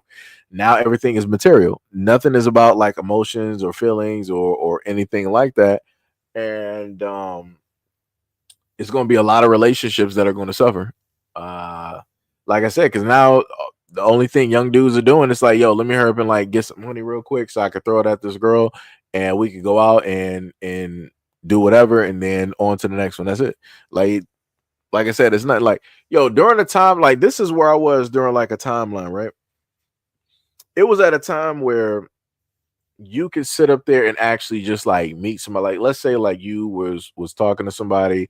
Let's say, let's take it back, right? Maybe it was like MySpace. Maybe it was like Black Planet, Crush Spot, IDB, stuff like that. Again, a lot of the newer generation don't know any of what it is that I really just mentioned. It is Greek to them, right? So you went to them, or maybe you was on like one of the phone chat lines or whatever, right? And you ended up meeting up or talking to somebody, making a connection, directly online. So it was like, all right, cool. We're going to sit up there like I ain't doing nothing. So I'll wake up around like 11, 12, and we'll meet, like let's say at the Wendy's or the McDonald's or a Taco Bell or whatever it was, or you take the bus to go see that person. You go do that, y'all could actually sit up there. Back during those times, you could actually sit up there and walk with a girl. Like girls would actually walk. Like y'all could be walking for a few miles to like actually get someplace. The girl ain't sitting up there complaining. Like it'll turn into a whole thing where y'all just sitting up there like playing, vibing off of each other. Or if she like really tired, it's like, all right, no problem. I'll sit up there, I'll carry you. I'll give you like a piggyback ride. And we'll sit up there and do stuff. Like you're literally sitting up there making a genuine connection with that person. And then y'all sitting up there going to get some food from like the fast food spot. Ain't nobody talking about like, oh, I ain't paying for this and all this. It's like, yo, however it basically goes, however sit up there and go. And y'all just sitting up there talking. Y'all just really having conversation and everything. Like I said, times are way simpler. It was way different. A lot of the girls and like the younger women are now like in their 20s, they wouldn't be able to make it during that time. Especially with the mentality of now where it was like, nah, I'm not going to no Taco Bell. I'm not going to McDonald's. I'm not going to no Wendy's. I'm not going to no normal restaurant. I'm not taking this to go see you. And we're not walking here. And like I said, it's crazy out here. It's crazy out here. Like I said, I wish that a lot of the genuine younger, average, nice guys would be able to experience that timeline. I feel like that would, in a sense, help them grow and become different types of men out here right now. If they were able to actually experience like a genuine connection, something that was not reflective or purely, involving money. But, like I said, that's a hope, wish, and a dream at this moment. Samuel said people would get roasted. I don't care. Yeah. Cheeky says social media sucks sometimes. True. Tibby said, wait, what did you say? Tibby said, don't generalize. I am so confused. Tibby, I'm so confused directly on that.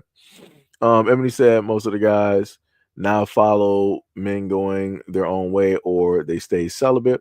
I mean, yeah. A lot of dudes stay celibate because number one, it's easier, but also some dudes stay celibate because it just be like that. It just, it's once in every blue moon if something, actually happens or if something actually goes right where, they could, have some things. I'm trying to paraphrase, have some things happening, at the end of the night.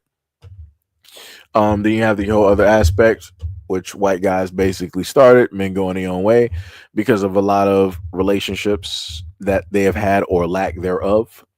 And, different, like I said, there's a multitude of reasons for guys going into other avenues. But I will sit up there and say is that I would think that for a lot of women out here, guys being celibate would be actually a good thing. Because that would show that if a guy is celibate, it would show that he's pretty much consistent, that he has, boundaries, that, he's not going to really push for something to happen on the first, second, the third date or all of this other type of stuff that, women normally talk about. But for whatever reason, what I found out is that a lot of women don't like guys who are celibate. And they view those guys as not liking women if they're celibate. I'm like, how did we get here? I'm like, yo, how did that become the answer, to this whole thing, which is crazy. 229 said, I would never understand the ATM mentality. That's pretty much prostitution. Yep. Neon said, more black boys will simply date out. I mean, well, technically, it's not even going to be choices on that because even women from the outside are catching on to the same Western mentality. So it's like, hey, it's gonna be tough. Carl said, yo, what is up? He said, not gonna lie, I was kind of jealous of the other kids that had Heelys when I was a kid.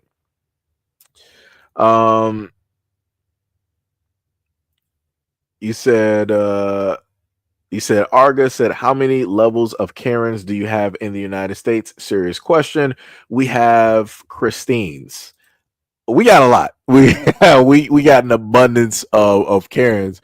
We got obvious Karens. We got hidden Karens. We got modern Karens. Like we got probably 3, 4, 5 different tier levels of Karens.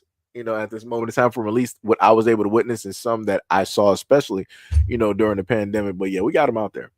We got those Karens. Trust me. Tippy said, "Don't generalize, Seiji. I wish I got all of the nice stuff." No. What I mean by generalizing, Tippy, I'm not specifically just putting it on black women, black girls. I was generalizing it, saying that all women. So it didn't matter the race of the woman. I'm doing that broad brush because you already know, Tippy, if I decided to basically point all of this towards black area, is going to be problematic. So again, I generalized. So that's why I said it, like that. 229 said, I never I never let buy me stuff until I get to know them. I don't want to owe anybody. Oh, okay. So you're saying you never let a guy buy you anything up until you get to know each other because you don't want to have to owe anybody anything. Okay, I got you. No problem. Yo, radio, what is up? You said, hell yeah. Help me stay a virgin though till I was 18 and out of high school, pretty much. Yeah, it'd be like that. I was right there with you. Right there with you, trust me. Neon said the nerds are the backup plan. Yeah, that's facts. Neon said, why you think they get mad when they friend zone guy gets a girlfriend? Yeah, which is a little bit weird. That never made sense. It's like you didn't have this dude in the friend zone for like 5, 6, whatever years, and then the moment in time that he actually gets into a relationship, it's like you got the disgusted face. It's like, how does that happen? Like, how do you get disgusted when said guy gets into a relate? Like, you out here dating like 20 to 30 different dudes. How dare you sit up there and have that type of face? You don't got no right. The audacity. The audacity to feel like you got ownership. Crazy. Tippy said a lot of guys don't want the quiet girls with glasses, no makeup. But see, Tippy, you're talking about like certain guys though. Specifically, when I was talking about like the nerdy girls ain't sitting up there as a guy that's gone after nerdy girls. Talking about girls with like the glasses, holding and carrying their books directly to school, like all of that. I'm not talking about going after the cheer. I ain't never go after cheerleaders. Never in life. The first time that I ever came in contact with a cheerleader was I had a mechanical draw. I'll never forget this day, right? It was at a local school. Was that like McCullough or was it Halley? I think it was like Halley. It should have been, was it Halley? I forgot, but I remember. Yeah, no. Was it? Because I remember sitting up there walking there. Was it Halley? I forgot the name of the middle school, but I had a friend there by the name of Wayne. I thought that dude was just like the coolest dude directly out there. Like girls were just automatically on that dude. Like he just had him, right? And that was my friend. I'm like, yo, that's my dude right there. Like, he got the good thing, yeah. Right. So one of the girls that he was with, she was a cheerleader, and the way that she looked, you would technically find on social media. She was pretty, she was like petite, but everything pretty much like, stuck out. She filled out everywhere else. And I remember she had on her cheerleading outfit. And I could have sworn that was like his girl or whatnot during that time, right? And again, I'm just a dude. I'm just, like quote unquote the nerd, just like drawn. I just focus on, like my own thing. For whatever reason, the girl that was a cheerleader, she sat up there and took my pencil. She sat up there and put it directly in her shirt. And I'm just like, I'm looking and I'm like, what am I supposed to sit up there and do with this? I'm like, are you kidding me? Right? Like, I was mad. I'm not going to sit up there lying to you. Like, dog, I was heated. Like, dog, I'm like, yo, we're going through the same thing where people want to sit up there and just like take stuff right now. And it's like, I can't do nothing because it's not like it's a guy. So it's not like I can sit up there and just like we about to be like wrestling for like whatnot or whatever and probably break into. Can't sit up there and do that. This is a girl, right? This is a female. Can't sit up and do that. And I can't go in there and just grab my stuff because guess what? I'm going to be going to the principal's office and I'm going to have to basically explain myself. It's not going to look good. And then I'm going to have to explain this to my mom. So I'm like, I ain't trying to sit up there and get in trouble. And, I ain't trying to deal with nothing else. So I'm like, yo, Wayne, I need you to handle this and just, get that back for me and, and all the other type of stuff. So he ended up, getting the pencil back for me and whatnot. But like I said, that was like the main first time that I literally came in contact with like a cheerleader. Last time too. Like I said, I'm not really up for foolishness. I'm really not. Like, yo, I'm just Like, no, because like I said, I don't know you. I'm not. That's not the type of time that I'm really on. Like, it'd have been different if it was somebody that I actually knew. That's different. But again, don't know the girl, don't know who she's like really connected to or any other type of stuff. So my spidey sense is basically tingling. I'm like, yo, let me just look around here real quick. Let me see if this might be like a trap. If somebody trying to like set me up, some other type of stuff. Like I said, your awareness level got to be up. That's just me. Like I said, I'm just being honest. You know.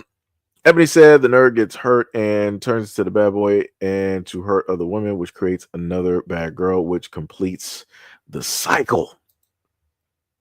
Ebony said hurt people. Yeah. Tia said big ticket luxury items are a trap, which keep you from buying property. True. Tippy said a lot of guys wanted the loud pretty girls with long hair and skipped over me. Guys would always bully. Well, the guys that I told you this before, Tippy, the reason that guys bullied you is because you was tall. A lot of dudes out here, I'm talking about just like the normal dudes. A lot of normal dudes out here don't mind women of different like heights and like shapes. That's just a fact. You got other dudes out here that want to be like these talking heads, these talking mouths, where they're just like trying to sit up there and say that guys don't like women with weight or women that are tall. And no, you got a lot of dudes out here that like tall women. You got a lot of dudes out here that like women who got weight or a combination of both or whatnot or whatever. That's just all those other dudes that want to fit into like this certain parameter of what women should be. No. I like women to sit up there and be women. It don't matter the height, size, and whatnot or whatever. As long as you're a woman, everything's good. Radio said I've been switching my shoes from Nikes to, which are Greek Boule brand shoes, to American engine shoes like Puma or Kyrie Irving shoes, which are import due to America not wanting to recognize us. Ebony said, what? The OG Power Rangers was the issue? Yeah, it was. Our teachers raise their hands. That's crazy. Ebony said, I still have the soundtrack. Apple says, Seiji, you don't know they are made with fake ones in the same factory in China. Wait, are you talking? No. I'm not, like I said, I didn't care where my N1s or my Stephon Marbury's came from. I know Stephon Marbury had the same factory next to Jordan. I remember that. Yeah. I remember there was a whole article and whatnot about that. And even when that article came out, you still had people buying Jordans. I'm like, people just don't care. People just do not care. Sham says, Seiji, I'm weird and I just don't let that affect me. I was bringing my toys to school, talking about gaming, anime, and etc. I did not care about what people thought about me. Bars. Right.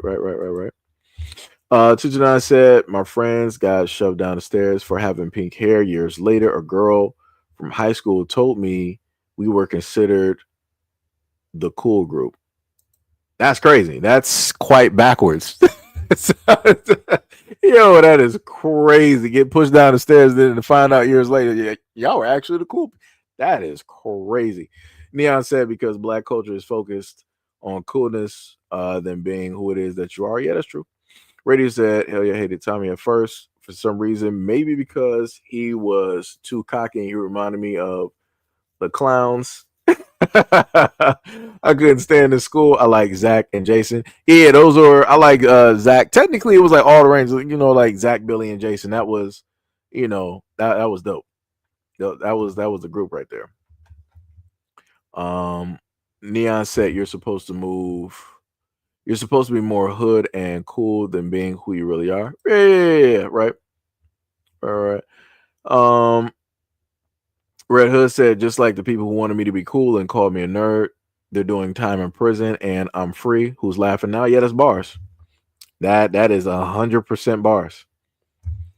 100% bars. Like I said, nerds and the geeks, in a sense, get the last laugh on a lot of things. Because like I said, high school reunions will sit up there and show you a lot. Oh boy, high school reunion. Jesus. Boy, oh boy, I know a lot of people got some stories. Sam said, no, I understand that, but those same people want me to draw them anime or borrow my games and etc. I was like, don't front, LOL, but I ended up being that cool friend and no one's girlfriend. Old jerks. That's crazy. T said, I sold retail Tommy. Furious with the quality. Money could have gone elsewhere. Radio said Zach because he was like a ninja and I could relate to him, and of course, and Jason because he took no ish from nobody and he hated bullies. Yeah, that's bars. Yeah. Denise Hill said you mostly see white people acting that way. Sam said, how you gonna ask me out after we graduate or tell me that you like me and give me your number after the fact? I was so yeah. Like I said, it'd be like that. 229 said, I'm in Texas. Not many hoods here, but a lot of black folks. Right? Hack said, going to dip for a few. Take care. Oh, all right, brother. All right. Third Eye said, for some reason, you made me remember when I used to wear Samurai Showdown.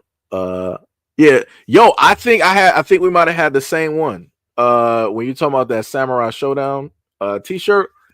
Dude, I had a weird one. Mine had like Claire Redfield on one.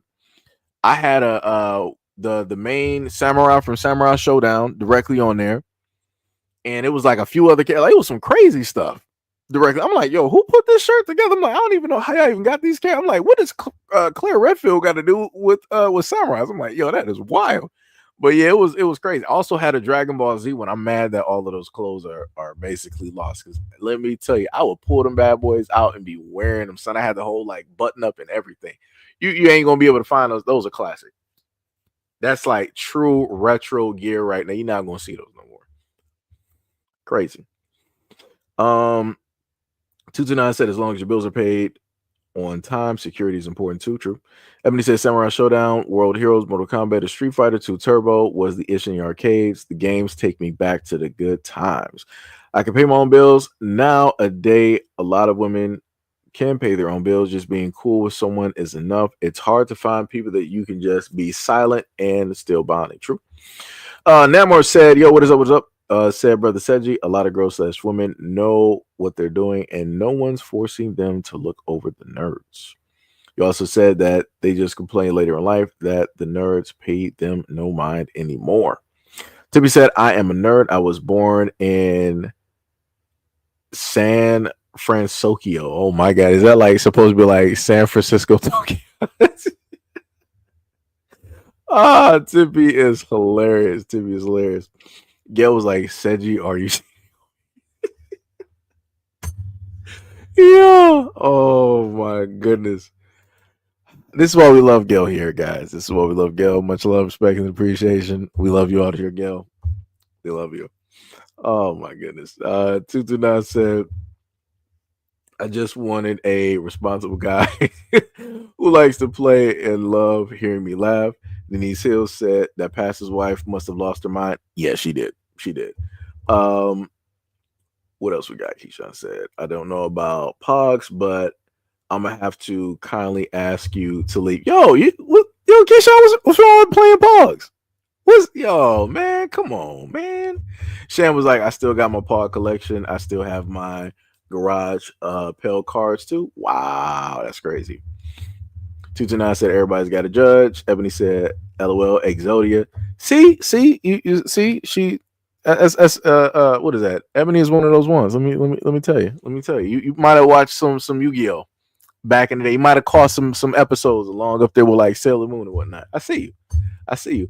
Lund said, I hear old games being talked about, but I don't hear anything being said about Jax.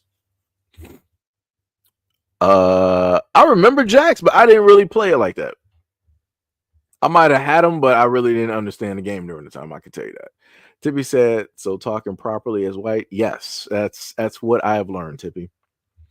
229 said, always in competition. It's exhausting and a waste of time. Gail said, I know you're black, Seji, full American black. Aside from the tether headline, yeah, I always make jokes about that. I was like, yeah, this is my tether headline. Because I promise you, at a point in time, I think I had somebody here during a moment sitting up there, be like, yeah, are you actually even black American? Where is your people from? Da da da. All this other da da da da da. I'm like, okay. I'm like, I got videos directly up there of myself.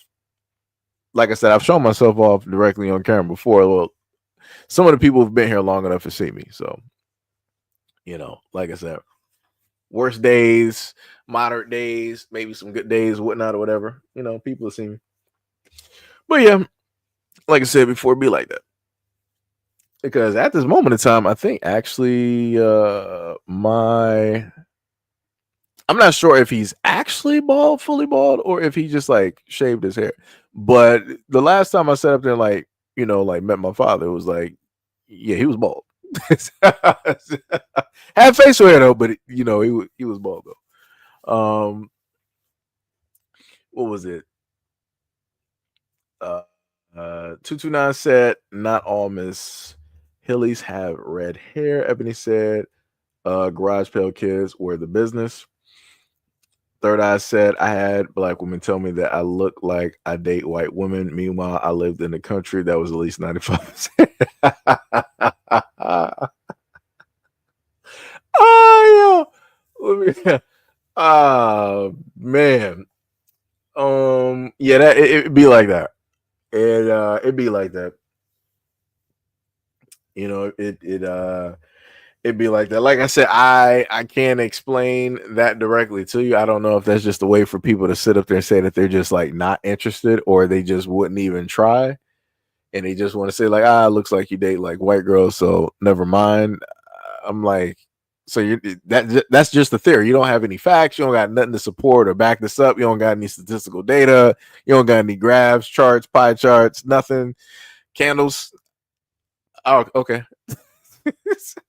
At certain times, it's like it's not even worth sitting up there trying to even speak back. It's like, hey, if that's how you feel, no problem, no problem, because this will be what happens, right? So somebody will have like this theory, but not have anything. But then you're like, okay, well, let me just mess around just to sit up there and just prove them right, since this is what they feel. Then this is when you're gonna see people really get mad, and I'm like, that don't make any sense. If you said that this is who this person was and this is who they dated, and then they show up with said person because you said that this is who they was just to prove you right, why would you sit up there and get mad? It's like you can't win. It's like you just you can't win. It's crazy. It's crazy. 229 said, don't judge a book by its cover. Rabbit said, what kind of pogs did you had? I had Pokemon, Beyblade, Yu-Gi-Oh, and Mega Man Warrior. I wonder why the Lay's chip stopped distributing pogs. Mine was like, it was just a mixture of just random pogs. I wasn't able to get my hands on anything famous. I just had like some random pogs. I was just happy with anything. Let me just say, I was happy with anything. The moment in time when I was able to get it, I did not care. As long as it had like some type of like graffiti or a face or whatnot or whatever, I was completely fine with it. I was completely fine. Neon said, who you date, Seiji? Just curious. Wait, what you mean? Do you mean like as in comic book, manga, or are you talking about real life? Talking about real life, that would be black women. But again, if I happen to say that, it doesn't really matter, because people be like, all right, you can say that, but what proof do you really have? And I'm like, well, I'm not going to sit up and showcase proof, because it wouldn't make sense to, because people can say just anything. It's like, well, that's just one. Show us like, 99. So I'm like, goalposts are just going to be, sitting up there moving. So, like I said, I've gone over this quite a few times before, but it'd be like that. But like I said, it's a cordial question, no problem. But yeah, that's black women. 229 said Different World was a fantastic show because everybody was different. Yeah. Everyone said yes. I had a few when I was in high school. Ebony said the cards were funny. Shem said I like my holographic pogs the most. I never wanted to play those in case I lose them. Yeah, like if you had something that you loved, yeah, it's tough. 229 said I'm 52 and I want some. So what you looking for? What, like manga, cards, pogs? Well, I don't. Yeah, like somebody else stated, they don't still sit up there and like make those no more. So you might have to try to find them bad boys on eBay somewhere, and that might cost you a pretty penny. Especially buying anything directly off of eBay, that'll be tough. What was it? Denise Hill said that's not even the what the word of God, and that his teaching is committed. Oh, okay. You talking about the past? I got you. Wonder Virgin. Yes, that was fun. Let me try to actually like go back through because I know I got to play catch up real quick. AOL and MSN chat over 28K or 56K modern. That's yeah. That yo, let me tell you. Like I told people before. This is where I was at the moment in time dealing with AOL. Right, you would get the disc, and then you would have two sides. I'm sorry, not two sides to the disc, but you would have two keys, right? So you would have the initial key on the disc, and then AOL was like, all right, we're going to give you like 3 to 6 months for free, and then you can use this other key for somebody else in the house to give them, 6 months for free. I was using both of those keys. Let me tell you something. Wasn't nobody else in my house getting on internet? That was me. So I'm sitting up there on the internet for like half of the year, every single day. I was AOLing it up directly in my room. I was sitting up there. We was hitting up like the chat rooms. We was going directly on whatever like manga sites that they sat up there and have, watching stuff directly on like YouTube, all that. We was out there. Let me tell you, we was out there. 229 said tall girls, skinny girls, thick girls with glasses. Bars. Tippy said, wait, where did Tippy go? Tippy said, she said, I would walk stage just to be planning on walking dates in the summer. LOL. Nope. Hilarious. Ebony said, welcome. You've got mail. Yep.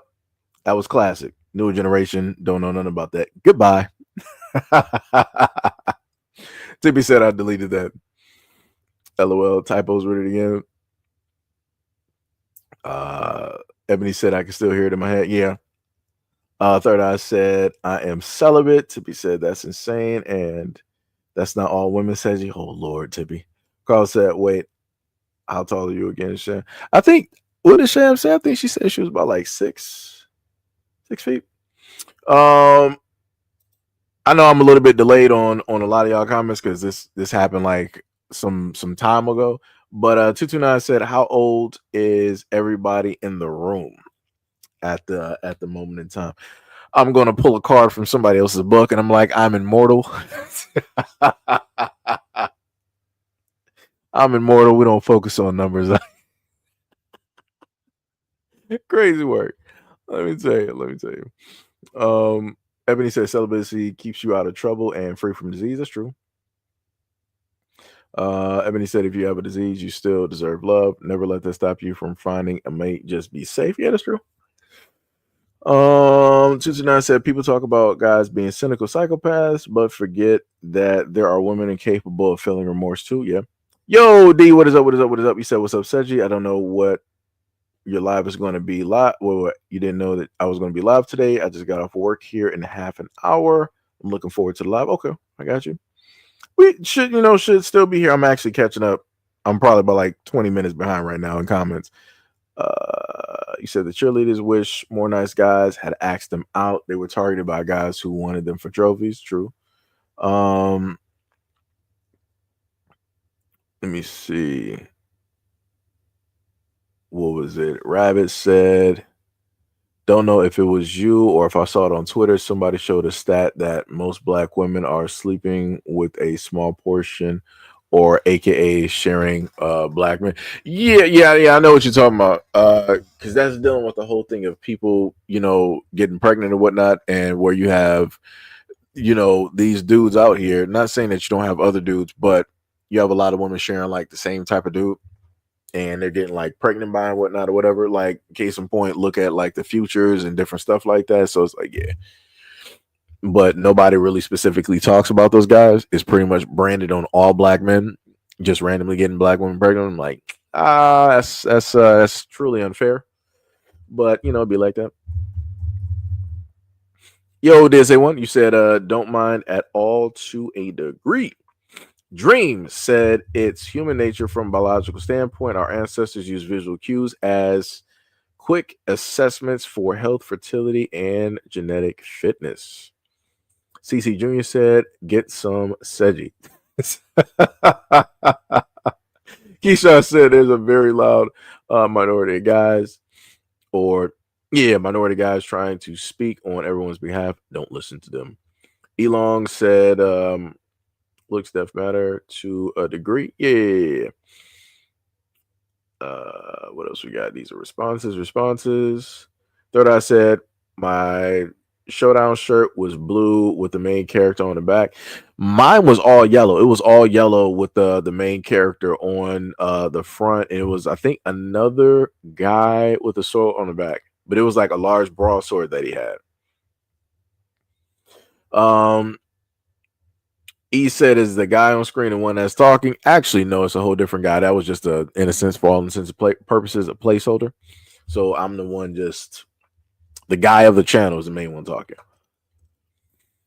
Tippy said, it's crazy how guys want women to be virgins and get mad when the women would rather stay virgins waiting for marriage. Not all men, but a lot.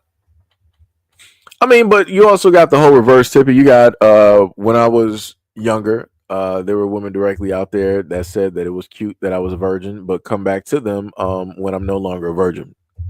So there's that. You know how disrespectful it is for a woman to sit up there and be like, ah, that's so cute, you're a virgin. All right, just go play along somewhere and come back to me, when you become a man. I'm like, huh? I'm like, I'm like, what? I'm like, huh? Like, what just happened? The disrespect, like the way that women sit up there and say stuff is crazy work out here. Crazy work. Crazy. He said Michael Jordan Pog said, never seen that. Sham said, I played Jacks the metal ones. Them things hurt worse than Legos if you step on them. Don't let the game get serious and you slam your hand down and Jack's trying to scoop them up. Oh, yeah. Ebony said he used to watch Yu-Gi-Oh! And Sailor Moon. Tuxedo Mask was the dude. Yep. See, I knew it. I knew the time frame that you were directly coming from when you said Exodia Obliterate. I knew you watched the show. I knew it. And that's exactly why I said Sailor Moon and everything else. You got Sailor Moon, Dragon Ball Z. I'm sorry, I can't get my words right. Transformers. You had Beast Wars and everything else going on. DSA one said with the 23 and the 45 jersey number on the Slammers. That's what I knew they were called. I was going to say Breakers, but yeah, it was called Slammers. Engine Radio said, yeah, some of our people have messed up hairlines too, but mainly due to the products that we love to use and consistently wearing do-rags and cutting our hair. That's not good for us. Neon said, quote unquote, you look like you date white women equals you carry yourself like a black man, not a bitch. Neon said, when black women say that, they're indirectly telling on themselves it's insecurity and projection. Third Eye said, they was going on the fact that I didn't dress like a thug. Yeah. Yeah, said a black man that carries himself outside of the stereotype can attract non-black women. Black women know this and do not like it. What was it?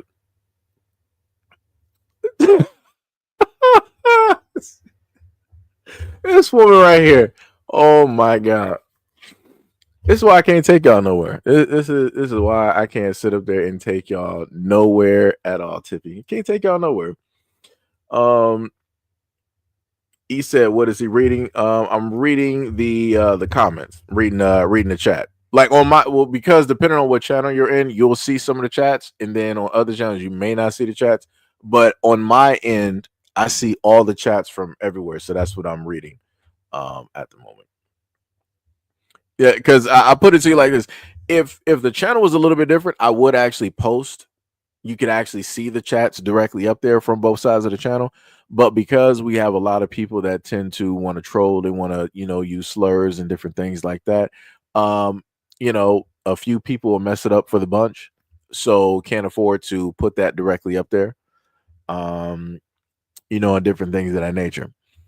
Because people want to act stupid, so they mess it up for everybody else, which is crazy. Because like I said, if the channel was there at one point in time, I used to actually have the chat showing on the screen. I used to actually have that going for a lot of people that have been here long enough. That was something that we actually did here. Sam said that noisy dial-up was brutal. My teeth hurt every time it booted up. I actually liked it. I got used to it. Like I would actually do like a little dance and a beat directly to the dial up. Ty said, "Wow, Tippy out here ignoring folks." I did say one said, "No problem. I've been in and out trying to handle future work." Okay, you talking about Tippy? Okay. Ebony over here laughing. Ebony said 53.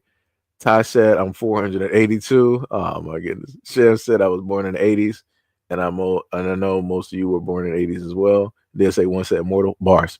Ty said I got that Benjamin button going on. Carl said 90. This man, GT said, what was it? Cedric, now where did I say I was going to slide for God?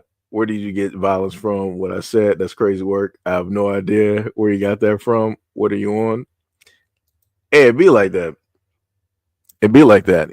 I read into, things as much as everybody else reads. When people happen to say that they got a problem with me, talking about religion and stuff, I'm like, no problem. We can all play this exact same game. We're going to send this train directly off the cliff. And that's what we'll be doing out here. So, it'd be like that. But shout out for much respect and appreciation for the comment there. CC said that was to use shoes. Wait, I'm a little bit confused on them. She said that was about the shoe conversation. Okay. I got you. He said, look at Tippy with the typo out here with my name. I can't believe you. Is that supposed to be like SEIJIHITO? I think it is. But you said that's insane. Nothing wrong with male virgins. It'd be like that though. It'd be like that. Everyone said, yep. Yeah, like I said, a lot of this is why I sit up there and put it. A lot of women do not like guys who are inexperienced. Those are just facts. I ain't trying to hear nobody tell me nothing else because trust me, at the time period of being at the age of like 19/20, again, late bloomer, late to the party, because everybody else was magically like 14 and 15, just out here just doing stuff, right? Again, late to the party. So when you would have conversations directly with like women directly out here, and again, you're just trying to sit up there and be honest. You're not trying to be disingenuous. You ain't trying to sit up there and lie, whatnot, or whatever. You feel that the way that I was raised, honesty is the best policy. So that's what you would sit up there and tell people. But what ends up happening is that people are like, nah, that's not what it is. And I'm like, hold on. So I'm like, you mean to tell me so you would rather deal with somebody else? All right, I get it. They got a ton of experience. No problem. But with that experience may come the potentiality of STDs. So I'm like, you would rather chance it on that versus somebody who, of course, is like, inexperienced here and there, but they're safe. I'm like, that math was not mathing. I'm like, how does not you would rather deal with radiation and have the potentiality of like, maybe you might catch cancer versus dealing with something that's not radioactive and that's safe to actually be around and to hold. I'm like, all right, okay. But like I said, you got a lot of guys out here that don't really care on the area where, people in a sense, are, when it deals with that space or, that spot or whatnot.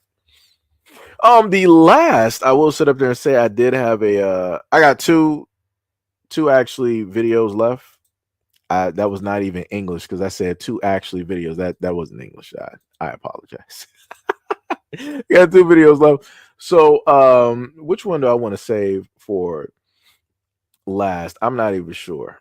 The other one with the streamer, I don't even know if I want to even put that one up. Maybe I will. I don't know. I'll just do both of them. Right. I'll just save the last one because it's younger. I mean, not younger because it's less directly on it. To be said, the same ladies will call me a pick me and a mammy. LOL. DSA one said, with that being that you're a lady, you fall into the section of accounts, but don't fall under the section of having an issue with it. Well, I'm highly confused. Wait. You said they'll swear that something's wrong with you. Oh yeah, you talking about the whole thing dealing with like being like a virgin. Yeah. Like I said, the only thing I can sit and do is try to tell, honestly try to tell from my perspective of the things that I set up there and experienced, and that to me was like the weirdest thing possible. Like I just did not understand. Like I told y'all before, like it was a time when I was younger. Me and a girl were both virgins. Had a whole plan set out. Things supposed to happen. Da da da. Didn't happen. And she decided that she wanted to lose that with the dude. Kid you not, dude's nickname was like Smurf. Craziest thing. For whatever reason, that set up there and stuck. Because I'm like, you really with a dude named Smurf? Like, this what we doing? You talking about the blue people? I'm like, the audacity. I'm like, yo, this. I'm like, oh my god. And then she sat up there and told me like how it happened. Like it was like they did this like I think it was like Bible study or like church or something like that. I'm like, you have to be in the house of the Lord. Like, this is what you did? Wow. Ew, that's crazy. Oh my goodness. Let me tell you, the stories of losses that dudes be taking over time is incredible. Novels should be written about a lot of these things. Like it is diabolical work. Like I wish I could sit here and tell you that that was a lie, but it's not. It is not at all. It is not at all. And then had the nerve to sit up there and try to apologize to me. I'm like, you need to be apologizing to the Lord. Because I'm like, realistically, I'm like, yeah, I feel a certain type of way, but I'm like, you did it in front of the Lord. Like, you don't need to be apologizing to me. You was worshiping something else, and it wasn't the word of God. Yeah, hey, you might want to, you might want to sit up there and handle that. You might want to go to an altar real quick. Like, Lord, you might need to just bathe in some holy water for a little bit of time to get everything right. Don't need to apologize to me. Apologize to yourself and the Lord. Crazy work. Mo says he's safe. He wants to hit. That's I was like I said, mom being in the medical field, had conversations. She was like, yo, if you were to do anything, make sure you use protection. Like I was saying, my mom was a realist. She will shoot directly from the hip. She made sure to sit up there and tell me certain type of things because she understood that, I'm growing, interested in girls, girlfriends, all this other type of stuff. So yeah. My mom made sure to, to have those, conversations and, and everything like that. So nah, it wouldn't have been nothing like how Mo wrote that into the comment section. Nah. DSA once said I went to school with the dude named Smurf in the 6th grade. He was fire on the teachers as bars. Candy said, wait, I got the details. Emily said, those church folks be getting it in on the low. Oh, yeah. That's bars. That's bars. You said, excuse me, I meant you. Wait. You said, well, you got these. Okay, I got you. Did say one said, oh, yeah, it's the Tippy. Who else we got up in here? We got a troll that is now out of the lobby. Candy G said, should have kept that to herself. God said, hope everyone had an awesome Easter. Right. Hopefully yours was good as well. Candy said she should have kept that to herself. Yeah, nah, she wasn't doing that. Like I said, I guess she felt sorry for what it is that she did because I don't even think I think during the time we should have been boyfriend and girlfriend during that time. So this was basically her cheating at that time, which again was like crazy to me. I'm like, that is diabolical how that works. But yeah, like I said, it don't make no sense to sit up there and apologize to me. You didn't did what it is that you did, and that relationship with that dude didn't even last long, if any time at all. And I was like, well, now you are for the world. You are for the world at this moment in time, and to be like that. But I think I had saw her like later on somehow. And I think she's like married, church woman, like married and stuff like that. And I think I tried to see where she was like recently, and magically her Facebook was like deactivated or something. So Lord only knows what happened there. Don't know what to tell you. It was up there at one point, and then magically some time went by, and that Facebook is not there. That does not bode well. Obviously, something must have happened. Because it's amazing when you can go back through and try to find conversations, but then magically you can't find that conversation that you had with a person. It's just gone. It was like, hey, this person on Facebook no longer exists. It's like, oh, that's not good. That is not good at all. Third said, I'm honestly afraid to date today for my spiritual and for my health sake. Right. Ebony said, now in winter AIDS attacks, so run out and get your Jimmy hats. That is crazy. He said, BDP care. So, okay. I got you. Sham said, Gail said, I can be the second concubine to Timmy. So you know. This is crazy. Oh my goodness. Only Gail. Let me tell you, it's always Gail. Gail is always leading the charge. Let me tell you. Oh my goodness. Ridiculous. And also the funniest thing, Sham, Gail is also a gamer. She's like a retired gamer. I've been trying to get her out of retirement to get back into gaming. But she's opted not to. Crazy work. Like I said, she's like, hey, I got this. I think she still had like a PS3. What was it, like a PS3, PS4, 360, something like that, somewhere up in there. So, like I said, Gail got some gaming in her for whatever reason. She doesn't want to like come back out here with the rest of the folks and start really getting back into like games and stuff, which is crazy. Candy says she's watching you like we're watching. That's crazy. Wait a minute, hold on. What does that mean? Wait a minute. Wait, Candy, who are you talking about? I'm a little bit. Wait, who's watching me? That's what I need to know. Who specifically is watching me at this moment in time? That's what I need to know. I'm a little bit lost. I need to know who. Need to know. Shout out. We had about a solid, nice 20K directly on a live stream at this moment. Shout out to all of those folks directly out there. Much love, respect, and appreciation. Sham said I got nominated. I didn't ask. LOL. Let me see. You said what is the topic today? Pretty much. We went over the topic a little bit earlier that had to deal with McCaff and the whole thing dealing with Carmelo Anthony and stuff of that nature. So we went over that about a good hour, the first hour of the live stream, along with different conversations in between that with some other videos that led into other videos.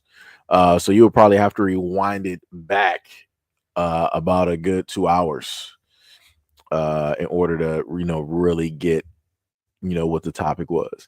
Ebony said gaming is an addiction. Yeah, so it's a very fun and healthy addiction. Very fun and healthy addiction. Sham said, oh, wait. You said what happened? Why she doesn't game anymore? I don't know. Mo said if you ain't going through menopause as SEIJIHITO, don't want them draws. This man right here. This man, Kenny G said your ex. No, that was new. That woman, that was like a while ago. I'm talking about that was like middle school though. That was like way back. That woman don't know nothing about me at this moment in time. I can promise you that. Nothing about nothing. Like when I knew that girl, that was woo. Jeez, what was that?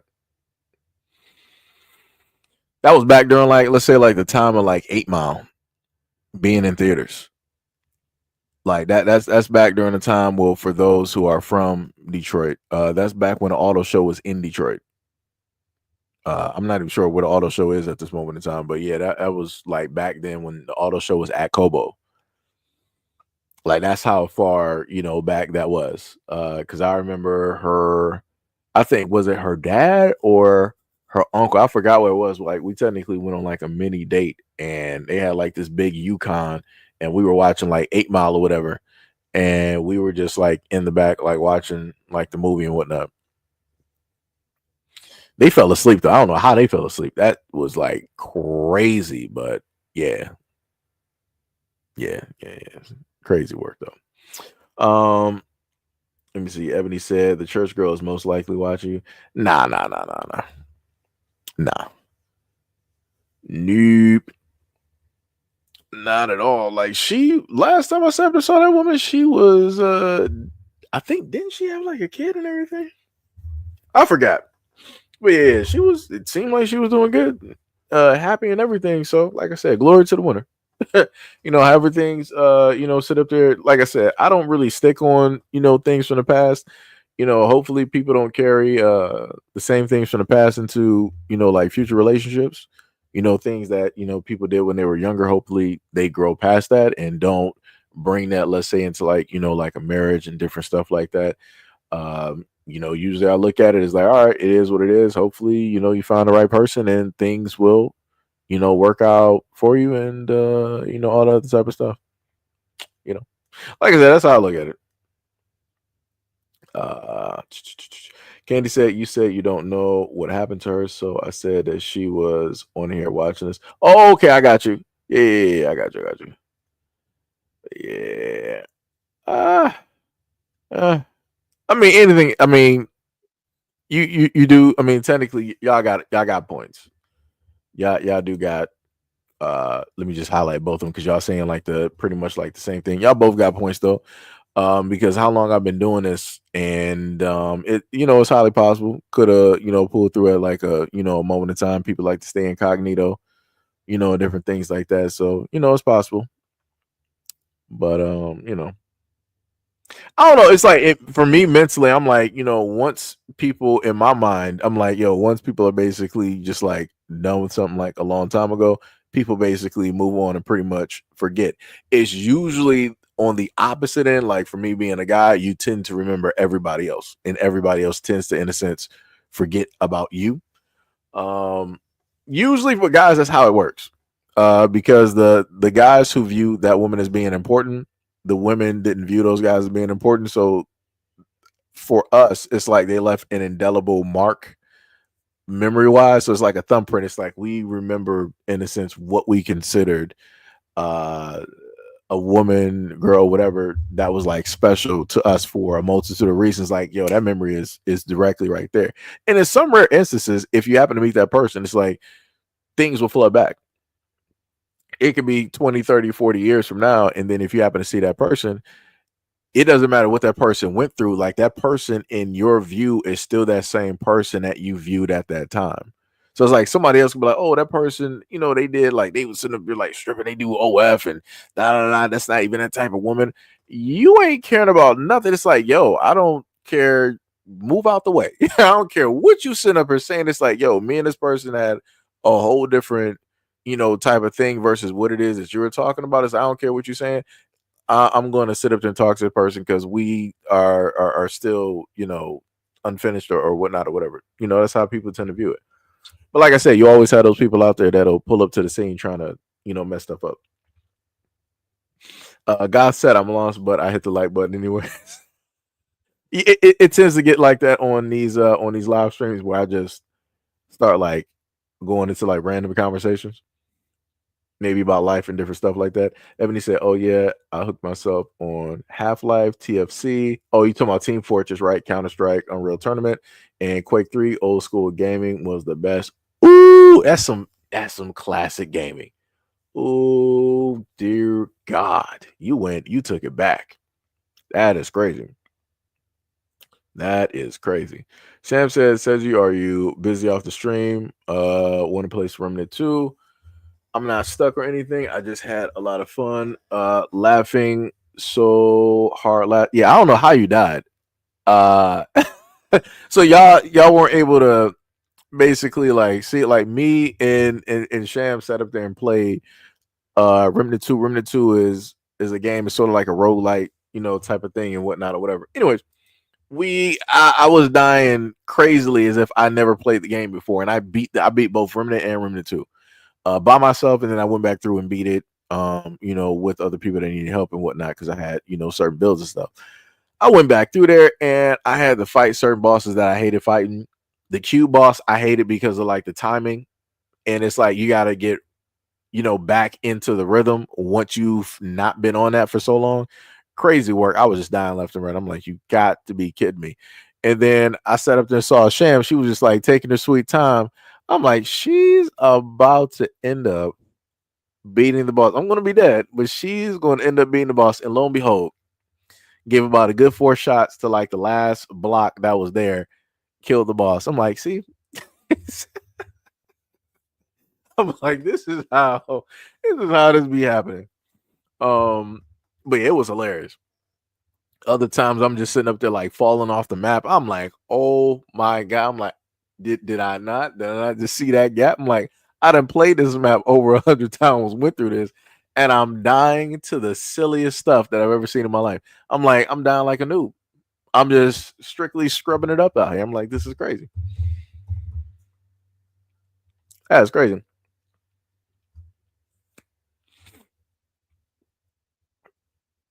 Wait, what is Mo talking about?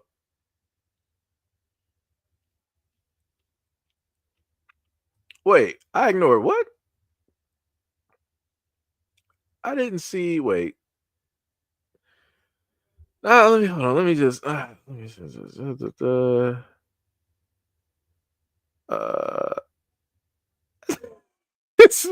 look at that. Oh my god. Lord have mercy. This is because I'm so used to Gail sitting up there being here. I'm like, Gail just having her own conversation, own world, and everything like that.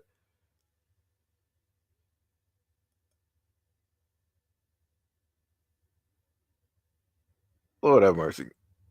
Sitting up here just like rolling through here. Now I gotta go back and look through like the chat. Let me keep reading. Let me keep reading. Emily said facts of feelings come right back, especially if you were serious in a relationship or marriage. Right. Tippy said, I am back from cooking dinner. Standing said, okay, what is up today? Nothing much, just sitting up here, technically just chatting at the moment. Just relaxing and chatting. Sham says, Seji watched me nosedive into a crack and die. Yeah, that was crazy. That was crazy. Candy G said, on what system? Sham plays more so on PC. I play on I have every single console, including PC. But yeah, that's what we're pretty much doing. Because it has crossplay, so she plays on Steam, and I play directly on console. So because it has crossplay, can sit up there and join in. And Remnant should be 3 players. I think it's either like 3 or 4 players. So it's like, yeah. Sham said he plays on Xbox. I'm on PC. Yeah, let me just post that directly up there. Yeah. Mosa hashtag Tippy, which cooking ramen noodles and wieners. Oh, this man right here. Oh my goodness. Wait, Mo said you ignored talking about this man. That's why. Let me say Mo and Gail every single time. It used to be worse, I think, when Nene was here too. It was like Mo, Gail, and Nene, and then you would have Q sitting up there saying stuff like back and forth. Well, I'm like, oh my god, it's like this whole chat and turned clearly into something else at this moment. So I'm like, I don't even know how we got here. It's like this is a whole different conversation. Whole different conversation. This is now Seji at night. It's crazy. Candy G said I never played. Wait, so Candy, you got what system do you got? Do you got like PC or do you got like Xbox, PlayStation? What you got? Let me know which one you got. Sham said it was a pain to get it started up on PC and connect to others. They wanted blood just to play with other people. Yeah, it was crazy. Yeah, it was crazy. But we pretty much figured out you had to make sure that you had an Epic account in order to really cross play so that you could just invite people, because Sham kept sending me like the invites through Steam, and I'm like, I'm not on Steam. It's like I am on Steam talking, but then I'm not on Steam playing the game. So we had to get that situated and try to find people through the game and whatnot. Oh, you on PlayStation? Oh yeah, you good then. Do you got an Epic account?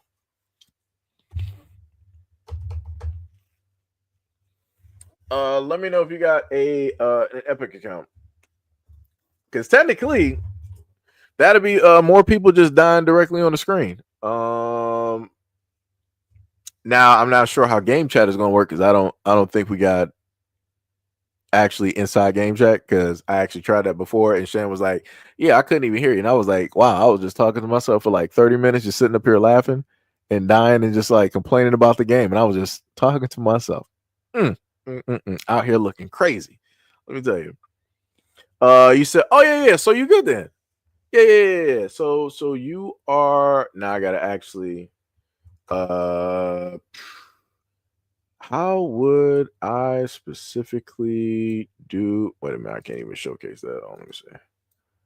Yeah, I think there was something else I was supposed to edit on a video. I don't think this is going to cause issues. We'll see. We are going to see.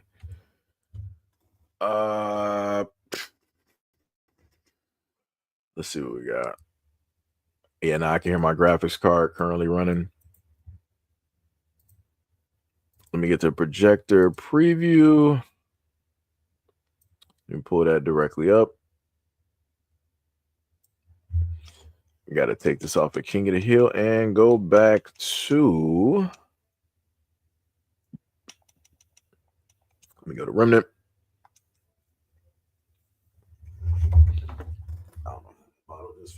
So yeah, I'm trying to just log in here real quick. Shem said I was trying to figure that out, but basically you said you have to communicate through Discord or Steam Chat because they didn't add that feature, which is that is I could have Shem, I kid you not, I swear to goodness there was game chat in this game. I just realized I gotta swap profiles. I forgot because I'm on my other profile. I gotta actually swap to my main profile because that's where all my data is. I wish it was sort of like Risk of Rain. I will sit up there and say that's another fun game as well too. Risk of Rain is actually pretty dope.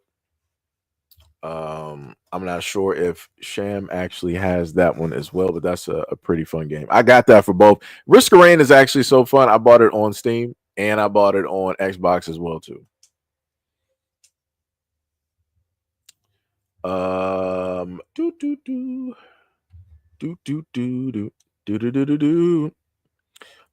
me see. How do I do it? Is that the social panel? Yeah.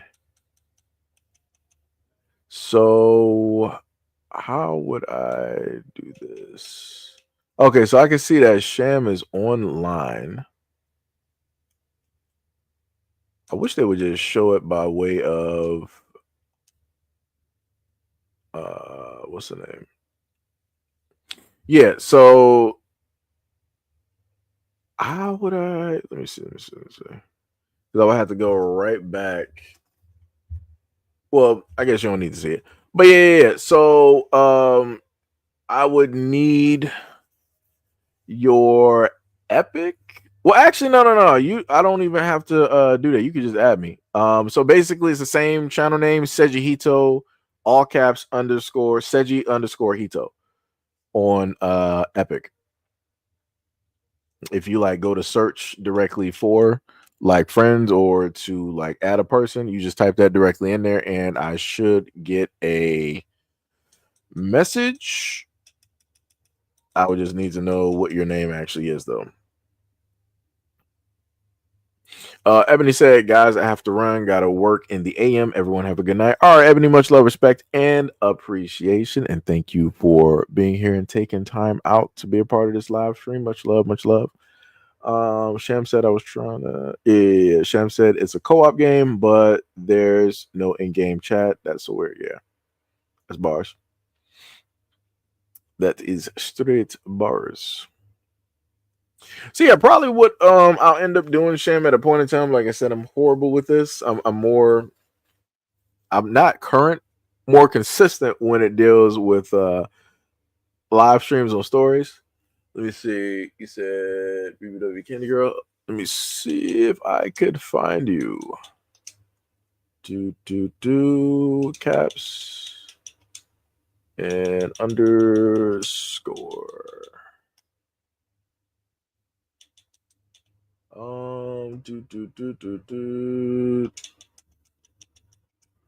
Whoops. How did I misspell that? So I'm glad sometimes I don't live stream me typing sometimes because I mess up.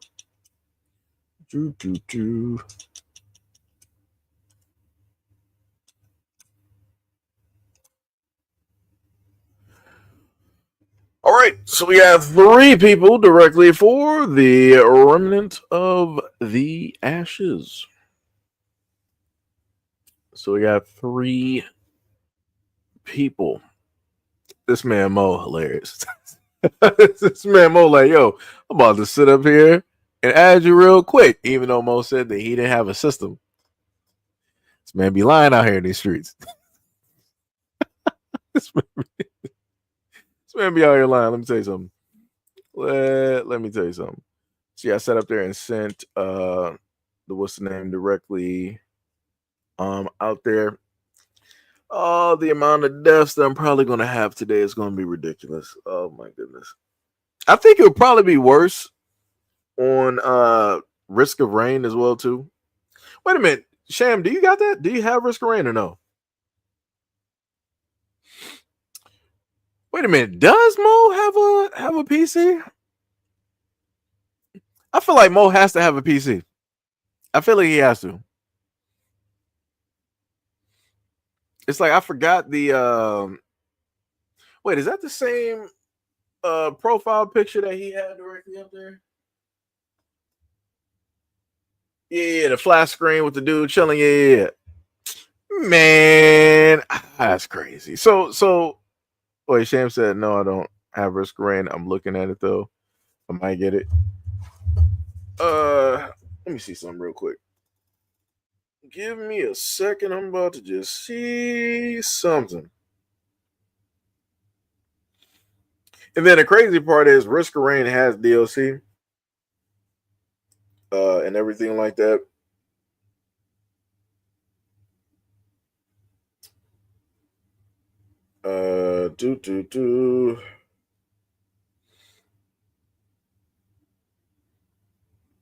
Let's see what we got here. It's gonna take me a little bit. I gotta wait for that to actually load up. What is that? It's what 8:33 right now? I'm supposed to actually order some food. That's how I know I'm basically a little bit late. At this moment, I guess I should have technically did the live stream a little bit early. Hopefully, everybody out there, enjoying their food, some dinner or something like that. Make sure to go out there and order something, at the moment in time. Oh yeah, Candy, you gotta accept that what's the name? Well, you're probably not online though to accept it though. Yo, why is the what's the name not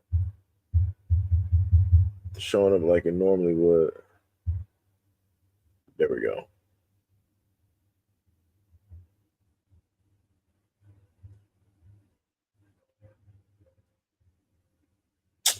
Yeah, that really just set up there. Oh my boy, it just really cut off on me like that. Let me see what else we got.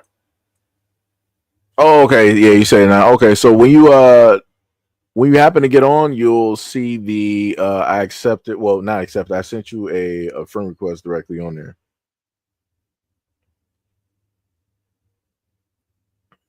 So I got you directly added. I'm trying to sit up there and get into my what's the name real quick. Yo, what is happening?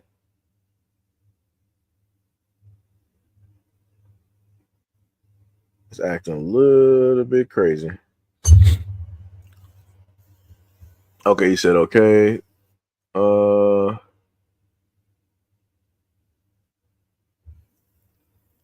Nah, Nah, Tibby, I think that was just a troll. We got like a couple of trolls directly in there. So that's all it was.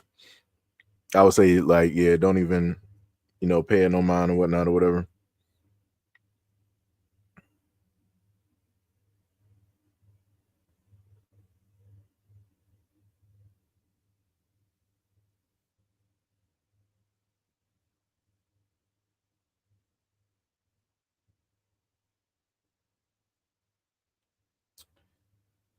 All right, so this is what we'll basically do here. Let me just check out something real quick so I can get Sham directly on what's the name here? Just see.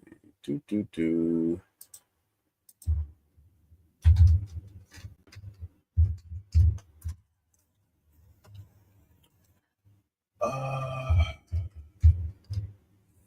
Wow, that didn't type in. Also, hopefully everybody's having, like a good day, different things like that. Shout out to any and everybody that's currently here. Much love, respect, and appreciation. Let me see. And two, they don't got like no bundles. It's crazy.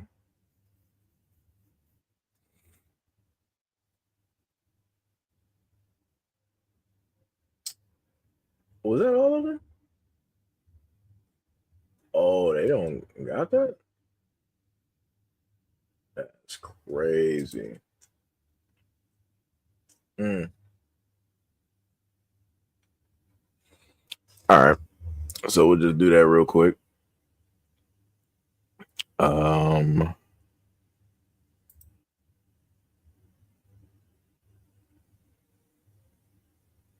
Which one did I use before? Did I use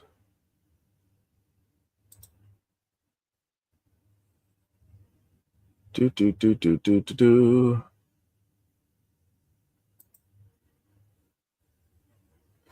All right, so that is there.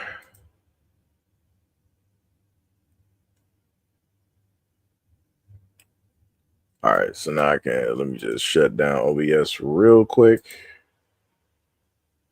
Technically, shut down. Let me just back out of Remnant real quick because I can hear the fan on my Xbox just running. So I can let that basically calm down. Let me log into Steam real quick.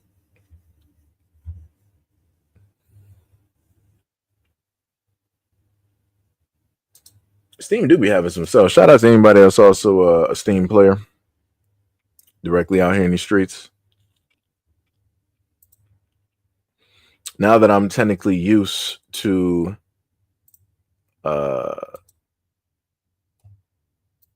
Sham's name real quick, that makes that a lot simpler. Let me see. All right, Sham, there you go. Pulling up to the scene right there. And where's the other one? Let me see.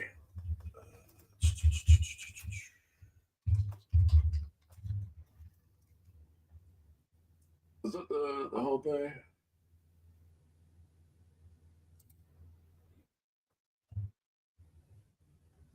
Okay, let's see.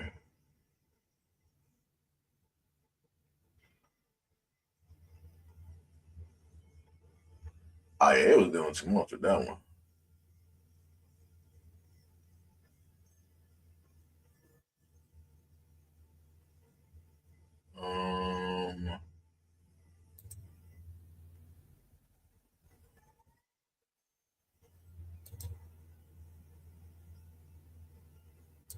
All right, so we did that one. And then roll back.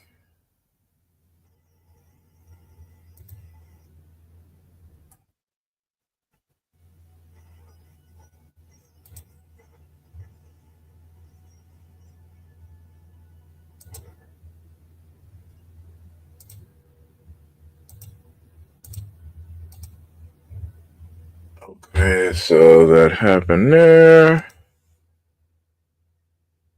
What the hell?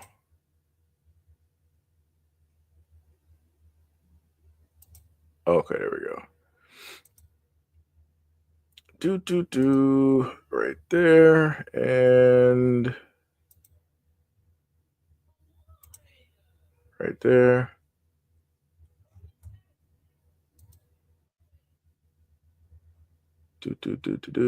And we are. Oh, terms of agreement. All right. So there you go. Got the complete set right there. Because usually what they like to sit up there and do, be like, hey, if you want to sit up there and do this, then you can't sit up there and play with like certain content or whatnot or whatever. So you are now set. Wait, what just happened? Wait, hold on, I was out of chat. Hold on, what just happened? Let me see if I can going back. So what system? Xbox, PlayStation, Fortnite. Mode of Troublemaker, yeah. Yeah. No, I was right looking at it though. Not on it. You want me to jump on? Yeah, you can jump on the system. This man, Mo. Nah, let me tell you something.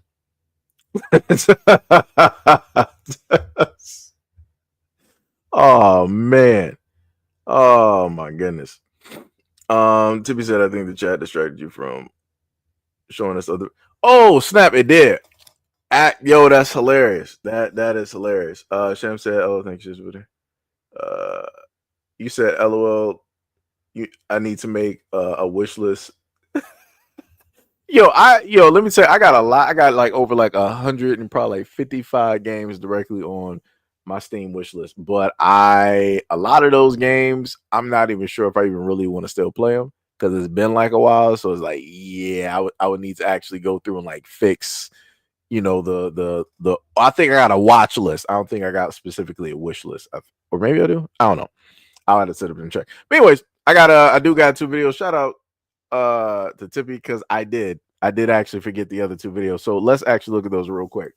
32-year-old rich auntie with no kids, no job, no responsibilities, and somehow life just keeps getting better. I don't wake up to baby cries or badass kids running around the house. I wake up to silence, skincare, and food I don't have to share. Y'all love to say, oh, I hear an auntie, but I don't see an auntie. Well, darling, the joke's on you. I'm not your emergency contact or community rideshare. I'm a rich auntie in mindset, not maternity. Auntie isn't about gender. It isn't age. It's a lifestyle. It's luxury with boundaries. A refusal to trade peace for proximity or shrink to fit. I live by bougie economics 101, darling. I don't split the bills with struggle. I don't entertain low effort love. And I don't negotiate with broke behavior emotionally or financially. I wear a ring in public not because I'm taken, but because I'm expensive. It's called preventative bullshit blocking, and trust, it saved time and it works. I take myself on solo dates because no one curates luxury for me better than me. If I want flowers, I buy them. If I want dinner with a view, I book it. I am the treat. I don't reply to what you doing tech. I respond to calendars, confirmations, and Apple Pay. If you don't elevate me, you don't get access to me. My circle is curated. My schedule is soft. My peace is non-refundable. I say no with grace, and yes, only when it pays in peace, priorities, or profit. This isn't a phase, darling. It's a blueprint. Auntie is autonomy, power, and pleasure, all funded by high standards and soft boundaries. So when I say I'm a rich auntie, I'm not talking about titles. I'm talking about freedom, softness, and being completely unavailable to nonsense. And no, I don't want your opinion. I want your Amex, your boundaries, and your intentions in writing. I don't know what an Amex is. Somebody educate me on that. Maybe I'm a little bit lost. Anyway, somebody said he's a 32-year-old rich auntie with no job, no kids, and no responsibilities. Another person under that, I can't even read it on my end. Hold on, let me see. Another person under that said a lot of y'all black individuals want to live the life that replicates white female wealth and privilege so bad. His/their whole auntie aesthetic is rooted in consulting as a individual, very tired of rich whiteness being praised as the goal or the aesthetics to aspire to. Yeah, like I said, I don't specifically know what to tell people. I don't. I'm a little bit. I was quite lost. Directly on that one. Quite lost.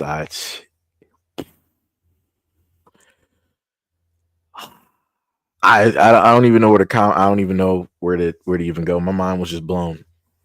I I've never seen that before. I did not know that the terminology for aunt is just it's indiscriminatory. Like it doesn't like belong. Oh my god. Oh my god. Let me just look this up. Oh, Amex is American Express. Yeah, that's how you know like like I said, I'm not there. Obviously I'm not there. I don't even know what an Amex. I didn't even know that was an abbreviation for American Express. That's how bad that is. That and I don't have. You know what the funniest thing is? I don't even feel ashamed. I'm like, all right, American Express, got you. Shout out to RY for letting me know that. Shout out because I did not know. Let me tell you, I was lost. Lee said, "What is up? What is up? What is up?" What was it? Mo said, "Let me find out." Wait, find out what? I'm confused. Namor said, "What in the world?" Yeah, that's what I said. Third said American Express, Amex. Rabbit said, "Dude got called Unk one time and lost his and lost his mind." Third, I said, "I'm blaming Tyler Perry." Tippy said, "I missed the video. What happened? How did you miss the video, Tippy? This is you were the main one. Somebody like, yo says you forgot to play the videos. I played the video. Tip was like, hey, hold on, guys, what happened? Man, come on, Tippy." Rabbit said, "Dudes will uh, do anything but to be called Unk these days." Yeah. Tippy said, "I'm still cooking." Yo, we got to get you like a tablet or something so you can just like take that bad boy on the go. Let me see. Benny Hanna said, "That's a man calling himself an auntie." Yeah, it's some crazy work. Third said, "I mean, it was simple to figure out." LOL. RY said, "Much love." Said you much love, much love. Tippy said, "Sorry." Look at this. Look at and my main thing is getting directly on the trolls and not paying attention. Now I got Tippy out here. Come on, Tippy. So last but not least, we got this one video here now dealing with like the streamer, and this is something that I've talked about before, and you know it technically it doesn't reach the light of day, and you know people tend not to take it that serious, even within her explanation of it happening. She ain't really taking that serious, so we're going to see what it is.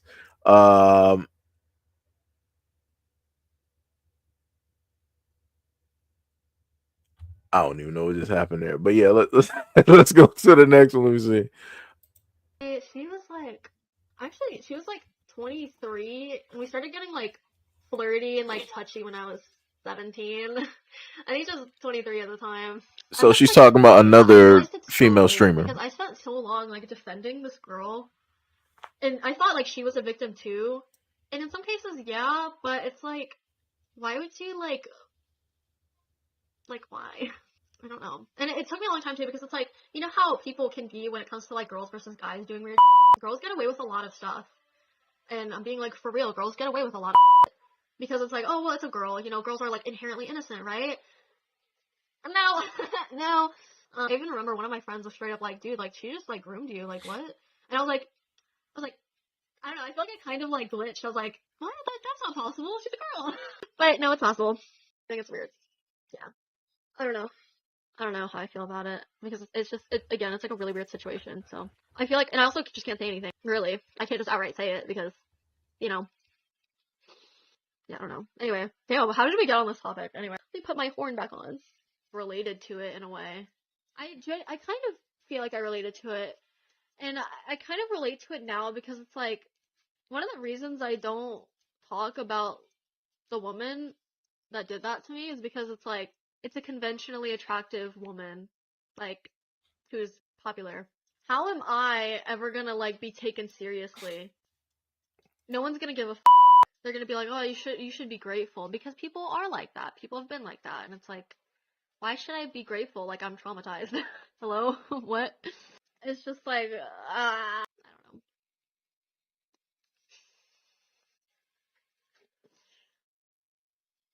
It's just, I don't know. I don't know, because it's happened to me so often.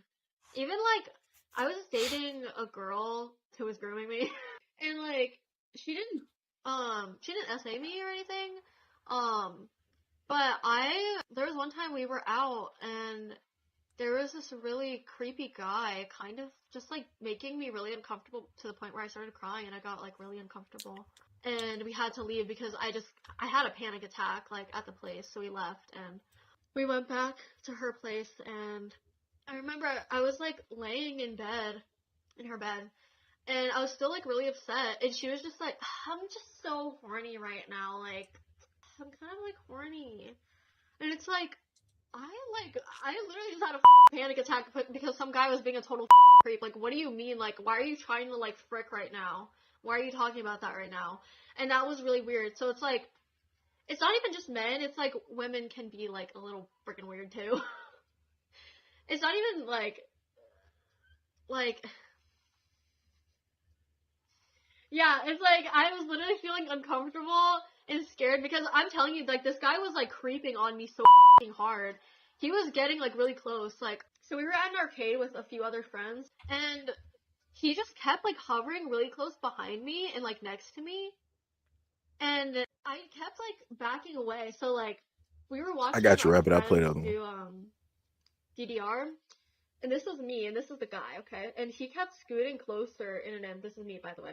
He kept scooting closer in and in, and I kept like, I backed away. Like, I scooted into my friend who was beside me, and to the point where I couldn't scoot in anymore, and he kept getting closer, and I took a step back, and he stepped behind me. And I was just getting so freaked out, so I just turned and went that way.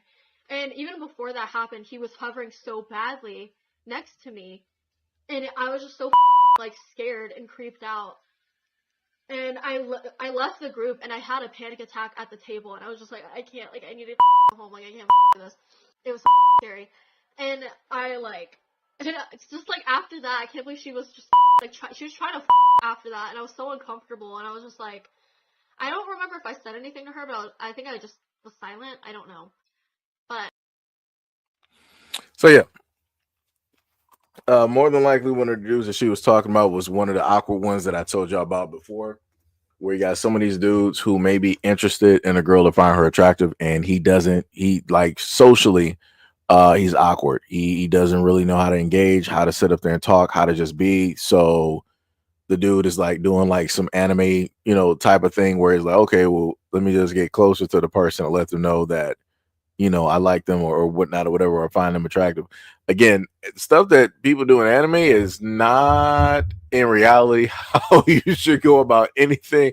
So obviously that didn't work out for him. That did not sit up there and and work out as well. I would actually have liked to know, if possible, like how old the dude was. Like, if you're talking about this is a dude that's probably like, let's say like 30, 40, something like that. It's like, yeah, no, that's a little bit. You gotta work on something there.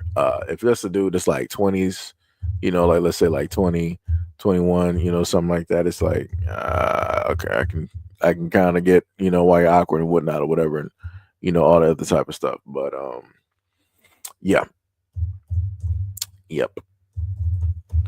But the main thing I wanted to point out that the main portion of the story was about the woman or the women that she has been with and that wanted to engage directly with her, no matter what the situation is or no matter how young she was during said time. Crazy work. And again, she even said it herself. She was like, yo, who's going to sit up there and take her serious if she decides to, talk about this or bring it up or, whatnot or whatever. It's crazy.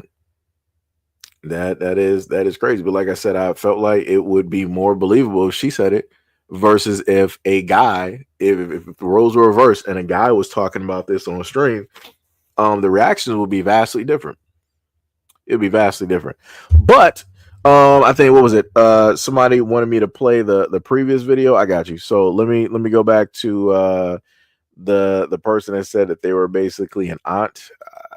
Never seen this before in my life. Some brand new brand new workings here, but let's go back to it real quick. A 32-year-old rich auntie with no kids, no job, no responsibilities, and somehow life just keeps getting better. I don't wake up to baby cries or badass kids running around the house. I wake up to silence, skincare, and food I don't have to share. Y'all love to say, oh, I hear an auntie, but I don't see an auntie. Well, darling, the joke's on you. I'm not your emergency contact or community rideshare. I'm a rich auntie in mindset, not maternity. Auntie isn't about gender. It isn't age. It's a lifestyle. It's luxury with boundaries. A refusal to trade peace for proximity or shrink to fit. I live by bougie economics 101, darling. I don't split the bills with struggle. I don't entertain low effort love. And I don't negotiate with broke behavior emotionally or financially. I wear a ring in public not because I'm taken, but because I'm expensive. It's called preventative bullshit blocking, and trust, it saved time and it works. I take myself on solo dates because no one curates luxury for me better than me. If I want flowers, I buy them. If I want dinner with a view, I book it. I am the treat. I don't reply to what you doing text. I respond to calendars, confirmations, and Apple Pay. If you don't elevate me, you don't get access to me. My circle is curated. My schedule is soft. My peace is non-refundable. I say no with grace, and yes, only when it pays in peace, priorities, or profit. This isn't a phase, darling. It's a blueprint. Auntie is autonomy, power, and pleasure, all funded by high standards and soft boundaries. So when I say I'm a rich auntie, I'm not talking about titles. I'm talking about freedom, softness, and being completely unavailable to nonsense. And no, I don't want your opinion. I want your Amex, your boundaries, and your intentions in writing.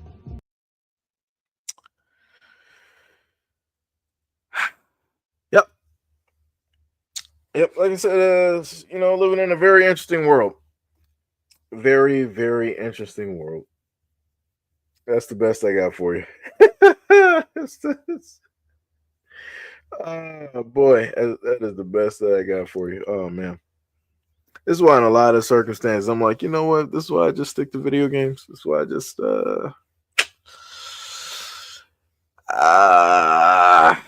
oh man, like I said, I know that a lot of times people happen to put stuff like that online because they're looking for attention, but I'm like, yeah, it just makes no sense. I'm like, I don't know who you're even trying to market this towards.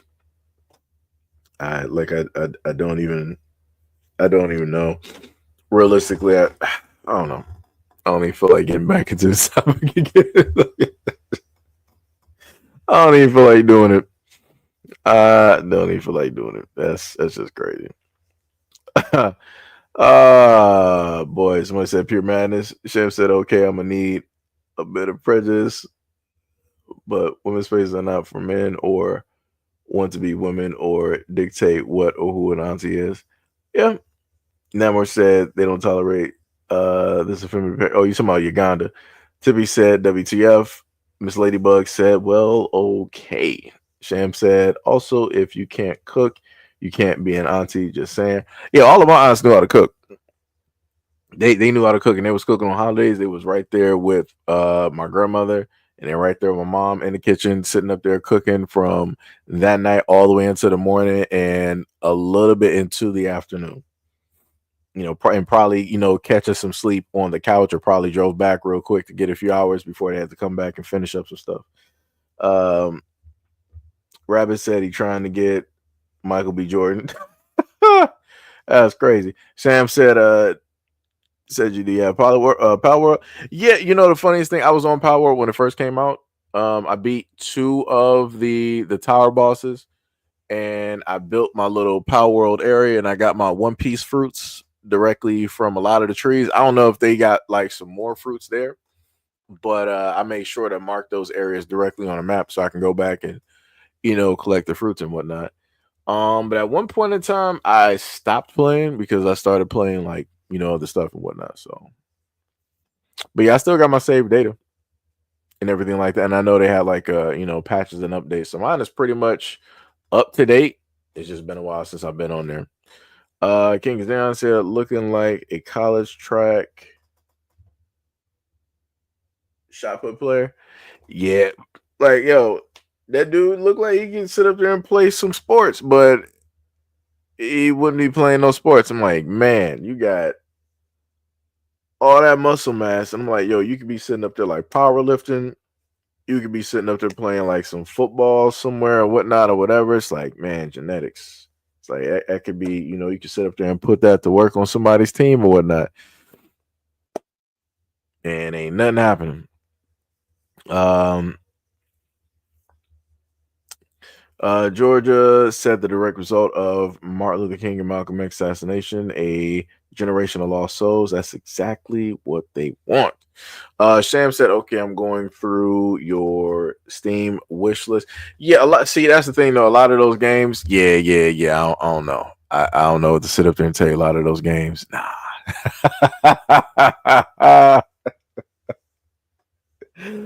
I shouldn't have made that list like so large, but sometimes I get interested in a lot of games at the time, and then as they progress throughout the years, it's like, what happened? It was like a game on Steam. If anybody's like been on Steam, there was a game that was hyped up last year. It was called the day before.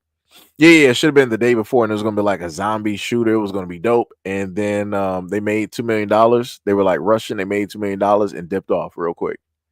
And I was like, yo, that's bold real quick. Like, man. And then Steam had to like refund people. I'm not sure how many people got refunded. I'm not sure if they refunded the whole like 2 million that was basically gone. But yeah, that was basically, if that was like crypto, that'd be called like a rug pull.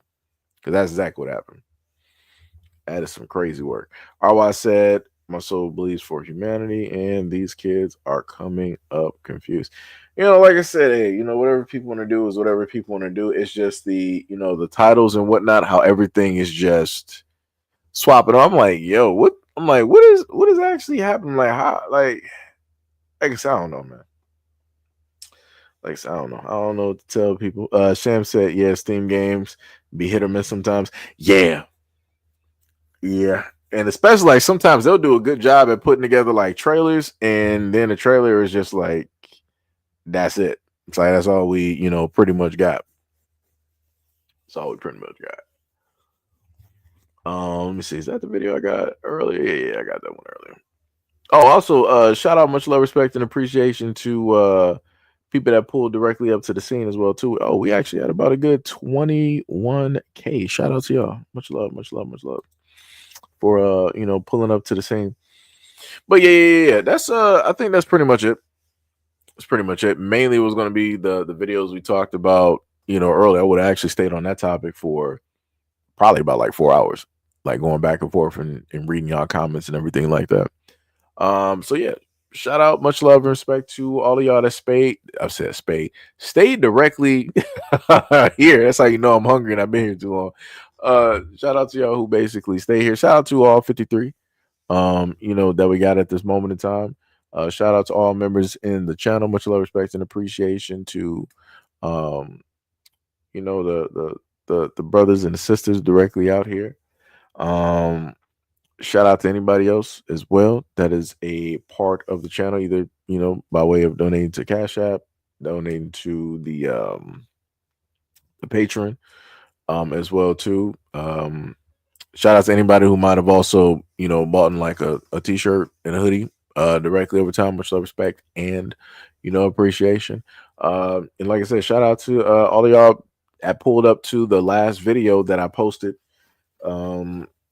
I think, what was it, about like 2 or 3 o'clock in the morning? Shout out to y'all, because I did not even expect that video to like even move anywhere, and that video is just it is there.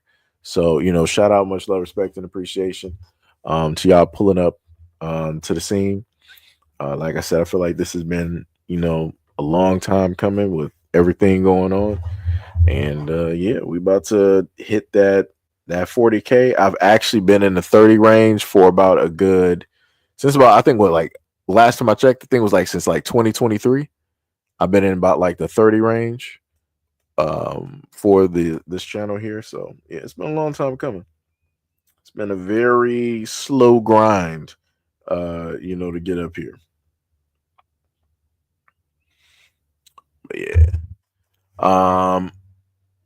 What was it? Third Eye said you stream on Twitch. Sometimes I haven't streamed on Twitch in like a minute. But I can start back streaming on Twitch. I can do that. So, Sam said I stopped buying early access games because you pay for a game and then the developers dip before they finish it. Oh yeah, that's facts. Yeah, that's why I tend to stay on like simpler games. Like, let's say like something might be like an 8-bit game or like a roguelite or something like that. So yeah. Oh yeah, Sham, you should the DLC should be there too. I'm not sure if they send that instantly. I know it's different on Xbox. So yeah, that should be basically everything all together for like Risk of Rain and stuff like that. So uh Tibby said Cody Rhodes lost the belt. Dang, that's cold blooded. So that's why he had the picture of him walking with his wife backstage. That's crazy. He said John Cena now has RKO problems. Namor said great stuff as always, brother says much love, much love. Candy G says shout out to Drewski uh and that Moo Moo element. Oh, you talking about the last? Okay, yeah. It took me a minute to catch that. I was like, were you actually talking about the show? Or are you talking about? So yeah, I got you. Tippy said, can you stream the New Orleans game? Nah. Oh, I thought you meant actual like football. I'm like, wait a minute. I'm like, first of all, Tippy, I don't know you'd even be directly, knowing anything about football like that. And then it's like, you want me to stream that? I'm like, you trying to have this whole thing in trouble. About to have the NFL breathing down my neck, but no, you talking about South of Midnight. What I would have to actually do is I would re-go through the game. That's what I would actually do. I'll probably just do like a fresh new game and then just go through it, that way. The other thing I did want to sit up there and state before I leave. At a certain point in time, I probably don't, with a grain of salt, I'll put it. I'll do a review or something like that of Centers. Maybe like a live stream, or maybe I might do like in a video format to basically go through it, or just sort of kind of like a synopsis, trying not to spoil things. It's going to be a little bit tough. I would just have to word it.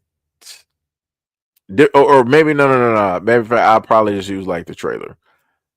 But I'll probably just use stills, because the moment in time I happen to use trailers and do stuff, for whatever reason, that ends up being a problem, which makes no sense. So, there's that. So we'll just figure that out.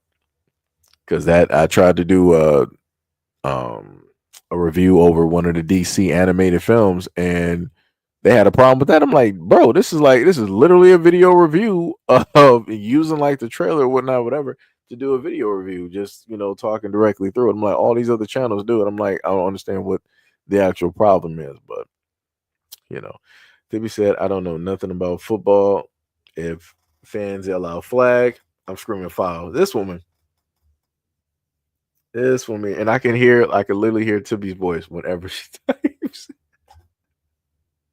That's the funniest thing. Like, to anybody that I've literally heard directly in live streams or whatnot, I can, depending on how long I've heard them, anytime that they happen to talk, not talk, I'm sorry. Anytime that y'all happen to type, I'm basically reading it in your voice, which is crazy. It's like, I swear to goodness, it's the craziest thing directly out here. But yeah, that's pretty much it. Much love, respect, and appreciation. Everybody is here. I'm about to go figure out what I'm going to eat at this moment in time. And hopefully you guys will enjoy the rest of technically your night at this moment, because it's about like 9 o'clock. I ain't even mean to keep y'all here this long. I try to normally do this during the afternoon, different stuff like that. So yeah, go order some food, go cook something real quick, like Tippy was doing during live stream for about the last hour. Catch up on some anime, some movies, and different things of that nature. And I got some videos that will be uploaded for you guys. Probably just take a break, and then I'll upload the videos to you guys. So I got something to watch throughout the morning periods, and we'll probably do another live stream for tomorrow. And yeah, that is the plan. Sham said, okay, Seiji, I got you Dragon Quest on your wish list. Those tend to be fun to play. Oh crap, which Dragon Quest did I have up there? Oh no. Now I gotta go check it. But much love, respect, and appreciation. Chan, much love, respect, and appreciation. I don't even know. I think it gotta be it gotta be like 11, I think. I think it is. Wait, let me see. How do I check that? You received a gift. Okay, yeah. Okay, yeah. It's Heroes. Yeah. Yeah, that should be the one where you got the swing. Yeah. Okay, yeah. Wait, how many gigs is that? Ooh, that's 19. Yeah, I gotta buy that hard drive today. I gotta make sure I'm gonna put me in an order for a good like terabyte or 2 terabyte hard drive because the amount of games that I want to actually just have directly while I'm able to play Steam, I can't even do it because I don't got the space for it. So yeah, I got to do that. So that terabyte. Let me see. Somewhere in there, I'll probably figure out where to put that hard drive and install it. We'll figure it out.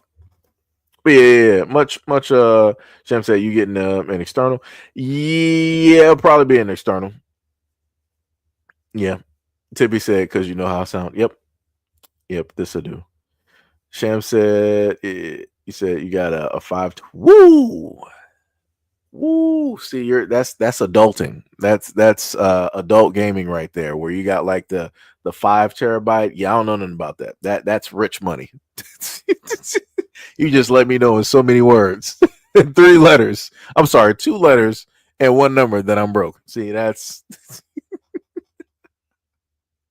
Shan was like, yo, I got that 5 terabyte on me right now. I'm like, yo, you got it.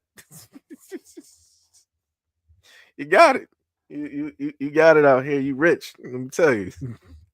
I don't know nothing. My wallet can't pronounce that. 5 terabytes? My wallet like, what is that? Bank account is now red. Yo, that is crazy. Man, 5 terabytes. One of these days, I'm gonna be like you. One of these days. Tippy said, peace and love and soul fried fish and grits. This woman right here. But yeah, much love to everybody. Thank y'all for being here. I'm just sitting up here yammering at this moment. But I'm going to catch you guys in the next videos and or live streams. And remember, we always got videos directly on. We got videos and also live streams, depending on which channel that you're on, that you can go back and view for your viewing pleasure if you would, like to as well. Third Eye said, I got 2 for my PS. Wait, 2 5 terabytes? Jesus Christ. Gail said, family matters, y'all. Forgive me. No, Gail, you good? You good? It ain't no problem. You lady, you are all right. You always here anyway. You've been here for years. So it's completely understandable, Gail. You got, a lot of stuff on your plate, a lot of stuff going on. It is all good. It's all good.